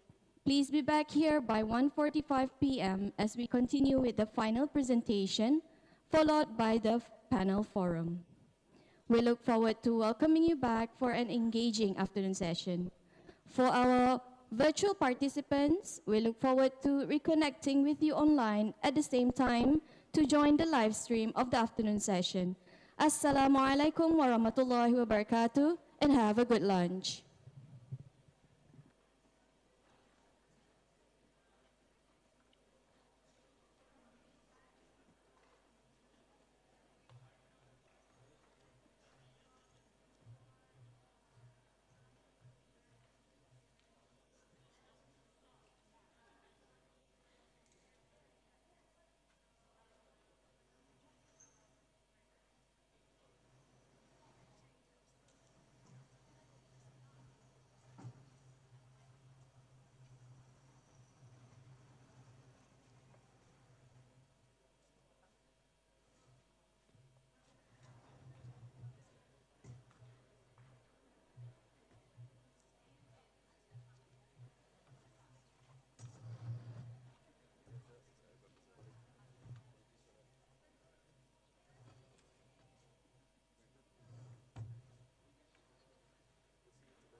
panjang. Thank you. Thank you, sir. Thank you very much. Thank you. Okay. See you tomorrow. See you tomorrow. Sir, your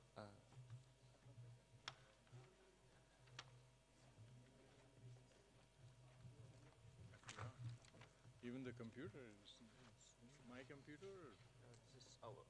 This is yours. Oh, that's yours. Yeah. All right. Right. Thank you. R1 yang ini hampirnya, yang hampir di sini kali itu maksudnya. Satu max ya kah? Itu tuh, atau pelang di begitunya. Dua saja dipakai. Ada lingkungan hidup kan?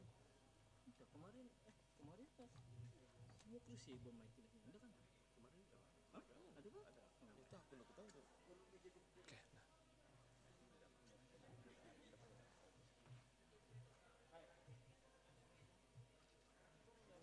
What's this? Mana? Maksud, oh, mic kata. Mana yang untuk live?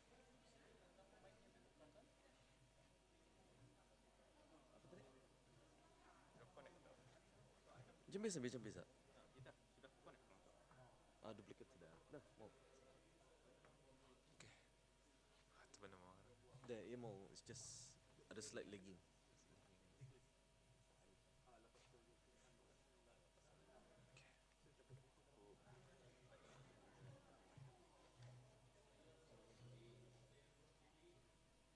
Cancel.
Yang Berhormat.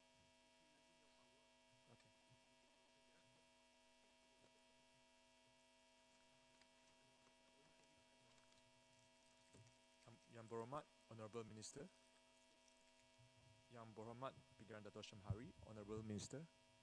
Yang Berhormat Madam Queenie, members of Legislative Council, Permanent Secretary, Deputy Permanent Secretary, respected government officers, respected guests, ladies and gentlemen. A very good afternoon and salam sejahtera. Firstly, thanks to Prime Minister Office for extending this invitation for me to be a speaker. It's a big privilege and honor to be amongst all the esteemed speakers here. Hello, my name is Abby Tan. I'm Regional Head and General Manager for Avic Technology.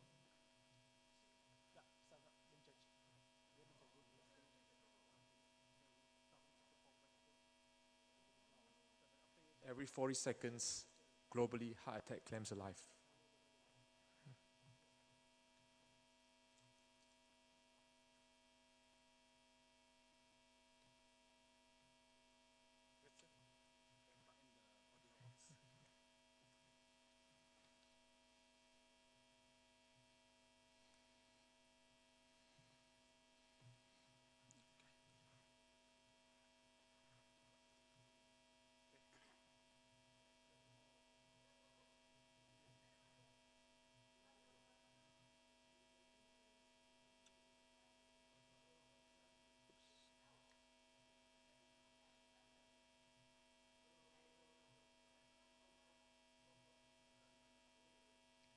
Sorry, can I hide the presenter?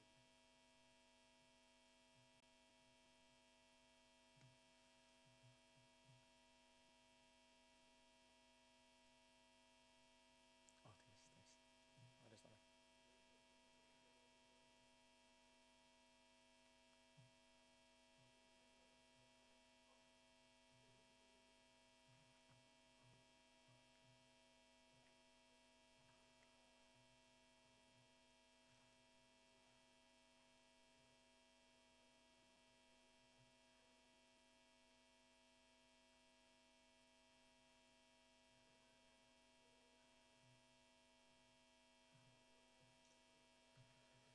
I actually accidentally hide the presenter view.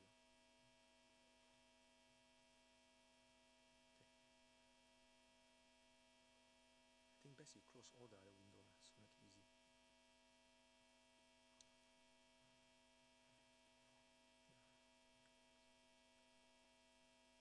The IPA.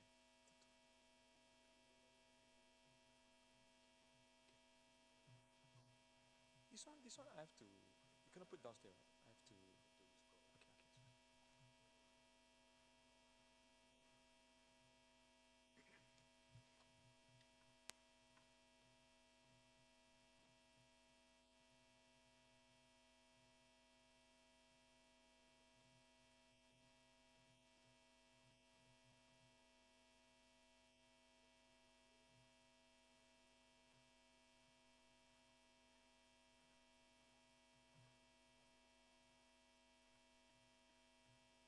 This is still fine. This CV is the wrong one. Yeah, CV is the wrong one.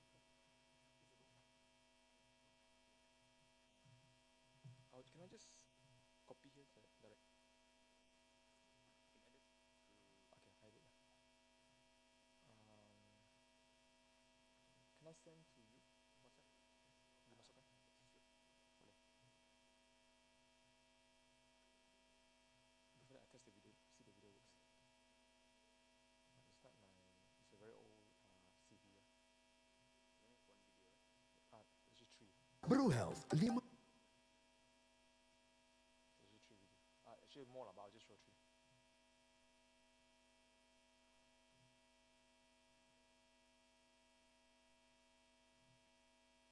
The AI development and application.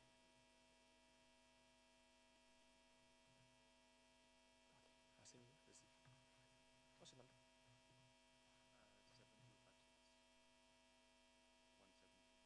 173.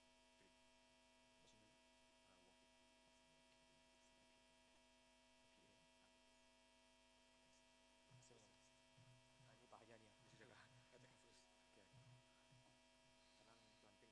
Ya.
Bismillahirrahmanirrahim. Assalamualaikum warahmatullahi taala wabarakatuh.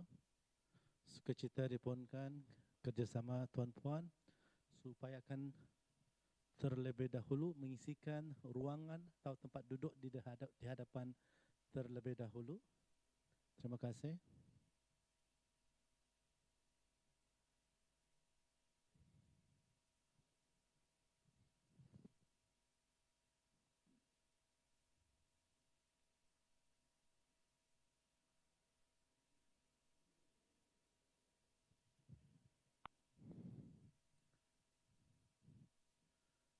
Sekali lagi, dipohonkan kerjasama tuan-puan supaya akan dapat mengisikan ruangan atau ataupun tempat duduk di hadapan terlebih dahulu. Terima kasih.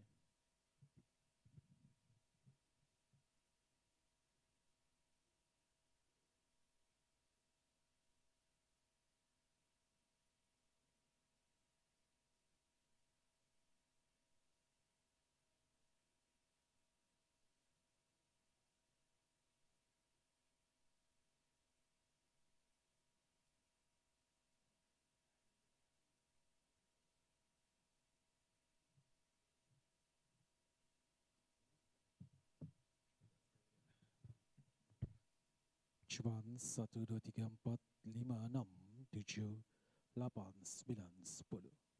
Cubaan 1, 2, 3, 4, 5, 6, 7, 8, 9, 10.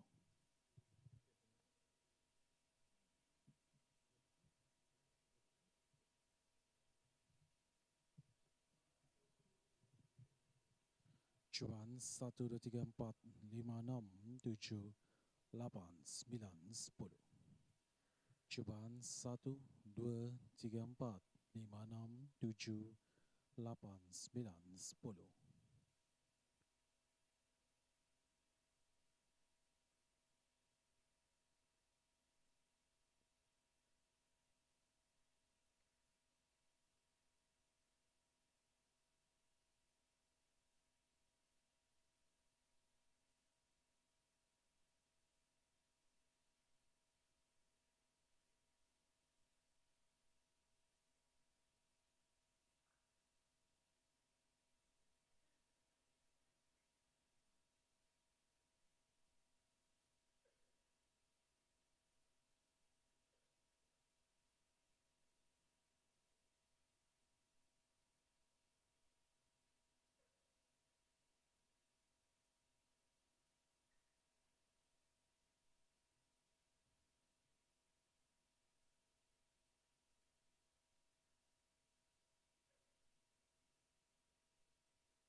Announcing the arrival of guest of honor Yang Berhormat Pangeran Datuk Seri Setia Shamhari bin Pangeran Datuk Paduka Haji Mustafa, Minister of Transport and Info Communications.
Bismillahirrahmanirrahim.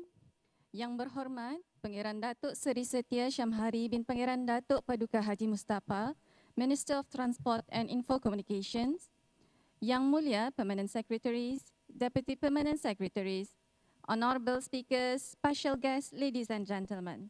Assalamualaikum warahmatullahi wabarakatuh and a very good afternoon. Ladies and gentlemen, welcome back to the afternoon session of our conference.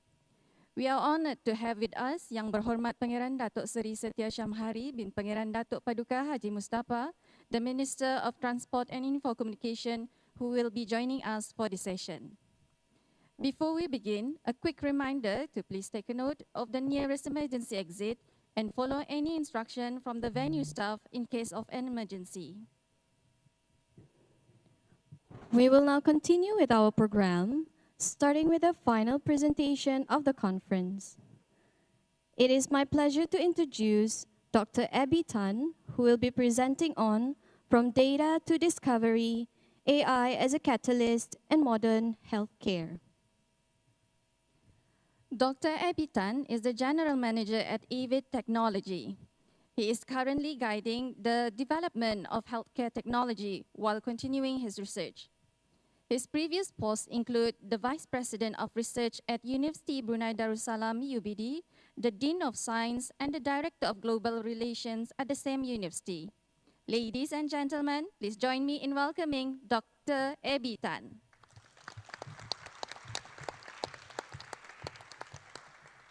Yang Berhormat Pangeran Datuk Shamhari, Honorable Minister, Yang Berhormat Puan Queenie, members of Legislative Council, Permanent Secretary, Deputy Permanent Secretary, respected government officers, respected guests, ladies and gentlemen, a very good afternoon and salam sejahtera. It's always hard to be the speaker after lunch. I hope you guys don't fall asleep. My apologies. Okay, so my name is Abby Tan. I'm the Regional Head and General Manager for EVIT Technology. I'm actually a mathematician by training.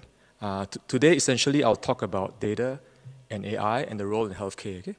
Before I begin, let me share some very worrying statistics for you. So globally, every 40 seconds, heart attack claims a life. Okay?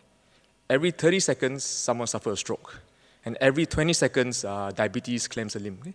These are not just numbers. These are actually incidents that could be prevented had there been early intervention. So the question is, how do AI turn these valuable seconds into second chance? Okay? So with rising healthcare costs globally, driven by increasing costs of medicine and the growing prevalence of non-communicable disease, the solution is not just to hire more doctors or nurses. The solution here is to harness the power of technology to address this issue. So for the record, no country has actually successfully addressed these two issues.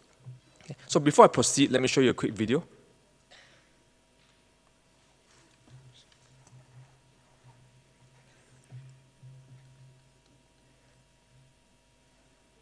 BruHealth 5.0 kini lebih mudah, cara yang lebih bijak untuk menjaga kesihatan dan kesejahteraan Auda ke arah diri Auda yang lebih sehat.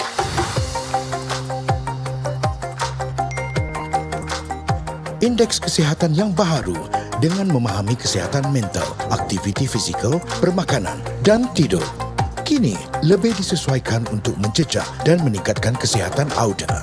Gunakan rutin untuk mengingatkan Auda memastikan tidur yang mencukupi dan melakukan aktiviti fizikal. Lakastah becek, pengesanan awal membolehkan rawatan yang lebih berkesan. Sertai program saringan dengan lebih mudah.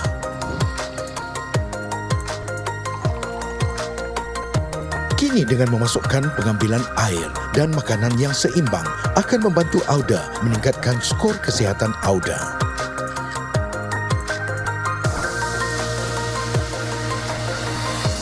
Amalkan tabiat yang sehat, collect gems dan nikmati ganjaran.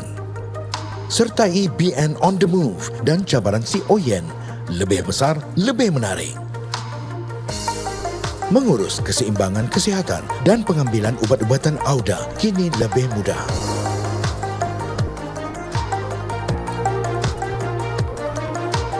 Tempah perjanjian perjumpaan doktor sama ada dengan bersemuka atau virtual. Transformasi kesihatan digital disesuaikan untuk Auda.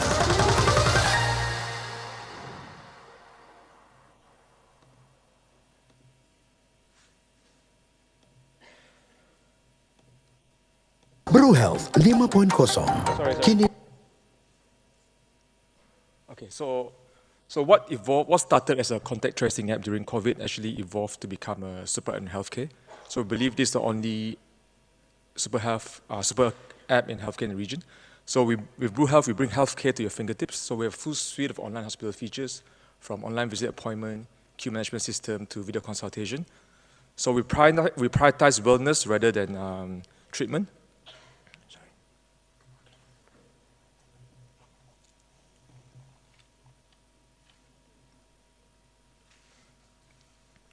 So what we have is a screening program to help diagnose disease early. We also have routine management to help you better manage your health, or basically let you be more in control of your health.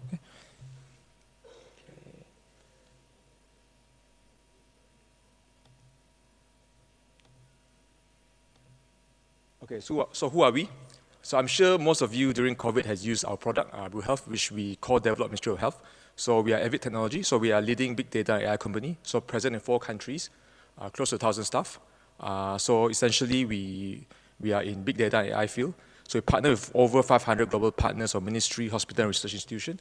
So more than 10 years of experience.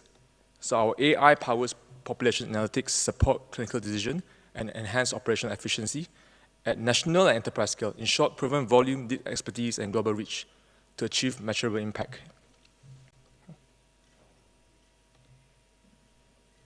So in Brunei, Avid provides Ministry of Health with robust data governance capability. So this allows Ministry of Health to generate insights and make decisions based on real-world evidence. While we are predominantly a health tech company, our ICT competency can easily be scaled to other sectors. Beyond Brunei, we actually have a joint lab with A-Star, one of Singapore's leading research agency, where we not only raise technological readiness level, but we also bring product to market. So one example of our product is Dr. Buddy, which I will explain a bit more later, so which is deployed across 4 top hospitals within Singapore. Globally, we collaborate with renowned organizations such as Novo Nordisk, Novartis, GNC, to do contract research and also to advance digital health innovation through strong international partnership.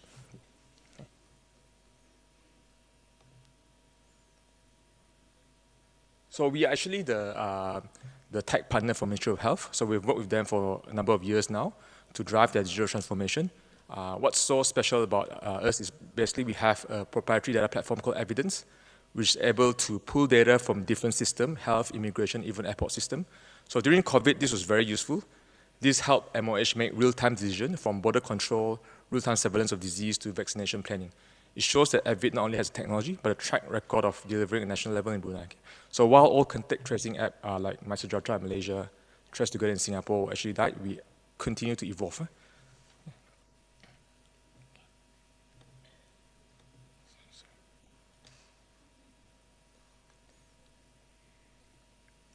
So today we are, as I mentioned, a Super M Healthcare. So we facilitate many services such as online hospital features, cancer screening program, chronic management of disease, routine management, just to name a few. So the idea is to prevent rather than treat, okay? Because we believe that's the most sustainable way to tackle rising healthcare costs.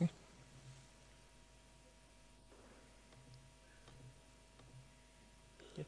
So what makes Avid unique is we actually possess the end-to-end data governance capability, all the way from starting from ingesting raw data, turning raw data into high-quality, structured and standardized form, to enable advanced analytics, all the way to providing the enabling environment to deploy AI. Okay? So that's what makes us special. And also, we happen to make probably the only super app in healthcare in the region.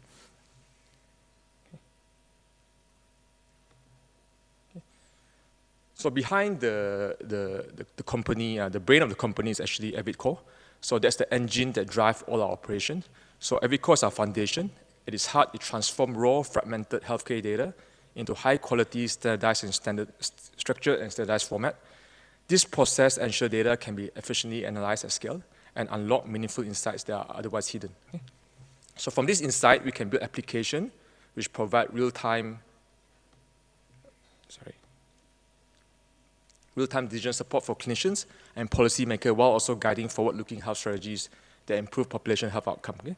But Avid Core is more than a data processor. It can be used to build powerful, robust, scalable platform that deliver real-world impact, enabling digital health application, personalized medicine, and AI-driven healthcare solution across different national healthcare systems. So to date, we have processed more than 7 billion health records, and we support a global network of 5,000 researchers. So we've developed over 60 disease models and secured more than 40 patents, underlining our commitment to innovation and leadership in health technology.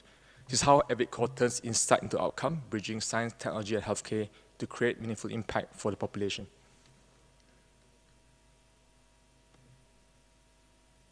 Okay, so maybe a quick, so what is AI? So we talked about AI just now. So the formal definition is AI is a technology that allows computer or machine to act like human by thinking, learning, and solving problems. Okay? So a simple way to imagine AI is like it's having thousands of smart brains working together for you at the same time. Apparently for ChatGPT, there's 50,000 brains working at the same time for you. I'm just wondering, how many of you don't use ChatGPT? I remember asking the same question a year ago. I think half the room lifted the hand. So that's how AI has permeated through our everyday life. Okay? So that's the power of AI, helping us to make better decisions faster and a scale no human team can ever achieve. Another question for me, did you know or do you know when was AI first used formally? 90s, 2000? What? I'll give the answer later. Okay.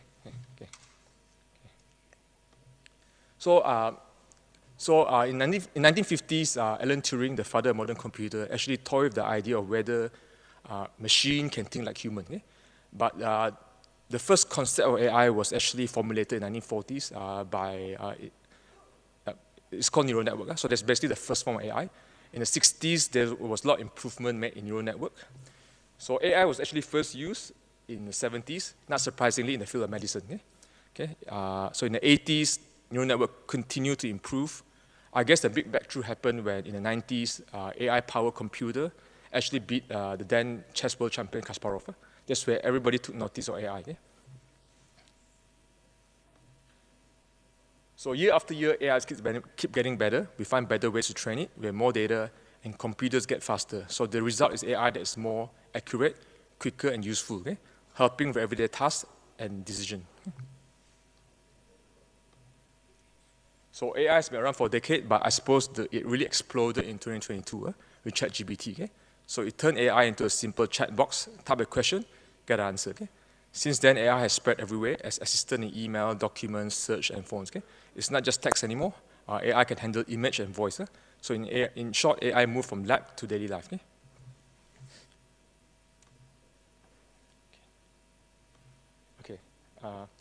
This is from ChatGPT, by the way. It's like what I agree with what Puan Queenie said. It's not very good in generating images. After many permutations, I got this. So, what is the role of data in AI?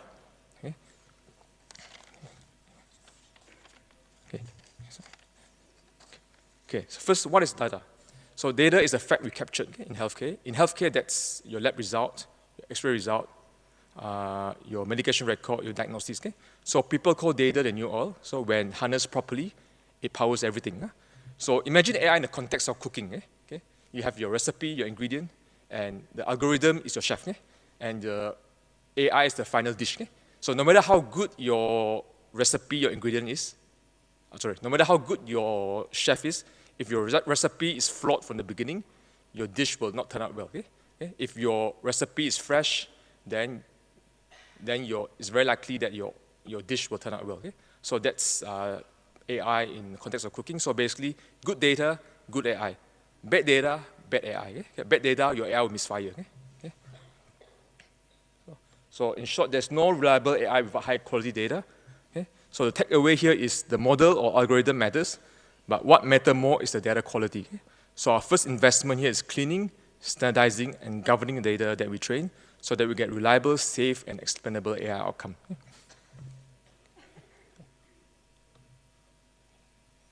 So good data is actually rare in practice. Firstly, fragmented systems. So every hospital, clinic, and lab keeps data often in systems that is not connected, the systems that operate in silo.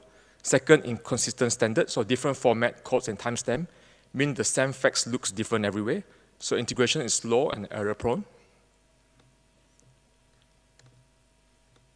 So third, weak governance, so no clear ownership or quality rules. So data is copied and edited and trust erodes. So all 3-4 leads to the same result, not AI ready. Unstructured, messy, and risky to use. So when we train on them, even the best algorithm will misfire. So the solution isn't to add another model, it's actually discipline data work, connect the silo, enforce common standards, and assign owners with quality check. And do that, we get good data, and the AI will run smoothly. So this is our Avid AI data infrastructure. So one of the most common challenges countries face is the lack of an integrated data platform.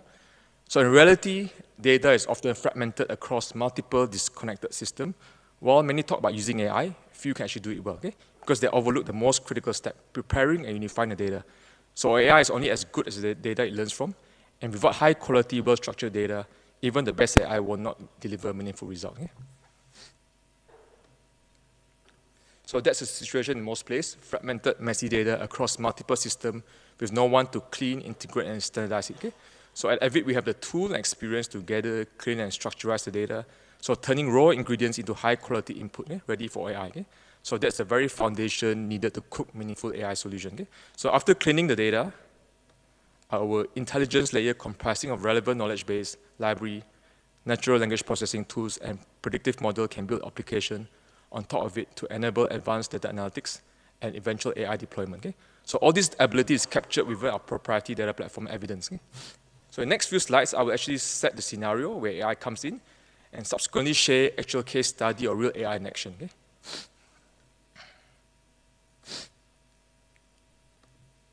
So the promise of AI in healthcare is immense. So with enhanced diagnosis and treatment, AI can analyze vast amount of medical data to detect disease earlier and enable personalized treatment plan, ultimately improving patient outcome. I'll give you an example. There's a lot of AI that can read images, CT scans, mammography. The human will take an hour, AI will take 3 minutes. And AI is actually more accurate. It doesn't get tired, it doesn't complain long working hours. It just keep on working. So that's the future now. So beyond clinical care, AI drives operational efficiency by taking over manual and tedious and repetitive administrative tasks and optimizing how resources are allocated. So hospital can reduce wait time, lower costs, and deliver smoother patient experience. So finally, AI can expand healthcare accessibility. So through telemedicine and remote care monitoring, you can be assured that healthcare can reach those that have difficulty in getting transport. So that's the beauty of telemedicine. So that's how AI can transform patient care, improve system efficiency, and build a healthier nation. So in short, AI enable healthcare at your fingertips. So a key innovation in AI today is the rise of AI agents. Okay? So intelligent helpers can be trained to carry out specific tasks. Okay? Just like your helper at home, you can teach them to do things the way you want, okay? Whether it's drafting report, replying to email, or guiding user through complex system, or even to create to clone yourself. So the AI can do that. Okay? So we can build AI agent that is catered and customized to your need. So imagine a world where AI agent can sift through 20 years of medical record of a patient and provide one-page summary of patient condition and some recommendation a few minutes before doctor even see a patient. It's already happening in a lot of places. So this certainly allows doctor to see more patients. Okay? For example, in education, I know a lot of teachers are bogged down with very heavy administrative tasks. So you can build AI that can generate questions for you, do the marking for you, provide a report, and then analyze student performance, and even come up with a personalized study plan for students. So that's already happening in a lot of countries now. So this AI assistant can be applied to many sectors.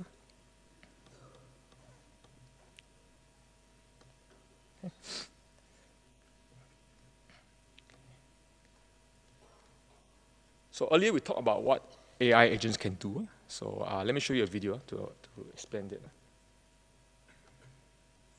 The AI development and application platform can empower users without technical background to create and manage AI agents by themselves.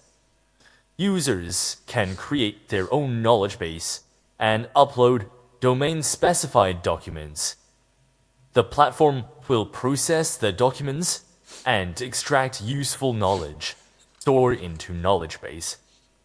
Then, in just a few clicks, user can create a self-customized AI agent powered by the knowledge. The agent is now able to answer domain-specific questions accurately and contextually.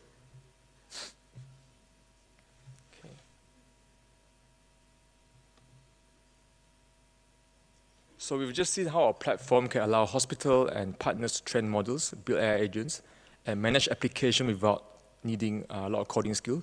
In other words, it makes AI practical, accessible, turning institution into innovation partner rather than technology user. Okay? So the next question is, what does this look like in the real world? Okay? So in Brunei, we already have relevant use case that can be built into BruHealth, such as patient assistant for the public, clinical intelligent assistant that supports doctor with decision making, and scalable AI application that strengthen national healthcare. Okay? So these are live examples of how the platform translates into impact. Okay? I'll show you a few features in BruHealth that actually make use of the very primitive form of AI, rule-based AI. Okay? So risk assessment basically is a screening program.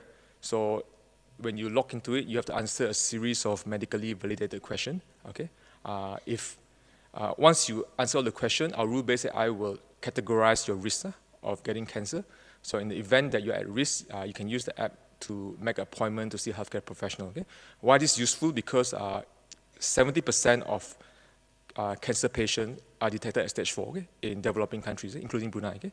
So that's where treatment is no longer effective. Survival rate is very low.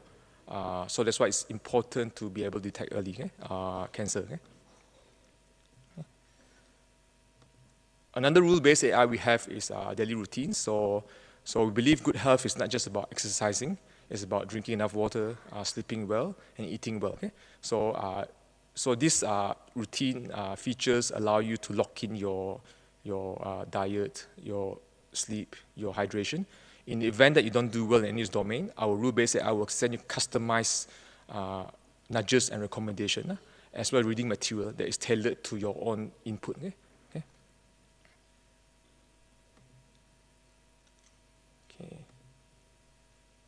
So that's the very simple form of AI. So now let's move on to the more complex AI application. Okay?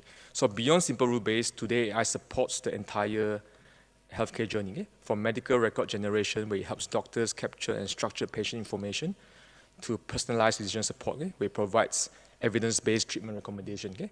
So AI also enhances consultation and patient service, assists in research and clinical protocol, and even streamline day-to-day hospital operation. Okay? In short, AI becomes a trusted assistant for clinicians, researchers, patients, improving accuracy, efficiency, overall care delivery. Okay? Next few slides, I'll actually show real case studies of AI solution developed by Avid and deployed in our customer hospital. Okay? So this example from a customer hospital, one AI that covers everything: booking, reminders before visit, triaging, not taking a safety check during care, refills and follow-up after, plus dashboard for manager and tools for researcher. Okay? So the final result is shorter waiting time for patient, fewer error, less admin work, and overall smoother experience for patients and staff. Okay?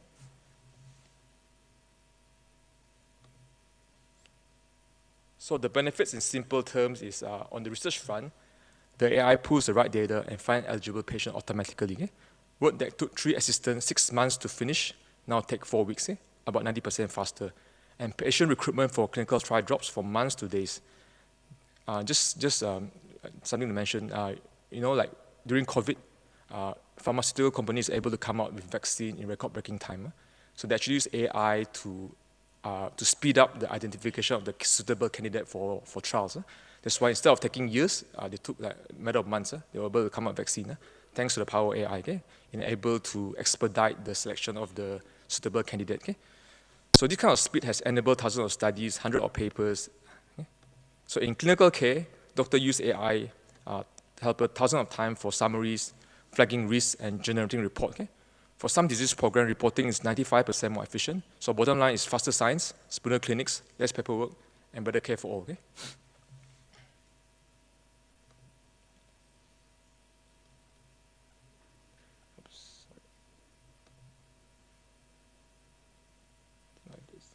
So our clinical intelligence assistant is a smart helper for doctors and nurses.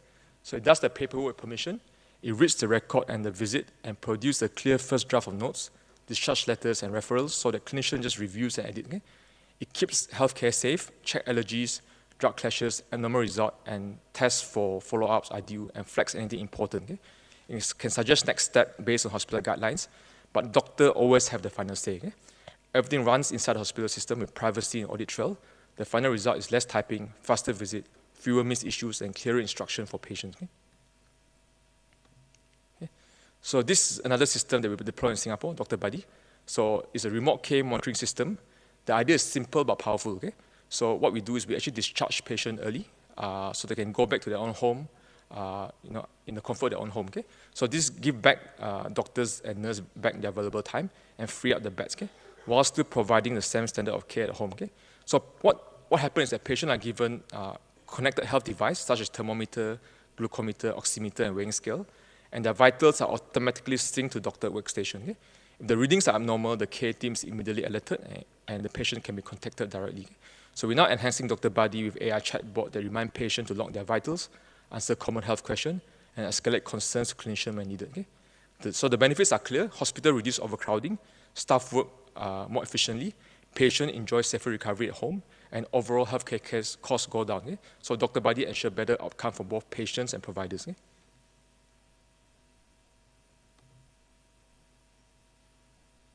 So looking ahead, these are kind of AI features you can expect in Blue Health. I'll let you watch first. But the main goal is clear: to make healthcare delivery smarter. So these features are designed to improve efficiency, optimize resource, and reduce congestion in clinic, okay? Ultimately helping doctors and patients save both time and cost while ensuring better care. Okay? I'll share a video of it. The general health consultant can answer users' common health-related questions in daily life. It provides users with personalized, evidence-based health advice by referencing their medical records and online behavioral data. For example, when asked about sleep and stress, the agent gives professional, context-aware responses based on embedded knowledge base. We also embedded ethical safeguards. For instance, when a Muslim user asks about alcohol consumption, the AI properly recognizes the religious context and provides responses aligned with the ethical norms and cultural sensitivities. So our AI is MIB compliant, for your information. So it will be developing this in 3 languages. So the general health consultant can answer users' common health. So we'll be developing in 3 languages: Malay, Bahasa Brunei, English, and Mandarin. So in ending, as you have seen, AI is already transforming healthcare from data discovery. It's becoming an indispensable catalyst for better outcome. Okay? So just as ChatGPT has become a daily part of our life, AI in healthcare is no longer optional. It's a must, it's inevitable. And contrary to fear that AI will replace jobs, the reality is AI won't replace people, but people who know how to use AI will replace those that don't use AI. Okay? So the choice is ours to embrace AI and lead the change or to be left behind. With that, I end my speech. Thank you very much.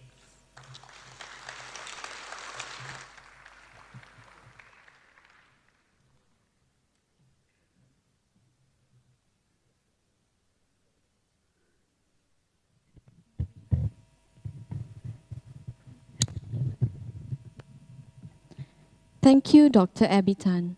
Ladies and gentlemen, as we will be starting our forum, may I invite our esteemed speakers and moderator to the stage.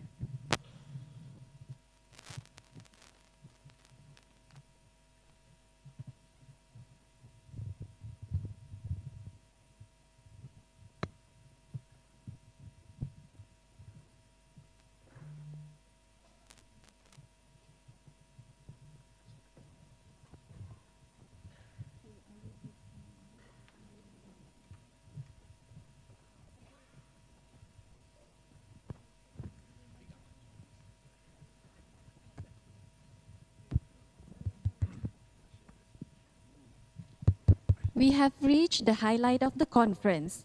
This panel forum will be moderated by Yang Mulia, Awang Haji Muhammad Nazri bin Haji Muhammad Yusof. Yang Mulia, Awang Haji Muhammad Nazri is the Permanent Secretary of the Ministry of Transport and Infocommunications. He has held several posts in the Ministry of Development since starting his government career as an engineer in 1993. Ladies and gentlemen, both in the hall and virtual attendees online, you are welcome to submit your question through Slido by scanning the QR code displayed on the screen, or if you prefer, you may use the microphone provided in the hall. We encourage you to take this opportunity to engage directly with the speakers and moderator. And with that, I hand the session over to our moderator. Bismillahirrahmanirrahim. Assalamualaikum warahmatullahi wabarakatuh. Salam sejahtera and very good afternoon. Yang berhormat Minister of Transport and Infocommunications, friends, colleagues, and members of the audience. Here we are. We've listened to 5 comprehensive presentations. I think we've been talking about AI throughout the day. When you talk about AI, commonly people talk about the numbers, mostly about the economic numbers. But today, our focus is actually on the public service. I think joining me here on the stage, on my left, we have Professor Yaakob Ibrahim, who is an adjunct professor in Lee Kuan Yew School of Public Policy and advisor to AI in Singapore. Earlier, Professor Yaakob shared with us AI in the public sector. AI is a double-edged sword in the public service. Professor shared with us about Singapore's journey in citizen-centric AI model, especially moments of life, now referred to as Life SG, and also the imperative of responsible AI governance. After Prof, we have Ms. Sigrid Sith. I hope I pronounced your name correctly. She's a director of AI and data at Digital Nation. She has been a hands-on architect of Estonia's public sector AI. She brings a real playbook and the pitfalls for making government AI-powered.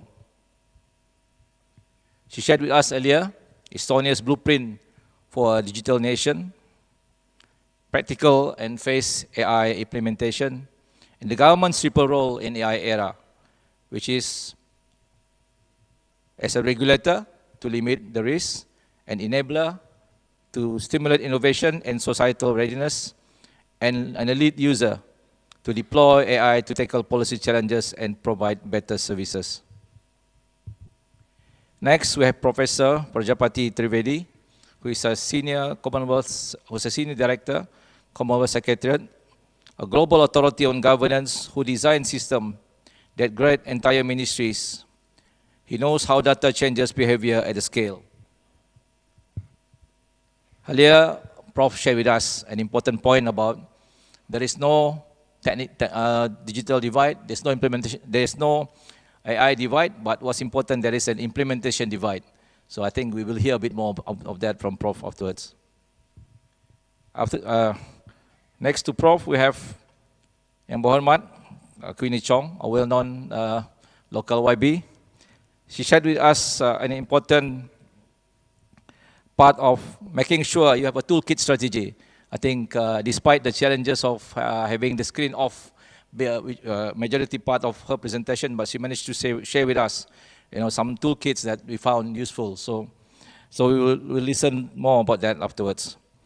And we just heard about from Dr. Abby Tan, who shared with us about the journey, our health journey with Brew Health, with a message about the importance of high quality data, which is the foundation of an effective AI.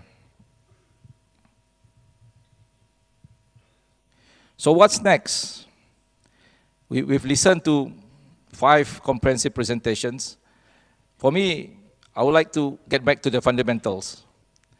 Fundamentals, why we are here, what AI means, what we need to do, what's in it for us, what's in it for me, what's in it for the whole country.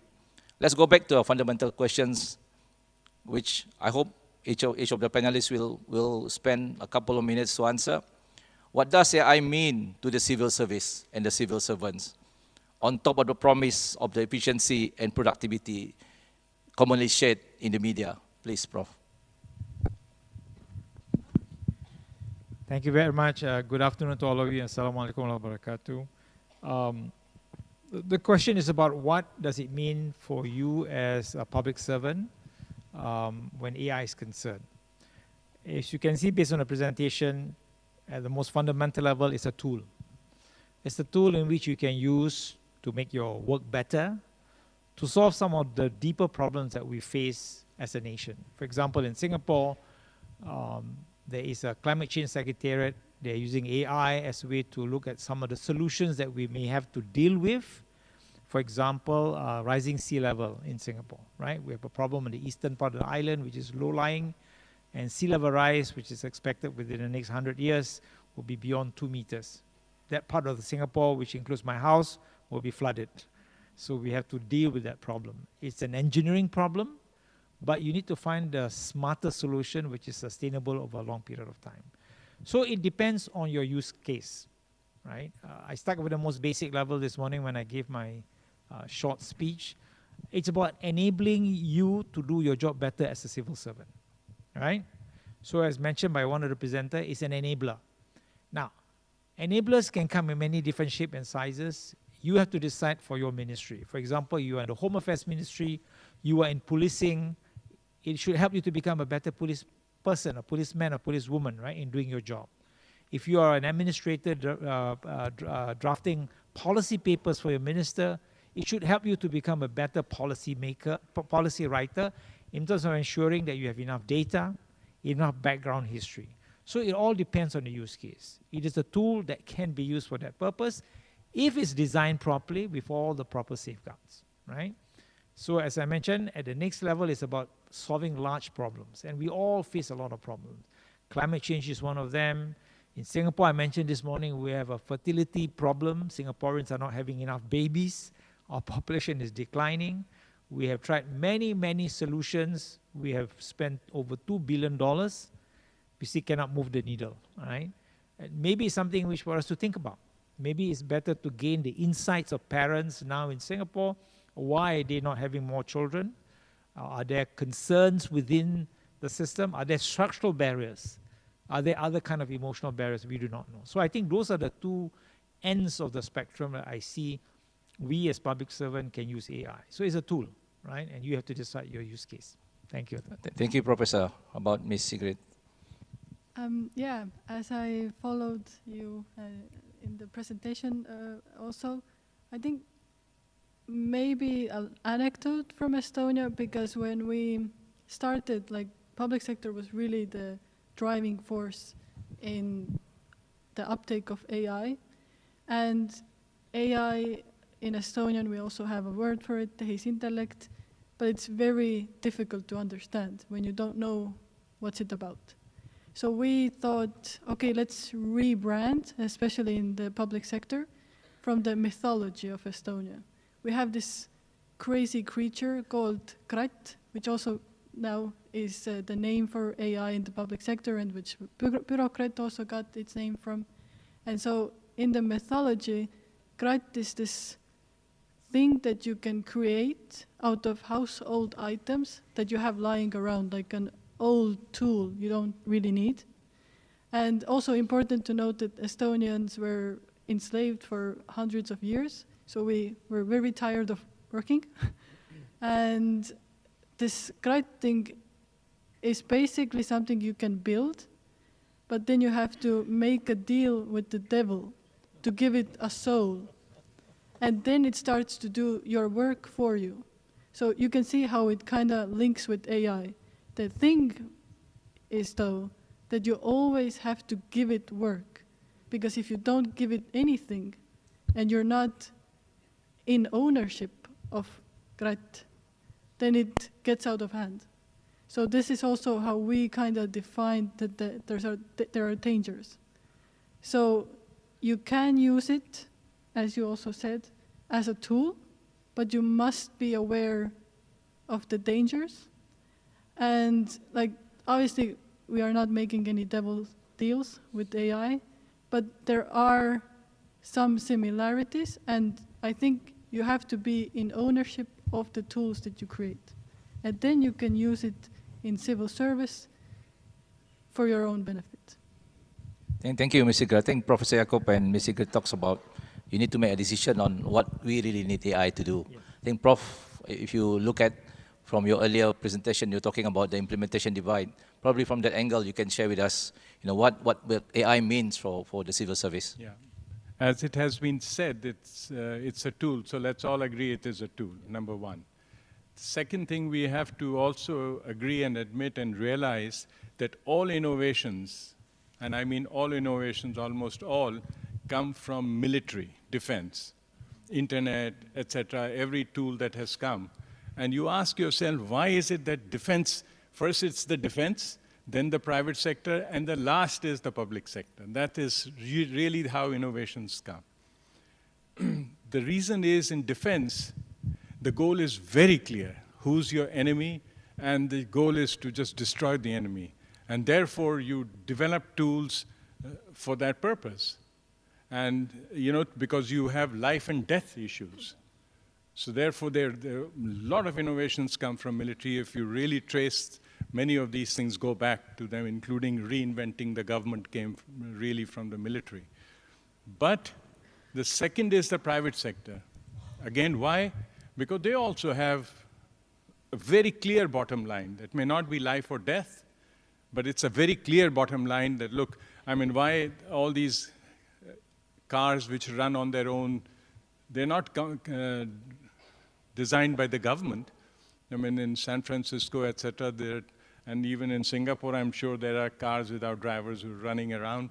All these innovations that are coming, which are almost artificial intelligence because they're driving without any human being in them.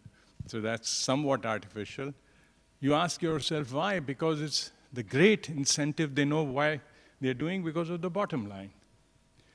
The reason why it comes to the government last and it never succeeds as much, we will just make a hoopla and have several conferences, is because we don't have a bottom line. So for us, it's like, okay, it's a great thing, let's use it here, there, presentation, etc. But we'll never be very clear. So unless we create a government with a bottom line, and I don't mean profit, and we can talk about that, these things will remain, they become an end in of itself, rather than a means to increase the bottom line, because we don't know what the bottom line in the government is.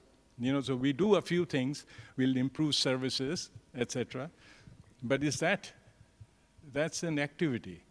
But overall, we can't say, and there's some governments, like in Singapore, I would say, you have a government which has a bottom line, and they know exactly, because their bureaucrats' salaries are linked to the GDP. So they want to increase the GDP, and there's an incentive, and they're working. But in a lot of our countries, including India, we don't have that. So if you have a great person, things happen. If it doesn't, it doesn't. So I think we need to use it as a tool. Since we have all agreed it's a tool, we should ask yourself, if somebody gave you a hammer, would you just go around using, you need to know why you need to use that hammer. And are you improving your life, or is it just because it's there, I must do something? So that would be my response. Okay. Thank you, Prof. I think that brings us nicely to the person who talks about the need to have a toolkit. I think, YB, I think you've been talking about, you've been over the years talking to us about the need to have an implementation of AI, and you shared this morning. And then Prof was just mentioning about the need to have a bottom line. From that perspective, what should the civil service be doing in terms of getting the right toolkit, but at the same time, what will be the bottom line? I think this will be a good perspective from you as a Yang Berhormat. Maybe? Well, I think that's the tough question for me. I think first of all, right, I think come back to your question earlier on what is AI for us, right, individually. And I think I mentioned it in my slide, my presentations. I mentioned, I will have one example that, the AI can actually speak multiple languages, right? And that is like me having a twin do better than me. I also mentioned about the analyzing the data, which is, and also giving me feedback, generating feedback for my questions on coffee, local coffee and coffee blend, right? Knowing what the general public actually would say before me asking those questions. So that is AI, focus group in my computer. So I also have, I also said that, AIs are like my superpower accessory. They give me the power of speed, they give me a power to design, they give me a lot of other things. Right, it's just a different way of explaining the tools. I think if I were, allow me to answer these questions in a slightly different way, I have been asking, because I have been asking, Dr. Shahari would know me, every time I have been in most of the digital conference that I can ever been since my appointment, right? And I also ask quite a lot of like AI or topics, questions related to technologies in LegCo. But there's one fundamental question I keep asking, and it's, as you all know from my presentation, right? I would like to visualize what the smart nations looks like to me. Now, in 2035, with AI as a tool or as our superpowers, how would we reinvent the whole Brunei to be? And I think that is the most important questions that I need to hear the answer first, before anything else, because we have AI tools, right? As you can see from my slide, I can Google and pull in any kind of AI tool, just like any of our people, in the audience right now. They can be easily be trained, be equipped with all these tools. But the question is, where are we heading? Where are we heading, right? Taking, for example, the immigrations example, right? Yes, the problem was long queues or not having the applicants, follow the full instructions. We use Headgen video, right, in multiple languages to help that. So is that helping us to get, the transformation that we want? Right, that is just pretty much problem solving. It's not really like transforming the whole department. So what we should be asking the immigrations is, in 2035, how would you envision immigration to be? Does the department still exist like it is right now? Because in the future, do we want to be automated gate just like Singapore? Or is passport not longer a thing? Digital ID will eventually become a digital passport as well? Or, probably will we be using AI that knowing that certain people will travel to certain place. So before that person travel, you'll probably will send an email or something and say, hey, would you want to have some online application? I'm just trying to reimagine my future travels. Thank you, Webby. I think what your point is actually we must have some sort of clear direction where we are heading with AI. Then we'll decide. Then after that we'll decide what sort of tool that we require.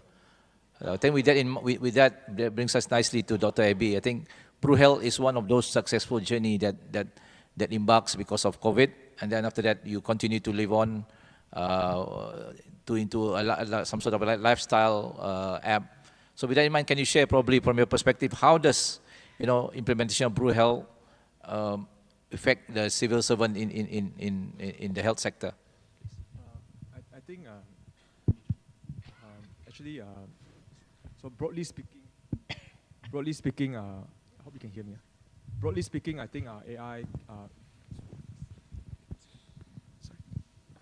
So broadly speaking, in civil service, AI can automate a lot of manual, tedious, repetitive tasks. So it will overall help to improve efficiency and to optimize resource allocation. But in the context of healthcare, we know Brunei top in a lot of indicators that we don't really talk in, like obesity, prevalence of diabetes.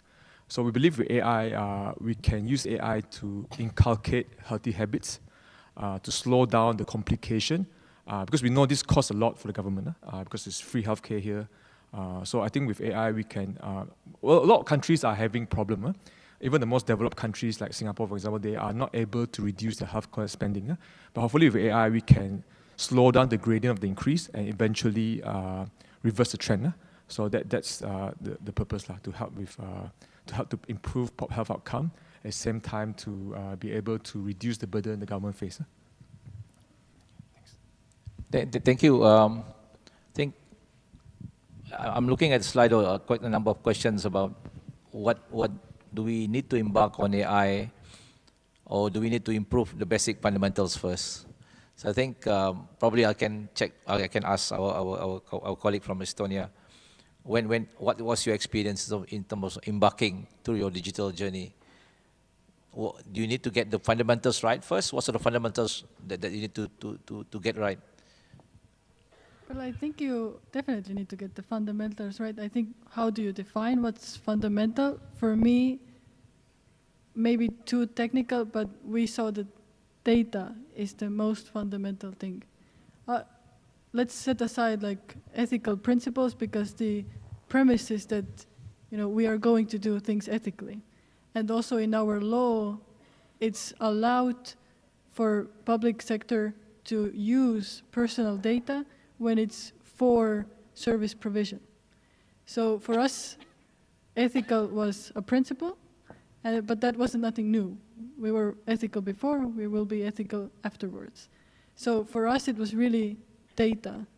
And I know it sounds super boring and it's not something like mind-blowing, because what I actually mean when I say you need data is that you need commitment, because you won't solve data quality issues with like one day.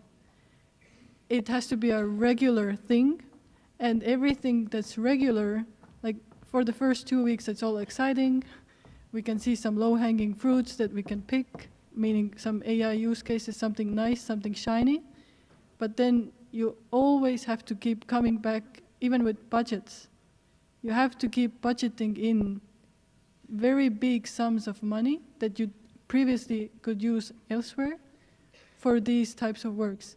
And data quality, like how many people, well, because it's not legal, but if it were legal, no one really cares about, oh, I have 98% accuracy in population registry. That's not really something that gets you re-elected, that doesn't get you into news. So the political will also is like, okay, but where's the cool AI stuff? So I think in that sense, the fundamental is really selling maybe a strong vision of what you can do in the future and somewhat also in the present but really making everyone understand that it's not like a silver bullet to success by tomorrow, but it will come, and it will come regularly, and somewhat people are already used to and expecting greatness when you put in things. So I think a bit random answer, but yeah, I think getting the foundations in every sense, but data being the main thing. So you're talking about data, I think coming back to experience in Singapore, when you started Moments in Life, which is now Life SG, maybe Prof can share with us what were your challenges in terms of getting the data right, and more importantly, getting the civil servants on board the whole process. As far as the process is concerned, we do have a data governance, but we have separated personal data, which is out there in the private sector, from data that government is holding.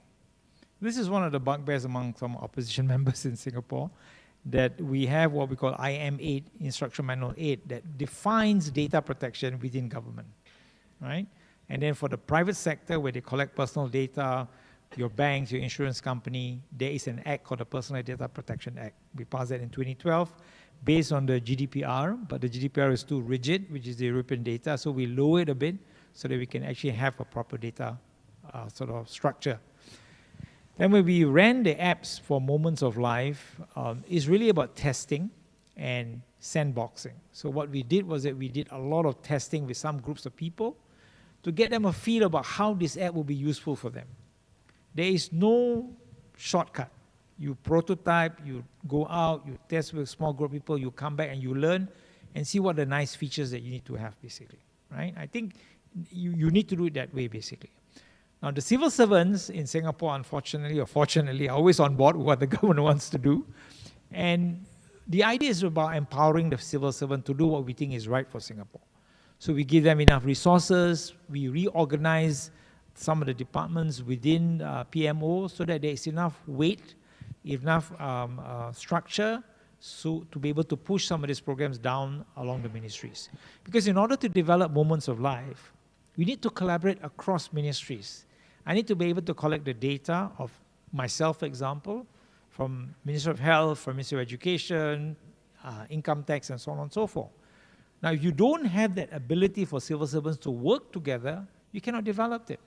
So I mentioned in my presentation, we actually came up with a new act called Public Sector Governance Act. I'm not sure you're aware of it, but we were once a British colony, and there are some acts that the British created which is still in operational in Singapore. The famous being the Statistics Act. The way the Statistics Act is sort of drafted is that they cannot share the raw data. The finalized data which has been aggregated, that is shared to the public, but we cannot have access to the raw data. The minute your ministries cannot share data, you cannot collaborate. So you need to lower those barriers as much as possible. So that's what we did, to have a new government data architecture in place, without which we cannot move on the app, basically. But if I may add, Dato, to the question you asked Sigrid earlier, I just want to take a few steps back. Yeah? There is no perfect moment for you to start this journey. You cannot wait until the rain is aligned with the sun. It doesn't work that way. You have to have a plan. We have to have a national strategy. You have to have a plan to implement. Hopefully you talk to Minister of Finance and get the budget so that you can implement it with the proper KPIs. And you have to start. You start small, you build up, basically, right? Take, for example, the case of Singapore. Is everybody on board? No. I still have senior citizens who refuse to adopt digital solution, right? They are the lowest in terms of the stats that we have of adoption of digital solution. It's always the young people, 95%, 98%. Then you go down to the senior, 60%. So do we wait until the seniors become 90% and we start digitalization? We cannot. So what we do is that we have to do multiple fronts. We move, we develop, we build capability, and then for those groups that need a lot more help, we deploy resources. If you go to Singapore every weekend, all the 89 constituencies, there'll be programs for the seniors. Again, not a sexy title, because Seniors Go Digital. We invite the seniors, we come down to the constituency, we show them how to do password, we show them how to use WhatsApp, We explain to them, be careful of scams, and we have to bring them on board. Now, you may ask me, why are we doing all this? Because we are a government, we have to answer to everyone, right? The seniors are still voters compared to the young people. So we need to treat every client, and because the clients are different, they come from different shapes and sizes, you need to have multiple programs. It's a messy process, trust me, right? Now, why would people want to do it? Right, that's the most fundamental question. To me, it's about improving their life. If you can demonstrate that, I think that's where the clincher will come. Now, when I do this lecture in Singapore, I will present a pyramid of digital transformation. At the bottom is what we call digitization. You need to digitize first, right? You need to have digital assets. Your receipts, your report, you scan it, it becomes a digital asset. Then you use that digital asset to digitalize your process. You're not transformed, huh? You're just digitalizing your process. The pinnacle is digital transformation. That is the most difficult thing to do. But to do that, you need to do the first two levels. So if you want to transform government, I cannot transform government by just waving my hand, throw enough money and data, and it will work. No, I have to have a plan to go slowly, build up the platforms, make sure that I have all the digital assets safely and securely, because these are people's data, and then looking at how those data that I have, digital assets, that I can digitalize some of my process. Once I'm able to do that, I see whether I can then transform my process to do something better. So healthcare is a good example, right? You ask Dr. Abitan, he needs the digital assets first. He needs all the reports, the MRIs, the X-rays. Without that, you can't do the work.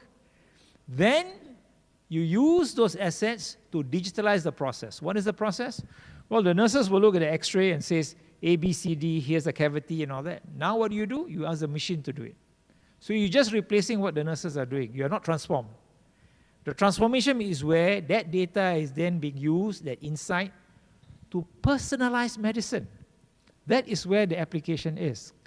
Mr. A, based on this data, you have this, the analysis, the predictive analysis, basically. So to me, in healthcare, it's really personal care. That is where the transformation is taking place. But to reach that top, you need to start from the bottom. So there are steps that you have to do, but you cannot wait until the seniors are comfortable, then I start. You have to start on all fronts.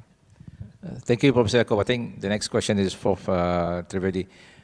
Taking the point of Professor Yaacob that you need to start from the bottom.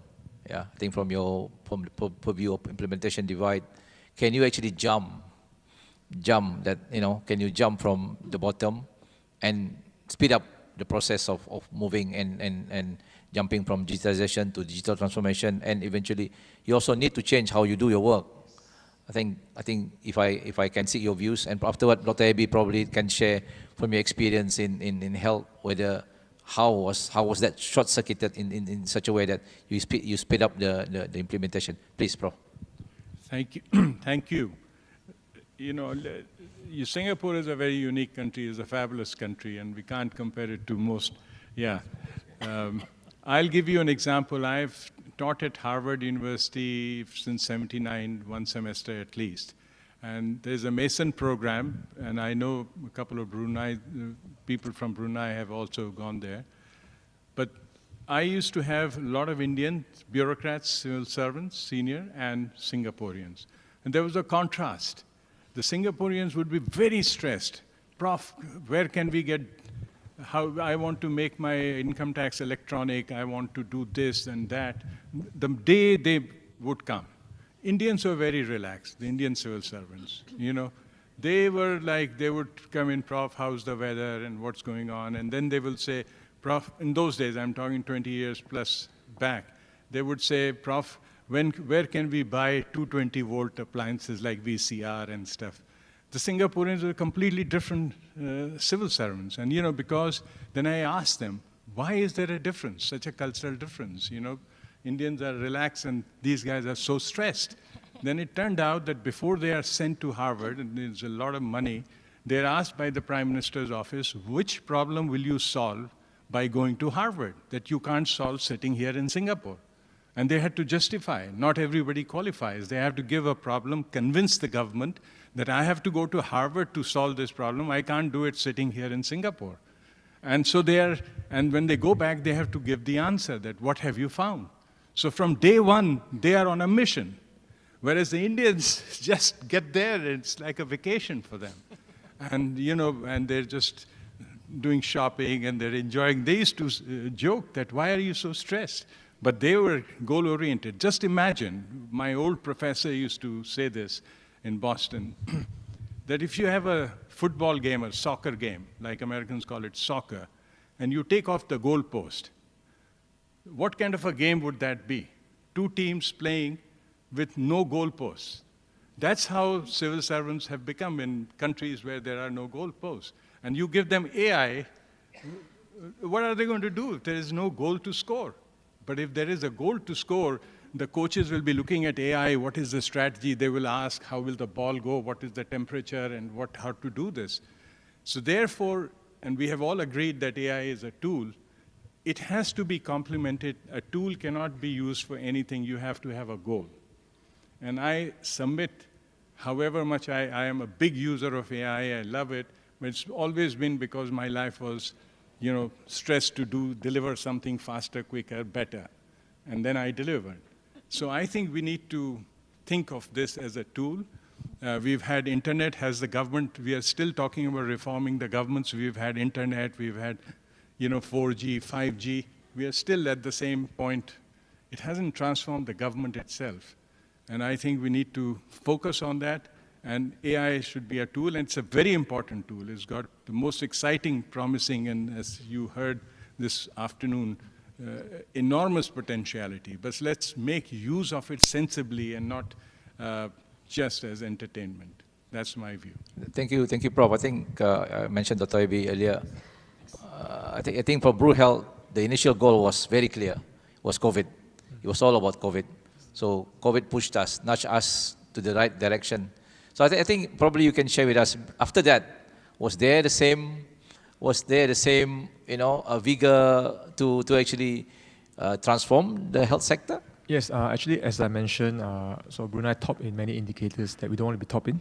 So naturally, the motivation and push is there. How do we inculcate healthy habits to the population? So that's why with that, we were very motivated. So we built disease dashboard, registry. The idea is to be able to identify risks at a very early stage, and then that will inform decision-making, early intervention. So, yeah, so in short, yes, so we need good data. So data is a foundation for to achieve the outcome that you want. But the good thing with AI is that you can build in your open AI into your data infrastructure, so that will kind of expedite your goals. Okay, thanks. Thank you. I think, Webi, Prof mentioned earlier about there is a need to solve a problem. From your perspective, what's the most fundamental problem that needs to be solved, apart from having a clear direction?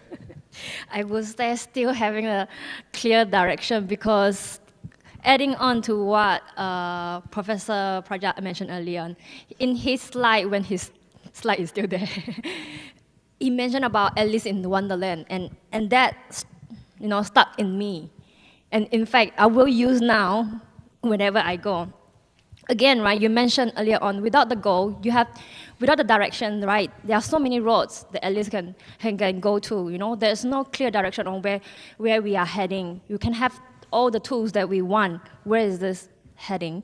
And if you don't mind, I would like to tag on the second questions about so many hidden talents in IT, hidden distributed among ministries, right? What can we do? This question, whoever submitted it, and I have been waiting for this question actually, is not, I do agree, not just the AI talent, but there are many people who are enthusiastic in technologies and all these things. People like me, I won't call myself a talent in IT. I will call myself somebody who loves to play around with my gadgets and all these things. And there are many out there, and I do know that there are certain, department and also, stakeholders would love to further expose this group of people, and I feel like they could be the one driving the digital transformation in our country.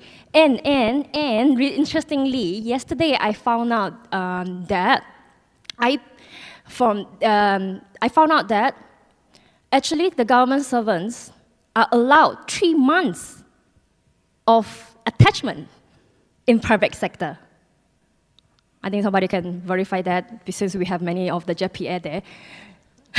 JFVA officer. So I was told, and a few officers in different ministry confirmed that, although it was not very much a well-known, because if I know that, when I was in MOE, I would have probably the first one to apply.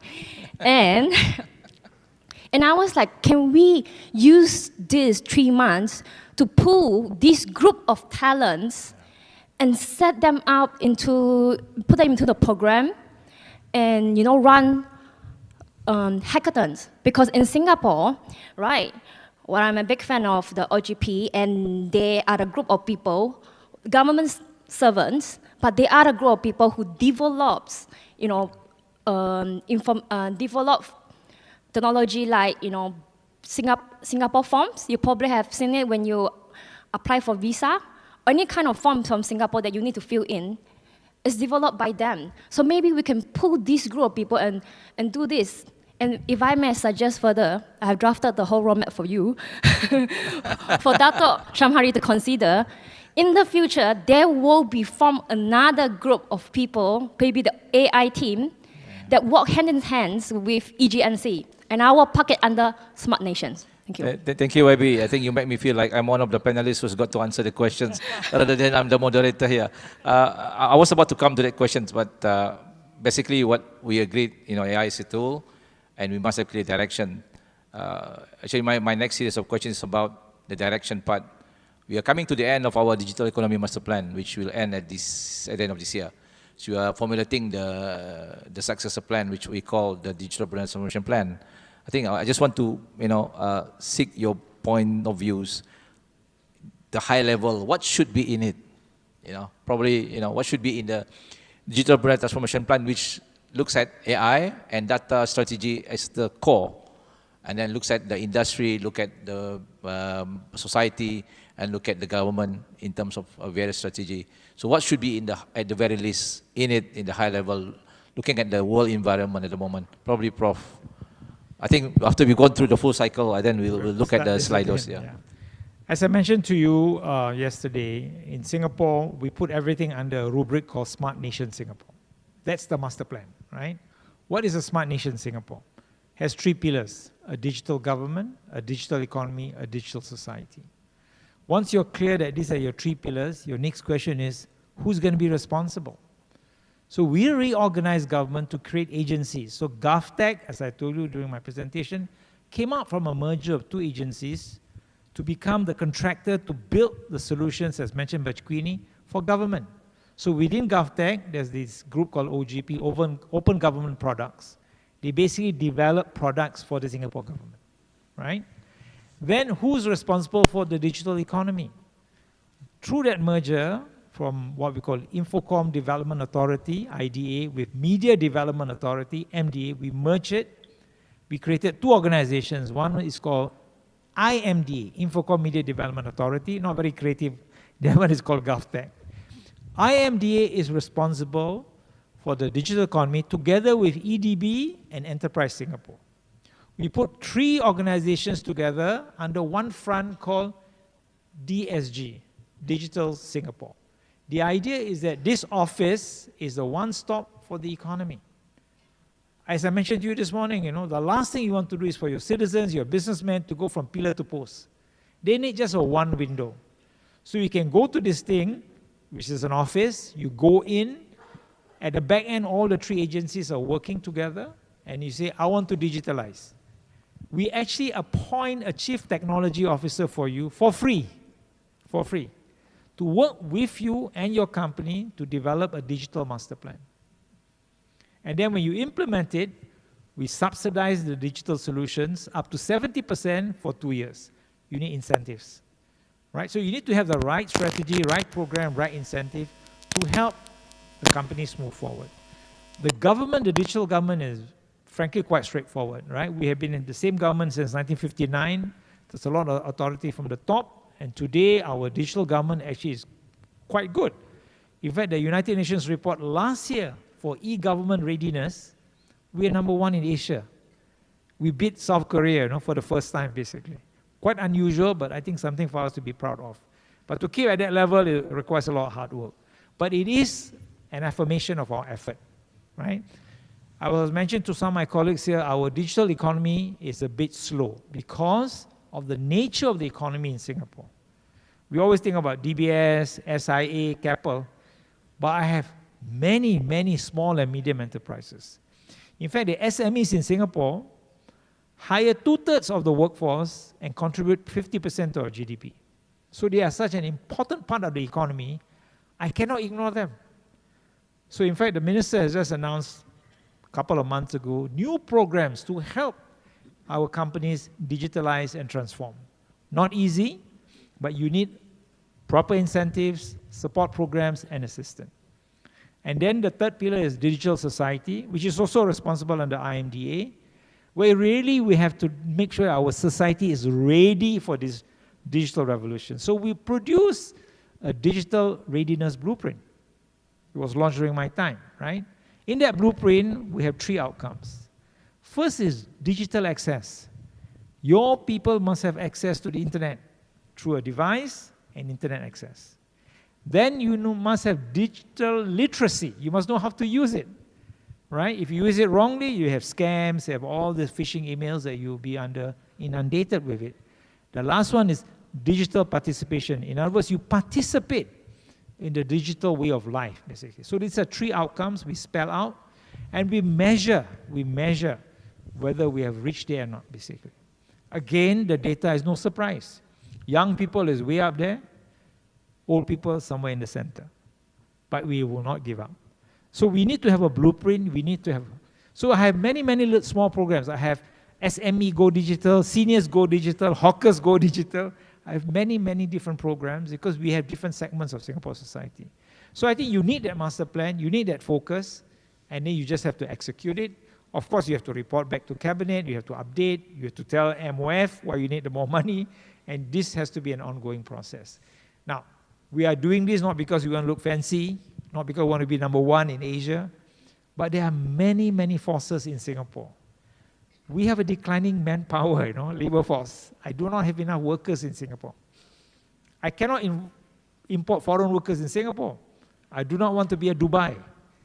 The core of Singaporeans must be 60-70%.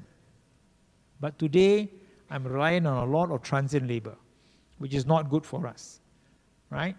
Now, once I do not have enough manpower, the solution is automation.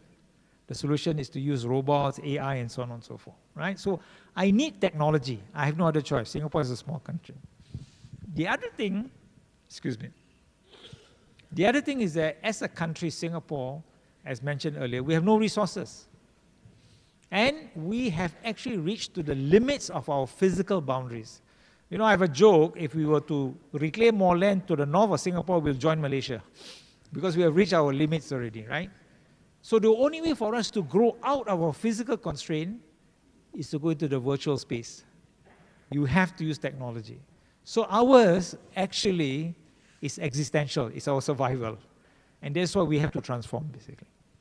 Thank you, Prof. I think what you're telling us, there should be some form of reorganizing ourselves so that we can focus on the road ahead and the goals that we set, and also to have elements of where we help the SMEs for digital adoption, and also to increase participation.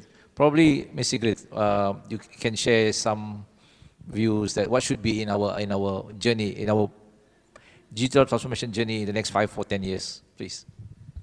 Well, I think to carry on from here, I think first you need a clear vision, and the vision statement can be pretty broad and enthusiastic, like Ukraine is looking to be probably not something that they will achieve because of other countries. But you can find your specific niche, definitely. So first, a vision, and that's more to all of you should be panelists and co-create this vision of what's really important to you. And then to also touch upon the previous point is really then starting to focus and work towards that goal and not get distracted. But I would say that the key should be always co-creating. Like also you said, like have your people work, interministerial vibes going on. And that means that everything kind of has to change. Let's look at even budgeting. It's not that I assume, at least in Estonia, it's not that different agencies don't want to work with each other. It's because they have their goals, their services that they have to provide. Now let's look at, either we call them life services or proactive services or whatever, but services that are not limited usually to one agency or at least one department. Bigger issue comes with budgeting, because right now, at least in Estonia, and I assume everywhere else as well, you get budgeted by a service. So when we are now doing things in a new way, who will get the budget?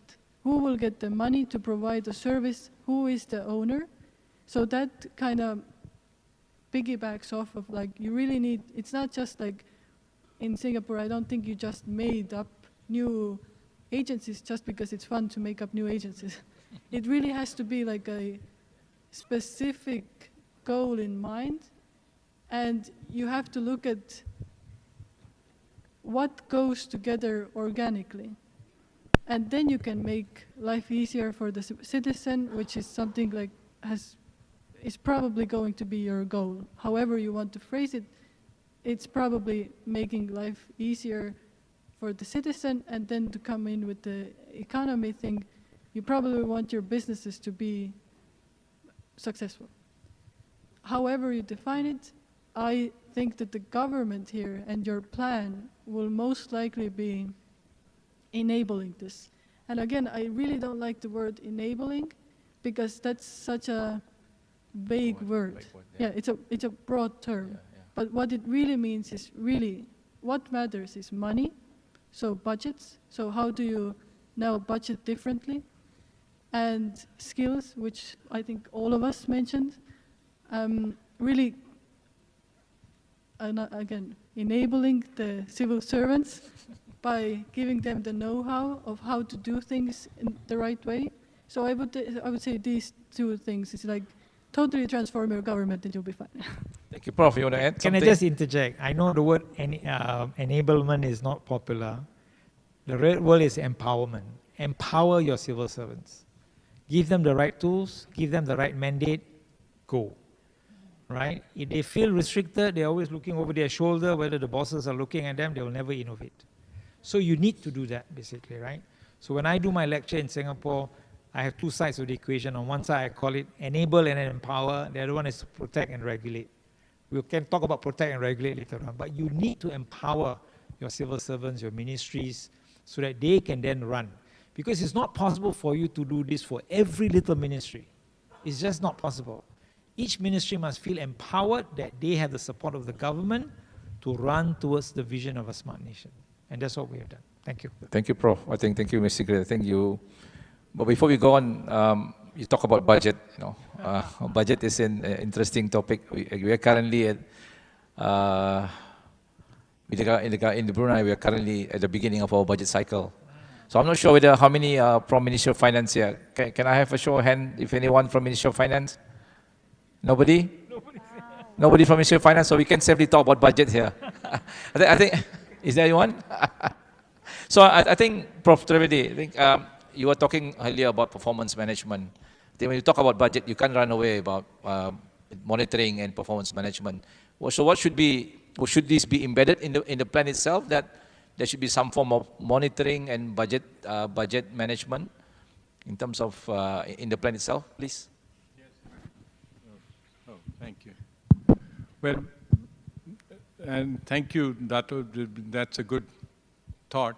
But before I come to that, I just have one more thought. I mean, this is a civil service day. You have the entire civil service here, all the who's who is here. So you should really, if I were you, and I'm not you, but if I were you, I would pass a resolution that within a year, everyone should have had a minimum training on AI, 1 week training, and that should be mandatory. And so that this issue that we are capable is gone. Everybody knows what we are talking. So next time when they come to the conference, they know exactly what kind of things are being presented and what. And I bet many of them know it. 60% probably already know. So you're saying one of the key item in the upcoming budget should be training for exactly compulsory. So keep that in mind. Where's our IPA people? I think. But they are not here, so you'll have to convey it to them. We have the IPA people here. All right. Yeah. So your headline budget for his training for every single person here. Yeah, and it should be. It should be. Yeah. That I think is essential if this nation has to have a competitive advantage and comparative advantage. The second, of course, is everybody says, and that's my old analogy, that if you have soccer players who are very good, but you take the goalpost out, it wouldn't make any difference. So I think it's easy for people to really then figure out what their goalposts are, and then with the training in AI, go and score goals and start moving and find solutions, not only from within, but also from rest of the universe.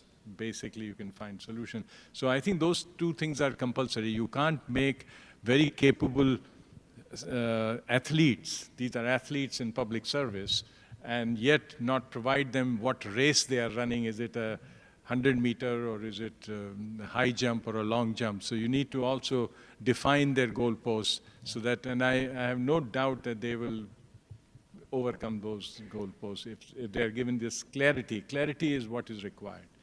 And I think process should be minimized. It should be a results-oriented government and not a process-oriented government. That's where the international trend is. All successful governments are like that. So. Thank you, Prof. I think, as been mentioned, I think in a few of the presentations this morning, talent management is important. So we need to manage the talent. I think there was a question earlier, I think, which YB Queenie mentioned about you have so many talents, but how you get organized, how you get yourself organized into a force. I think probably we can give. Are we allowed to ask for questions from the floor? I think let me open questions from the floor. Before we go back to the Slido, is there anyone on the floor? Please introduce yourself, your name, where you're from, and then your questions. Anyone?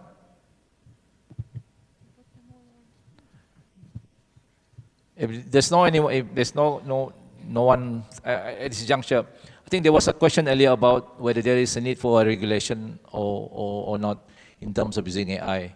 So I think we were pretty open about it in the presentation, the pros and cons about regulating or not. And currently only the EU has got the regulation. Probably, I don't know, Ms. Sigrid, probably you can share your view whether there is need for regulation or not.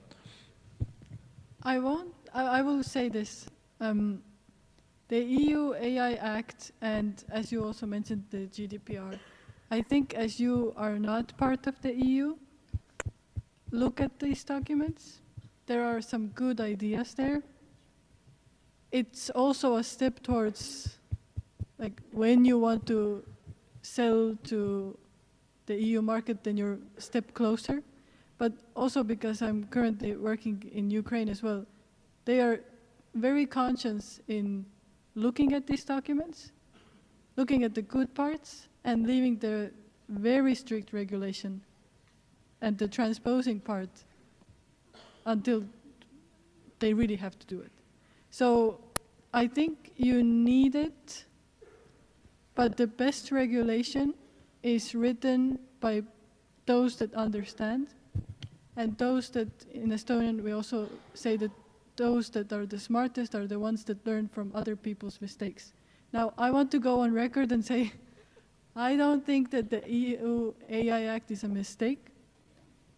But even in the EU, we're currently, like, member states are looking at, like, okay, now we have this document.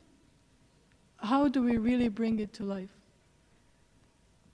And so I think you can, definitely you need to keep your ears out for anything that comes from our side. Also, I think I hope at least, that the negative parts will also be broadcasted. And then that would also mean that you should also broadcast maybe your, I don't want to say mistakes, but where you're lacking, and then have it be like a real community of sharing. But that's, I want world peace type of talk. So I would say you need some type of regulation. If you don't want to put it in hard law, at least publish guidelines, maybe voluntary codes of conduct, because some companies see it still as like a proud thing to showcase that, you know, we are ethical, and start with those that really want to join in, especially if it's soft law. With hard law, you have to join in.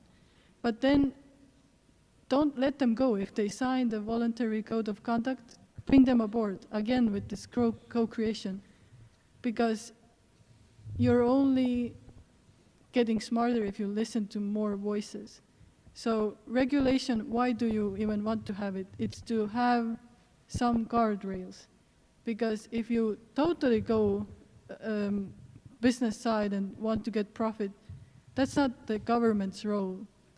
You still have your ethical values as government. And so put these in whatever type of box. You want to call it regulative, you want to call it guardrails, you want to call it guidelines, but give the information that's minimum. And then also what we found is that sometimes guidelines aren't even enough. Even if it's in Estonian, okay, you publish it, then put on some trainings, like let's go through the material together so we all also understand, even if it's in your own language. We all understand it, and maybe we can find already improvements that we can put in the document. And then when you really have drafted it with as many stakeholders as possible, which is, again, extremely time-consuming and requires funds, but then you get the best type of regulation. And I will end with, no regulation is going to be perfect, but at least it kind of sets you in like a mode of always trying to improve. And in that sense, it also, I don't really believe in the people who say that, you know, any type of regulation is stifling innovation, because these are guardrails. If you're not going to fit in them, then maybe your solution wasn't good enough to start with. Prof, you Can I just add, in the case of Singapore, as I mentioned in my presentation, we do have the AI model framework. We call it a model framework. We launched the first version 2019, second version 2.0 in 2020. The model framework, as mentioned, is just a set of guidelines. It's not mandatory, it's optional. We list all of the ethical principles, right? But as mentioned by Sigrid, we took it one step further. So after I retired from Cabinet 2018, I was courted by the tech sector. I'm an advisor to the Singapore Computer Society. So we decided, as a trade association, to see how we can translate this set of ethical guidelines in our model framework into something in which the industry can use quite easily, right? So we had a lot of sessions. We produced what we call the Book of Knowledge. Today is being updated to the Book of Knowledge 2.0. That Book of Knowledge is now being used by one of our universities, NTU, to run AI ethics courses.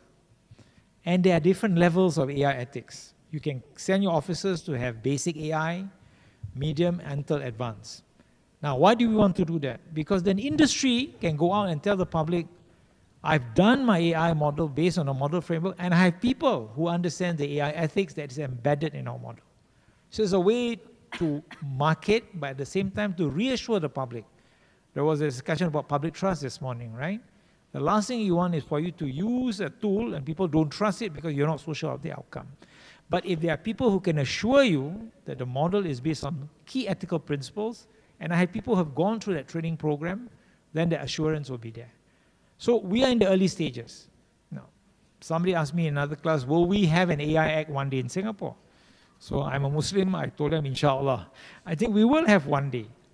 By that time, people will have understood it, people understand the implication, and when you have a law at that time, I don't think it would be very difficult to implement it because people have been socialized into how AI should be used in industry, in their private lives. So I think that's the journey that we have taken.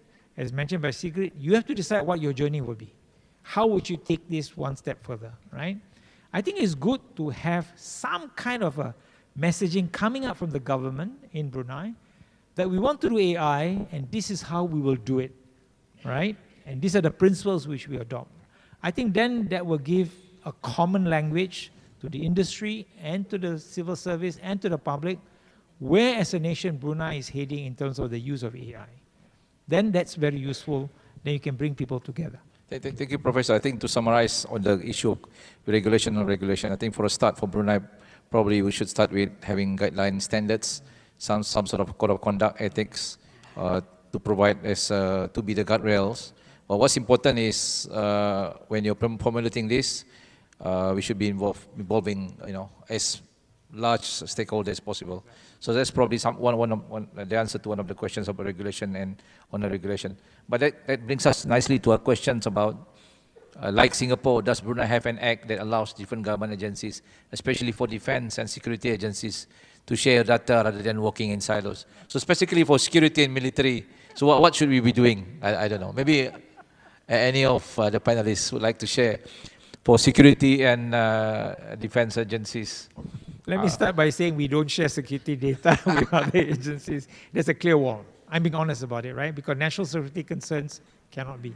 So all the data sharing that takes place within Singapore government are what we call non-security data. Healthcare, education, all is being shared basically. Security is a different matter altogether. To put it very bluntly, it's not my paycheck. It's not my pay grade. But we leave to MINDEF and Home Affairs to work together for the security purpose. They do share data among themselves, but that data doesn't go out to the other parts of government. Please, Prof. Trivedi. Well, I can say for sure I was Permanent Secretary, Performance Management in Government of India, and every department was asked to tell us, what will you deliver at the end of the year? What's your bottom line? We created a bottom line, which is missing in government. But the only one where I went to the Cabinet Secretary to say, sir, please, I don't want anything to do is defense, and especially DRDO, the ones which make missiles and bombs and stuff. I said, I don't have the capacity to keep this as a secret. I mean, this has to be open, and my office just can't keep. And so he said, yeah. So I said, what's the solution? I told the Cabinet Secretary, who's the head of the civil service, that you should do it, and you let me know what percentage of targets have been achieved. He said, no, I don't want this data to be kept here in my office. And so it was finally decided that the minister will look at it, and he will just give us the achievement. Target was this, achievement 70%, and we'll take his word for that this was the achievement. But the subtext to that story is, and this is what governments are, after we were all scared and we said we don't want to touch this data, no performance management for this department, let them do the bombs they want to make. Finally, when this thing came, actually the data ended up on my table with open letters, like the secretaries, they open the thing and present in a file. And I said, and I ran to the Cabinet Secretary. I said, what's going on here? Because tomorrow I could be arrested or be questioned that, that you leaked the secrets. So so there are some limits to all these good ideas that you must adhere to, and security being one of them. Thank you, Prof. I think to answer that question, though, so from a security perspective, so we have no choice probably. They need to work in silo, but they need to monitor themselves. And for the rest of us, we have to be careful. If the data reach us, we have to run away and say, I don't want to be responsible for this, for any leakage of data. If there's no question from the floor, I think we'll go back to the Slido. I think the top voted question is how AI can help special need people. I don't know, maybe YB Chong, maybe you want to talk about this. Actually, very interestingly, just now, I noticed that from Ms. Ingrid's presentation, it talks about the digital ID, right? And there's one, I said, why is it a mobile ID has a very low adoption, which is about 16%. And they said that that is actually a SIM card. I was like, why is a digital ID in a SIM card? Like a telco SIM card, right? I think Adele was the one who shared with me. So interestingly, if I were to understand correctly, those are for people who require accessibility, which are those who are in special needs, right? So I said that is very thoughtful and very inclusive way of doing it, and I never ever would imagine that we will require such ID. And they said that actually that ID is very interesting because, again, I couldn't imagine how it looks like, so I would definitely need you help to do that. Ms. Sigrid, please share with us. I think the number might be a bit smaller for mobile ID, also because it costs the person. I don't know if it's only, I wouldn't say it's only for the people with special needs. It's there for everyone just because it's more convenient, and that's the thing with accessibility. It's never just for special needs people. It always benefits everyone else as well. Let's look at maybe voice to text. Yeah. If you're someone with motor skills issues, but maybe you're a parent that drives their trolley, or like their child is at their hands or somewhat, you still benefit from voice to text enablement. And it's like this for every, like there's no thing that's only created for special needs people that doesn't benefit anyone else, even if not directly, indirectly, because that makes you think about current processes. Like, why is this not working? And in Estonia, for example, public broadcaster, we gave them funds, when I worked in the government, to put automated subtitles at least to evening news. Okay. Because we don't have sign language on our public broadcasters' evening news. That's already cutting, even if it's one person, because Estonia, we only have 1.3 million people, even if it's one person, one taxpayer, even if it's not the taxpayer, one citizen, one person, they need to be included. Again, with these automated subtitles, maybe I'm cleaning at the moment and it's very loud. Maybe the children are crying or like playing. I can also read now the nightly news. So I think AI doesn't help special needs people, but it is a tool, as we've all set out to be. And it's a tool that you can then ask. Let's start with asking special needs people, where are you needing help? And then let's start looking at our processes. How can we make them more convenient? And I don't like to say more convenient, because if one person doesn't find it convenient, it's not convenient. It's not more, not less, it's not convenient. So you're setting your KPI so high that even one person is inconvenient, then it doesn't achieve. Special needs is my heart topic. Okay. So, but it does benefit everyone, and even if it's just indirectly, because we go in, we look at the processes, and then let's bring in the tool, whether it be then automated subtitles, or whatever type of like bureaucrat that can speak, and you don't have to type. For whatever reasons, you cannot type at that single moment. Nasri, if you don't mind me adding on to what Ms. Sigrid. So thank you so much for sharing. And now I know we can share more, because I started a vocational school for special needs. And I think to touch on this question, because it has been repeatedly brought up, even during the digital transformation workshop that we had earlier, right? And having someone who have worked in this space, I feel that as someone who also has multiple websites, we really do not talk about this, or rather having all these special needs people in our mind when we develop our app. Simply because we recently, my tech team, we tested, we said that, hey, if someone is dyslexia, right, how would that person read the text? Because they cannot read the text the way we do. So we actually implemented something. I'm not too sure whether it's AI powered. Is it AI powered? No, it's not AI powered. Okay, we don't need AI for that. So the website can transform into something that actually allow people who have difficult, reading it to read it. So the font is different. And another thing is, for example, those who are blind, they cannot read the website, right? So we do not have, I have not come across any website or any application in Brunei are designed specifically for these people in mind.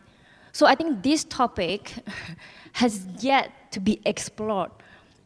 And back to the point again, right, is it's not about... Sorry. Okay. Now let's go back to the forms. Who likes to fill in forms? No one. Nobody. Now if you take this one form, look at how it can be changed, maybe through AI, maybe with any other tool. Forms are forms. If we change this one, maybe we can make others also better. I think, YB, your comment earlier in the previous workshop for the Digital Brunei Transformation Plan, yes, there was a lot of discussion about providing for special needs people. I think they should be looking at a national strategy in terms of digitalization that will affect the special needs. Probably, I don't know, Dr. Abi, is there any feature, accessibility feature in BruHealth that you want to share? Actually, not at the moment, but I think the role of AI here is important for special needs. So I've seen technology, not special needs, but for rehab. So whereby you video a person doing rehab exercise, the AI can correct the posture and recommend the right posture and exercise to do. So similar to that, as I mentioned earlier in education, AI can identify weakness and recommend personalized study plan. So that can potentially be extended to special needs, whereby a special needs or people with different ability has special sub-skills that is lacking. So perhaps the AI can recommend certain exercise or certain education material for the special needs to learn and to be implemented into the daily routines. Yeah, thanks. Thank you, Dr. Abi. I think I was just shown that we have only 5 minutes.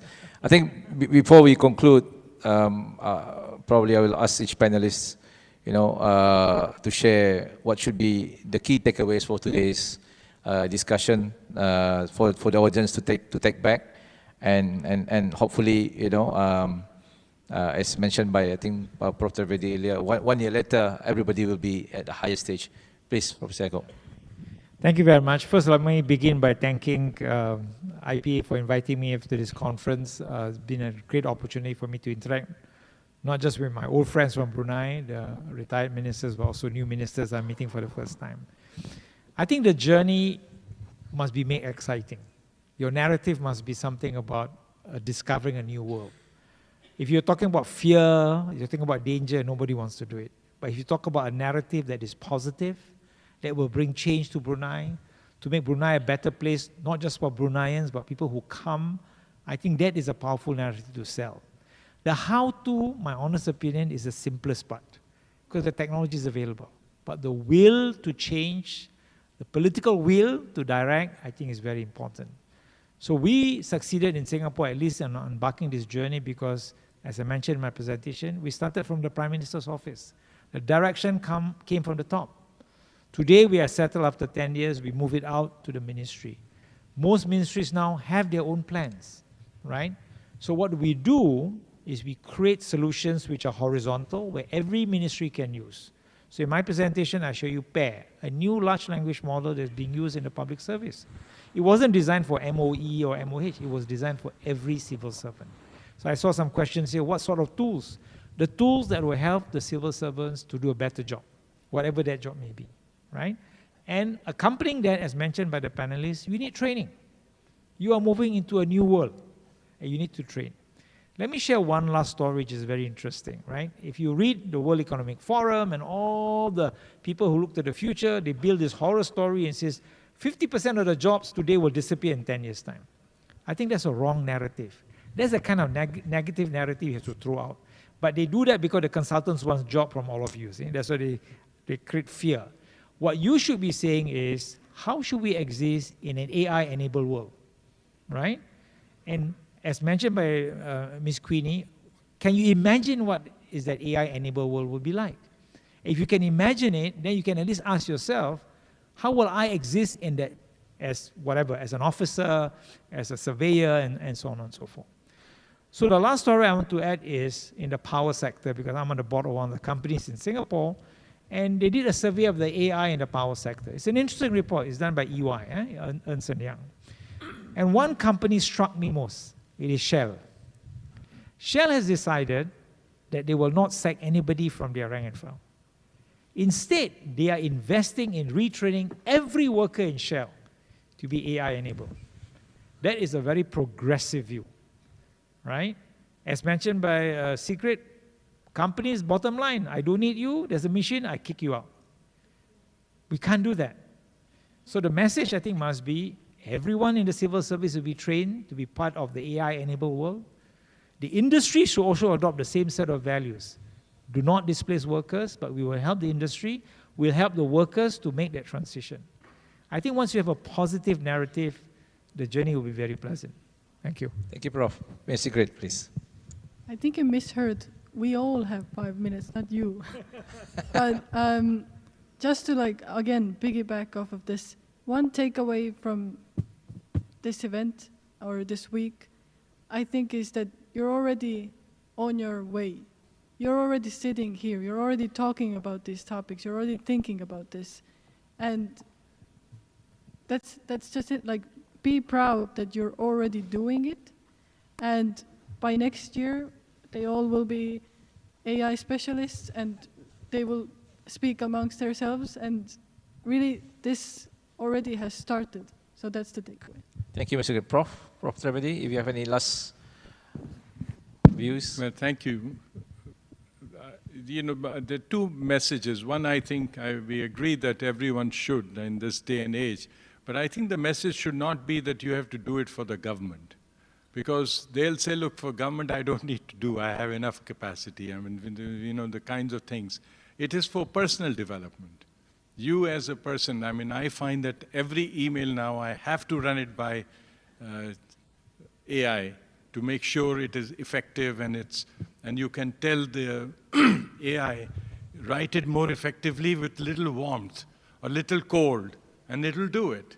So it's for personal reason that you need to have AI in this modern world. So let's not confuse the issue, because the minute we say you need to do it for public service, they say, but we don't need, who are you? My work does not require AI, so why should I?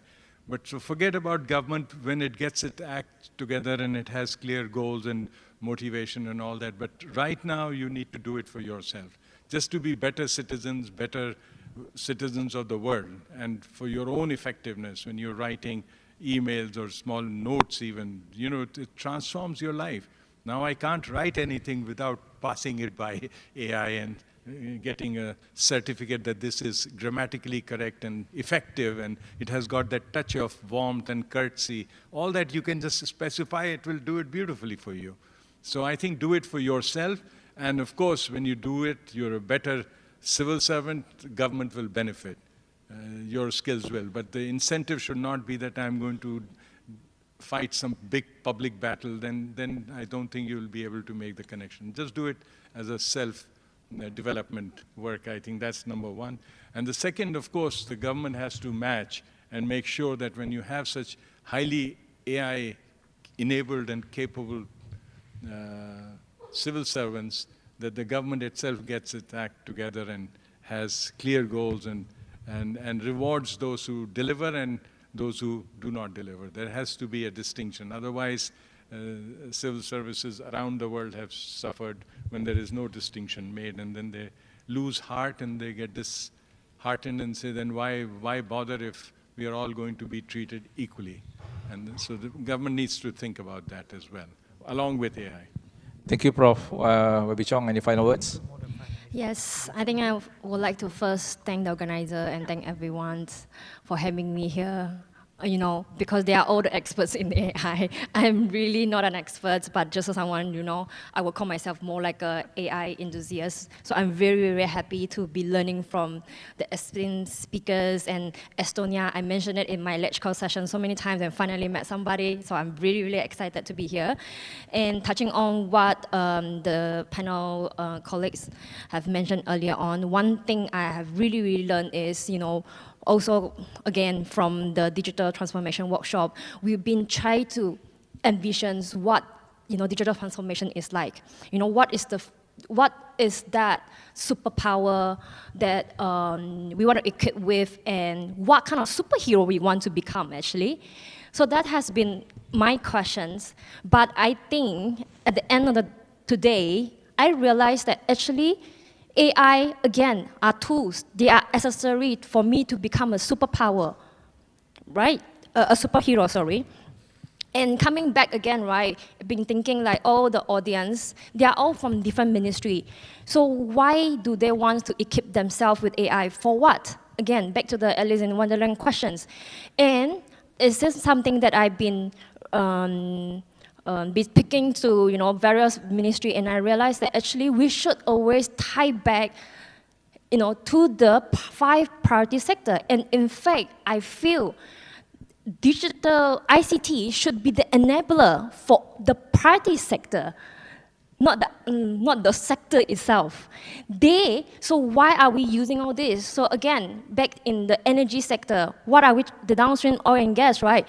What are we transforming? So those who are ministry that are involved in the energy sector, they should equip themselves to, empower more, the officers, right, to help drive the downstream oil and gas. Back to tourism again, right? Tourism, for example, the immigrations. So they should have been thinking immigration as an immigration. So what are they trying to do? They should be looking at how my department could help increase, how improve the tourism sector. So I think that is my takeaway today, and I hope that everyone, I'm not too sure whether everyone agree or not, but I feel like this should be the direction of the new digital transformation plan. Thank you, Webby Chong. I think we can debate all night long whether whether ICT is an enabler or a sector by itself. We will never have the answer, depending on the perspective. Dr. Ebi, you have any last words? Sure. 2 last words. So if we look at the top AI innovators, countries like Singapore, Korea, China, Japan. So these are the countries that invest a lot in STEM education. So there's still no compromise on education. Being an academic myself, so that's important, because at the end of the day, every country inevitably will have their own AI. So it's whose AI is better, okay? Whether it's DeepSeek against ChatGPT, right? Hopefully one day Brunei also will have their own AI. And according to the World Bank report, of course, job market is very uncertain now. A lot of jobs will be replaced by AI. I think 30% of jobs will be replaced by automation in 10 years. And interestingly, 60% of jobs 10 years from now have not been created yet. So that's the opportunity AI will bring. I have the pleasure of meeting my old coursemate in UK. Been with him for 18 years. He runs his own AI company. He told me he used AI, ChatGPT, the most advanced version, to do the coding. But at the end of the day, he still has to check the coding. So that shows, right, a good education is still very important. There's no substitute for that. So I think it's very important to invest in STEM education. Thanks. Thank you, Toby. I think we've heard a lot from our panelists today. I think just to conclude, the message is AI is a tool. We should utilize it and utilize it in such a way that we give a positive narrative. And we talk about the thing Professor just now talking about, that looking at your own. As you disperse, to your own ministries, your own departments, please ask yourself a few honest questions like, what problem am I solving? Yes, solving for the public. But then again, you must remember, you're also part of the public. So you have a stake in it. So please remember that this is what you are. You have a stake in it. So with that, I think let us give a round of applause to our panelists here. And thank you. And also thank you to the organizer for giving us the opportunity. And as requested, maybe by the end of the year, everyone here will be an AI specialist. Thank you, everyone. Ladies and gentlemen, thank you for all of the questions. I would like to thank all our distinguished speaker and moderator for sharing your invaluable insights and expertise at today's conference. We would now invite Yang Berhormat Guest of Honor, Yang Mulia Tuan Dr. Nur Farizal to come up to the stage for a photo session with all presenters. For our distinguished guests, please remain seated.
Now, we will take a group photo with the audience. Please remain seated.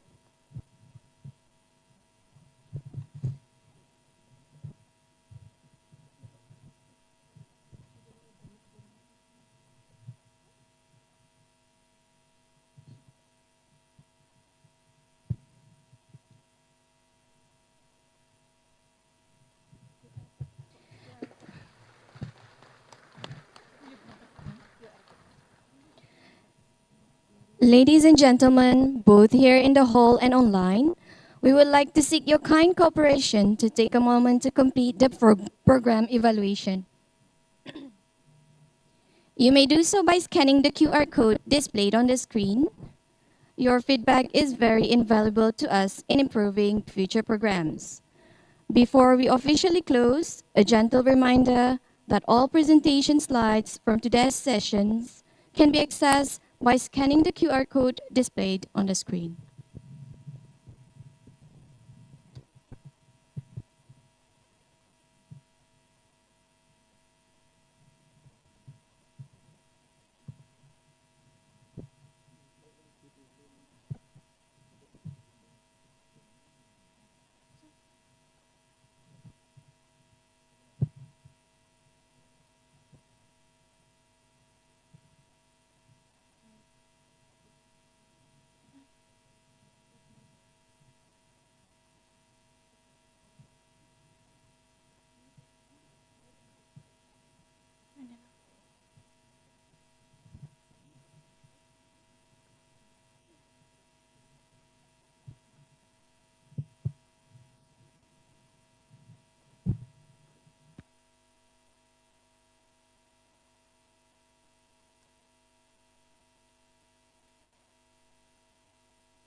With that, we have come to the end of our Civil Service Conference with the theme Digital Transformation and Innovation based on Artificial Intelligence, AI in the Public Service.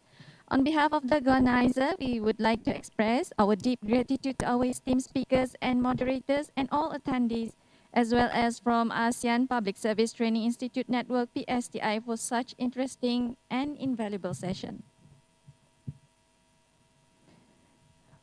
Once again, thank you for being part of today's program. We wish you a pleasant evening ahead until we meet again at our future events. Wabillahi taufiq wal hidayah. Assalamualaikum warahmatullahi wabarakatuh.